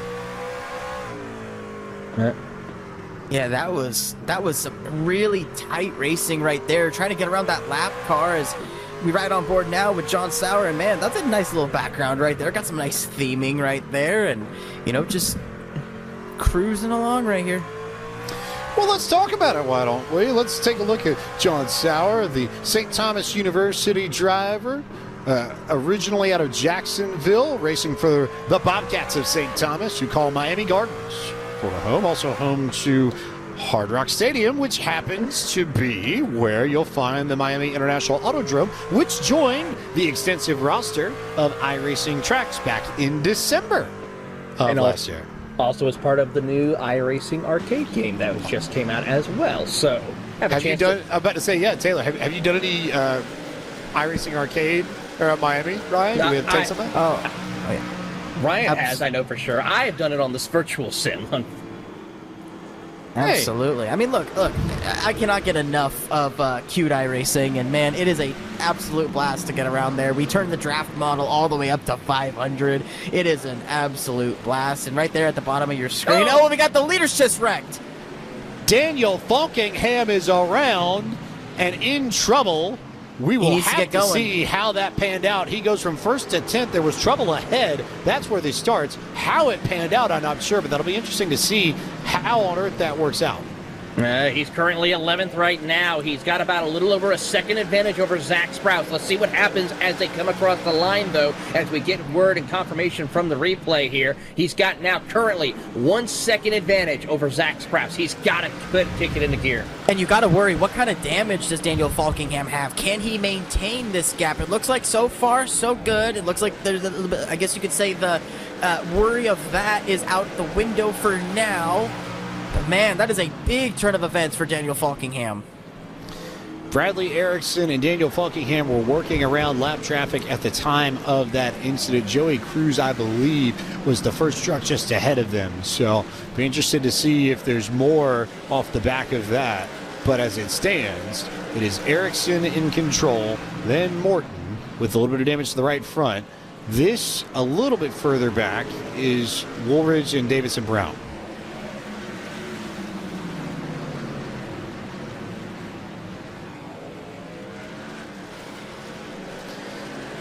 So let's take a look at what happened to send Daniel Falkingham spinning. He is the fourth truck in line here.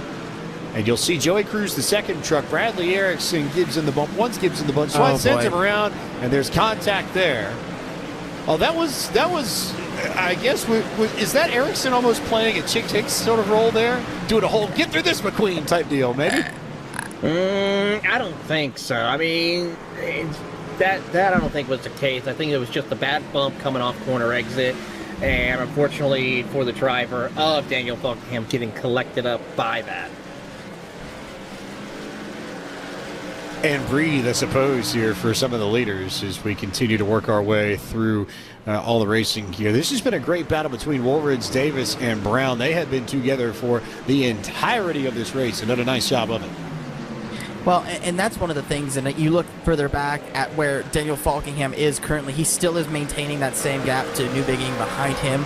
We're going to look at the replay here on board one of the trucks, but you're going to see right here, Erickson gets into the back of him, right on board with Hansen here, and just nowhere to go for Falkingham. I mean, at the end of the day, you got to sit back and think, you're Bradley Erickson, you're racing with Daniel Falkingham, you guys are all in, moving on to next week. I'm a bit surprised to see that he would get so aggressive with a lap car, but, that also raises the question, how much was the lap car holding you up? So, definitely an interesting situation there, James. That was exactly where my mind was going with it, is that if you're Joey Cruz, is that a situation where you want to be running in the line, or given that you were scored at the time, I think 25th, do you just go up into the high lane and let the leaders sort of freight train you and sort of get out of the way?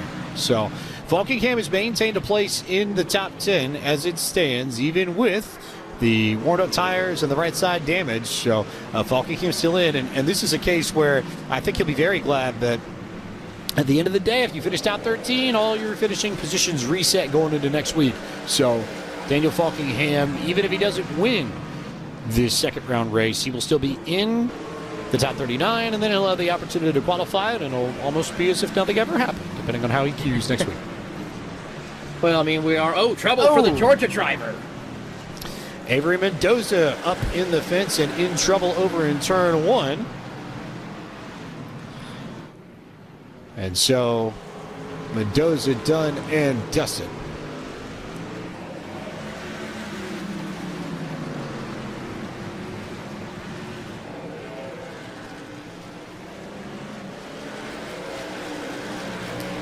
Aaron Brown, Maverick Davis racing for 4th and 5th.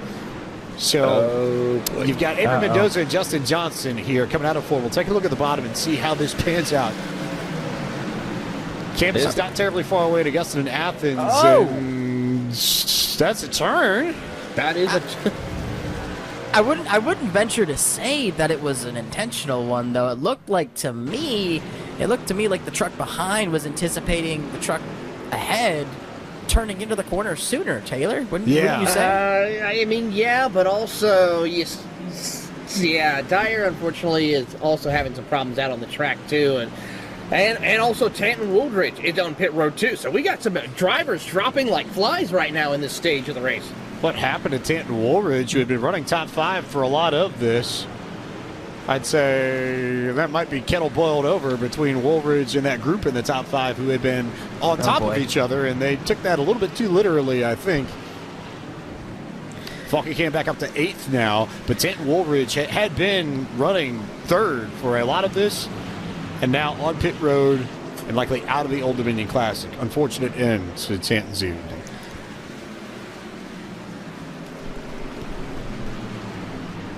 And that'll move Lane Graves up into 13th right there. Lane Graves, he was one of those drivers where I think it was within the first 2 or 3 laps of this race, he was up in the 3rd group getting into the walls. We're going to get a replay here of exactly what happened here. Oh, man. A couple trucks getting hooked together on the exit of turn number 4. It gets really tight off there, and oh, man, there they are right there, just getting stuck right there. Nowhere to go. Trevor Dyer also caught up in that one as well. I don't necessarily know if that immediately applies, but just if there's a running theme that I feel like applies to a lot of these incidents tonight, it's that it's the classic, I think, of a primarily open wheel adage where if you're blocking somebody on a corner entry, you can move once. But Yeah. if you move twice, you leave yourself open to whatever happens. And sometimes the end result of that isn't necessarily all that great. Sometimes that means you end up spun out. And I think there have been a handful of drivers who have ended up in that position where they've tried to make double moves and it hasn't worked out. It is probably one of the most frowned upon situations in all of motor racing when you're trying to be on the defensive and make those double moves. I mean, I've seen it time and time again. When you make it, it does not work here. As we have a change for position, as Aaron Brown has been making some moves here up to second. And I got to say, an impressive drive for the driver here out of Eastern Shores Community College. So Aaron Brown and Matthew Morton swapping positions second and third. Maverick Davis trying to catch back up to this and effectively make this the same battle that had been occurring when Tanton Woolridge was still out on the racetrack. We go on board with Aaron Brown. Plenty of experience in this race. Nelsonia, Virginia native, Eastern Shore Community College representative for a while in this series. Gets a little bit free on the entry there, but nonetheless, Aaron Brown, he's actually not too far off lap time wise than your leader Bradley Erickson. I don't think he has enough to really catch him, but you know, he's one of the few drivers in the field that's still running 21 ones in the field. There's only 3 drivers do that: Erickson, Brown, and Davis in 4th. So check that. Falkingham is also running ones. So we talked about the damage that Falkingham potentially may have. It's not hindering him at all. Not in the slightest. So how about that move? Oh. Matthew Morton just sent Miguel Campo all the way up top there. Was not waiting. We've seen that too, and I think that could be a story next week as well. Does lap traffic play into things, A, as Brown misses the corner and opens up this battle once again? And how much patience should you have, should you not have, if you are a lead lap car? I mean, at this juncture of the race, when, you know, if you're in the top 13 and your finishing position really does not matter when it comes to next week, I don't see any reason to not be patient. You know, I feel like if you're in this position, if you're one of those guys who are in the top 11, where you have at least a 2-car gap to the cut line, there's no real sense in trying to, you know, cause any issues. You have looks like Morton trying to get into the wall. Morton going up the track. Yeah, Morton got tight on the wall down the straightaway, loses the handle on that thing, falls back a spot or two there.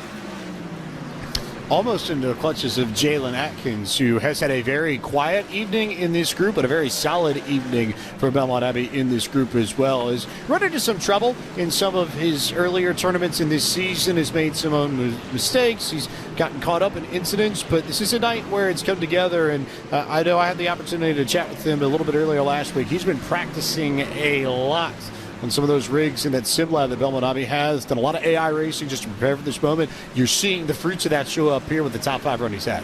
Absolutely, a really good run here. Great that he utilized the amazing things of iRacing with their new AI updates as well, and looking to see what he can do as we keep an eye on Aaron Brown and Maverick Davis.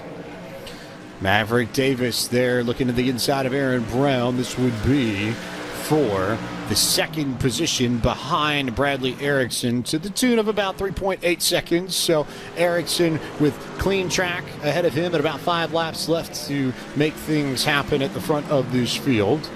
Brown, though, able to get the spot, able to make the move, able to continue to keep Maverick Davis at bay. Something different about this feature here versus some of the other ones, especially when we talk about Connor Yurashek moving up a lane. Not really seeing that much here tonight. I mean, you're seeing Douglas Newbigin right there. He's now being one of the first to venture up into that second lane, but, you know, too little too late. You know, he's only P9, but again, that position does not matter as long as you're ahead of that cut. Brown now, everybody going up to the high line. We're starting to see some of the leaders who employ the same tactics that Yershak and Zwack and company employed in the second group, where they go up to that second lane because now that's where the grip is towards the very end of this run. Worth noting, I think, for week 2, because I think we'll probably see that as well in the semifinals and the finals. But just something to keep an eye on here with 2 laps to go as this battle continues to wage on for second.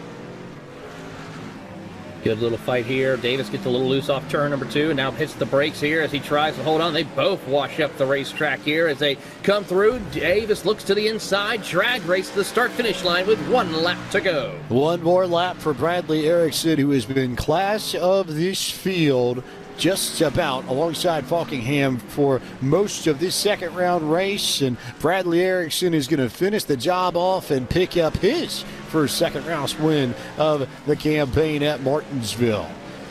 Good battle here. Drag race off of 4. Aaron Brown is going to win that over Maverick Davis. And keeping an eye on the transfer spot, it was a big send from Justin Johnson, who missed it. And Lane Graves gets across the line, and the Wichita State Shocker is the last of the 13 trucks that will advance the next week. And so we can turn our attention back to Bradley Erickson. First ever round 2 win for an Arizona State Sun Devil in any form. And that brings us our Group 3 Logitech G winning moment, brought to you by Logitech G, the official wheel and pedals of the eNASCAR College iRacing Series. Big time burnout there down the front straightaway, too. Had that thing rolling all the way. That's Harvick in Indianapolis style a little bit, right, Ryan? Maybe, perhaps? Oh, yeah, that's burning it down right there. I mean, Bradley Erickson just laid it to him tonight, and that was a fantastic job by Bradley. He had that little bit of incident there with the lap car, but, nonetheless, he's always a front runner in the college series, and further proves tonight what he can do. All 10 of these drivers you will see next week in the semis. Bradley Erickson, Aaron Brown, Maverick Davis, Matthew Morton, Jalen Atkins, Daniel Falkingham, Trey McCrickard, Peyton Wilson, Douglas Newbegin, and Jacob Bradley. Your first 10 to occupy the final 13 spots that were available out of this group. The final 3 drivers that will advance into next week's proceedings are as follows. Zach Sprouse from George Mason, Jake Innes from Belmont Abbey, and Lane Graves from Wichita State University. The 13 final drivers advancing out of Group 3 into the semifinals of the Old Dominion Classic. Jed Cummings is the first driver left on the outside looking in. Justin Johnson was right on Lane Graves' rear bumper, tried to send it deep into 3 and lost control of the rear end and spun out. All these drivers here ending up in trouble, Ryan, earlier on in the second round race. Yeah, we saw a lot of those drivers just, product of this type of racing, right? Everybody's getting antsy, trying to make the transfer, but at the end of the day, only 13 drivers get to move on and be a part of that lucky 39 that gets to fight it out next week. Points going to all those drivers in the standings who qualified as well. So an opportunity for them to work their way up the standings a little bit. In the meantime, though, we will turn our attention to some of the drivers that contested these Group 3 races. Bradley Erickson from Arizona State University, the Sun Devil. The winner is with Taylor Burris. Bradley, I gotta say, an incredible drive for you here tonight. I mean, talk us through how the track was changing, because you went through so many different changes just in that 60-lap period. Yeah, thank you. The track changed a lot. I was really surprised. On the bottom, it was super tight. It was like really tight center, and then it got loose off, and then towards the end of the race, I started to move my line a little bit higher each lap, and then I was able to get it to turn coming off, and I was just surprised on how much rear grip I lost at the end of that run. It was still plowing tight and then loose off, like I said, but I learned a lot. I definitely think I could have done some things better this race. I don't know what happened halfway through the race with the lap car. I don't know what happened. He kind of just felt like he stopped in front of me, but if it was my fault, I apologize, but I'll have to look back at it and see for myself. But yeah, I'm just really looking forward to next week. It should be fun. This track is one of my favorites, so I've been looking forward to this one for a long time. Absolutely, and of course we got to talk about it. Arizona State getting ready to try to make their way into the women's basketball tournament here later on tomorrow. Do you think the women's basketball team have what it takes to move on into the tournament? Yeah, probably. I'm not really in the loop with the women's basketball stuff, but I'm sure. It's ASU.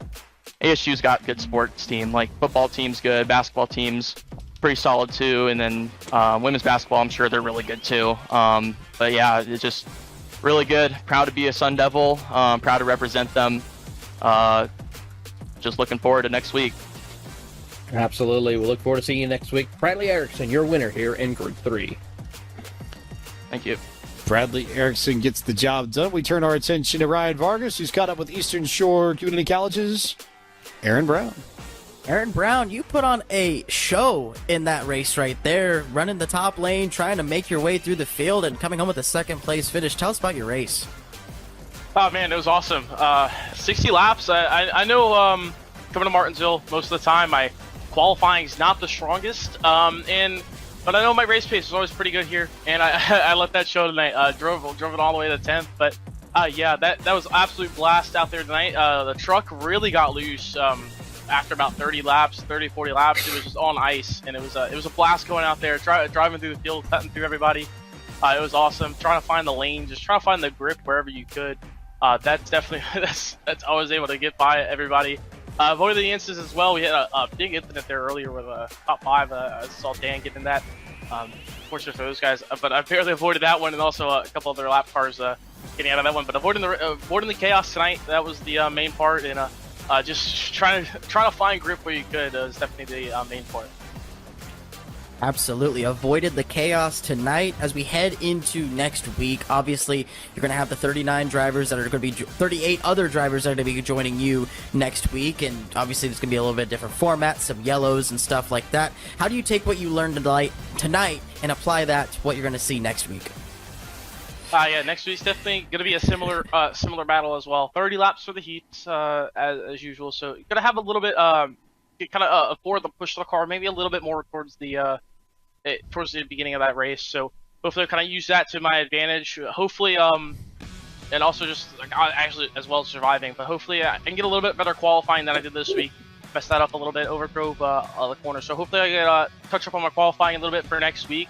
Get a good starting spot. Hopefully, I'll be in front of that mess next week. But yeah, just trying to find that grip where I can, especially once the track rubber's in. The track rubber's in so much. In that final run, it's just the grip really goes away on the bottom. It kind of feels like ice, especially how hot the track gets as well. It's just getting hotter and hotter throughout the race. So just trying to find that grip, but I think top lane is definitely going to be a little bit better, especially towards that the middle lane I found in the heats was really good. So it's kind of the middle of the upper lane, try and get that arc off the corner. Just try to keep the tires underneath it. That's definitely going to be the main goal heading the next week, and that's try to practice a little bit of that and also qualifying. So hopefully next week will go well. Heck yeah. I mean, with runs like tonight, I'm sure it's going to go well. It looked like you had a blast out there. Thank you again for taking the time to talk with us here, Aaron, and looking forward to seeing you on track next week. Thank you so much. See you next week. Awesome. And that was Aaron Brown, James. Aaron Brown, runner-up in our second round race in Group 3 this evening. And so we have our 39 drivers who will contest the Old Dominion Classic semifinals, looking for a spot in the final and looking for the opportunity to walk away with some scholarship monies. I had expectations for this. Honestly, this felt a lot different from my expectations. I did not expect the fields to get as strung out as they did, and I didn't expect that, especially with some of the better drivers. I think of, Yershak and Zwack in particular at the front, the way they changed lanes, the way they completely flipped the script on the battle at the front of the field at the end of Group 2's second round race. If we're getting more of that next week with an elevated pool of drivers who have separated themselves from the rest, I think we're going to be in for a lot of fun, Taylor. I have to agree with you on that, James. I think a lot of the chaos that we saw in the first two groups with the lap traffic really coming into play, but also we may have periods where it calms down a little bit as here we go and see some of the favorites that are going to be going head-to-head next week. Your first 13 coming from group number 1, the second 7, starting with Yershak on the page, coming from group number 2, and then group 3 you also see as well. Ryan Vargas, what names stand out to you on page 1? Oh, man, well, page 1, I saw Timmy Holmes. Obviously a lot of those guys, Connor Trafari, those were guys who were continuously finding their way through the pack, fighting through the field. Trafari, he had a heck of a battle to overcome to just make the race. So now that he's safely in the field, he's going to be one to watch for sure. Trafari, I think, is going to be a lot of fun. A lot of those drivers who had the opportunity to fight after overcoming bad luck to start their campaigns. He wasn't the only one. I think of Zach Sprouse as well, who qualified. Zach had terrible luck in his first round race and just continuously clawed it back, and kept working on it and found himself a space in the final 39. He's here on this page, as are some other pretty accomplished drivers here. Erickson, Brown, and Morton, the top drivers. And how about Maverick Davis with his best run by far, I think, in the college series so far, Taylor? Absolutely, and that's what makes this short track so unique, because it's kind of like our equalizer, come to think of it. Yes, Daytona's a good one where wild cards come into play, but so can our short tracks, like we see here at Martinsville, where some of our drivers can have those really good runs like we saw from Davis. But how about also a couple of newcomers, Caleb Gordon, Joe Huerta, and Zach Michaelius, all coming in to showcase some amazing talent coming and representing their colleges. And oh, by the way, Daniel Falkingham managed to finish 6th after getting spun around in that incident in the Group 3 race. So he will have a shot, as will 38 others. They'll compete in our semifinals coming up next week. We'll have one LCQ and then the championship race to determine who wins the Old Dominion Classic. We're going to find out the end of our story here in the highlands of southwestern Virginia 1 week from tonight, March 25th, 7 p.m. Eastern start time. eNASCAR.com/iRacing, the place to be, with Countdown to Green presented by Logitech G, starting at 6:45. If you want to tune in early, you can also watch on the iRacing YouTube, Facebook, and Twitch channels if you're so inclined to keep up things. NASCAR also with their Twitch channels. A lot of great co-streamers also promoting the eNASCAR College iRacing series and all sorts of action that they are going to bring you, as will we, when we get back here to Martinsville next week. A tremendous thank you to our team at iRacing for helping make this broadcast possible. For our producer, Drew Adamson, and our entire remote and on-site iRacing production team. For all of our partners at eNASCAR and the Play vs. College League. And for my colleagues in the booth, Taylor Burris and Ryan Vargas, I am James Pike. Thank you so much for watching iRacing's broadcast of Week 1 of the Old Dominion Classic for the eNASCAR College iRacing Series, powered by Play vs. College League. We'll be back next Wednesday night when we whittle it down from 39 to 1, who will walk away with the virtual grandfather clock as the winner of the Old Dominion Classic next Wednesday night. See you then, everybody.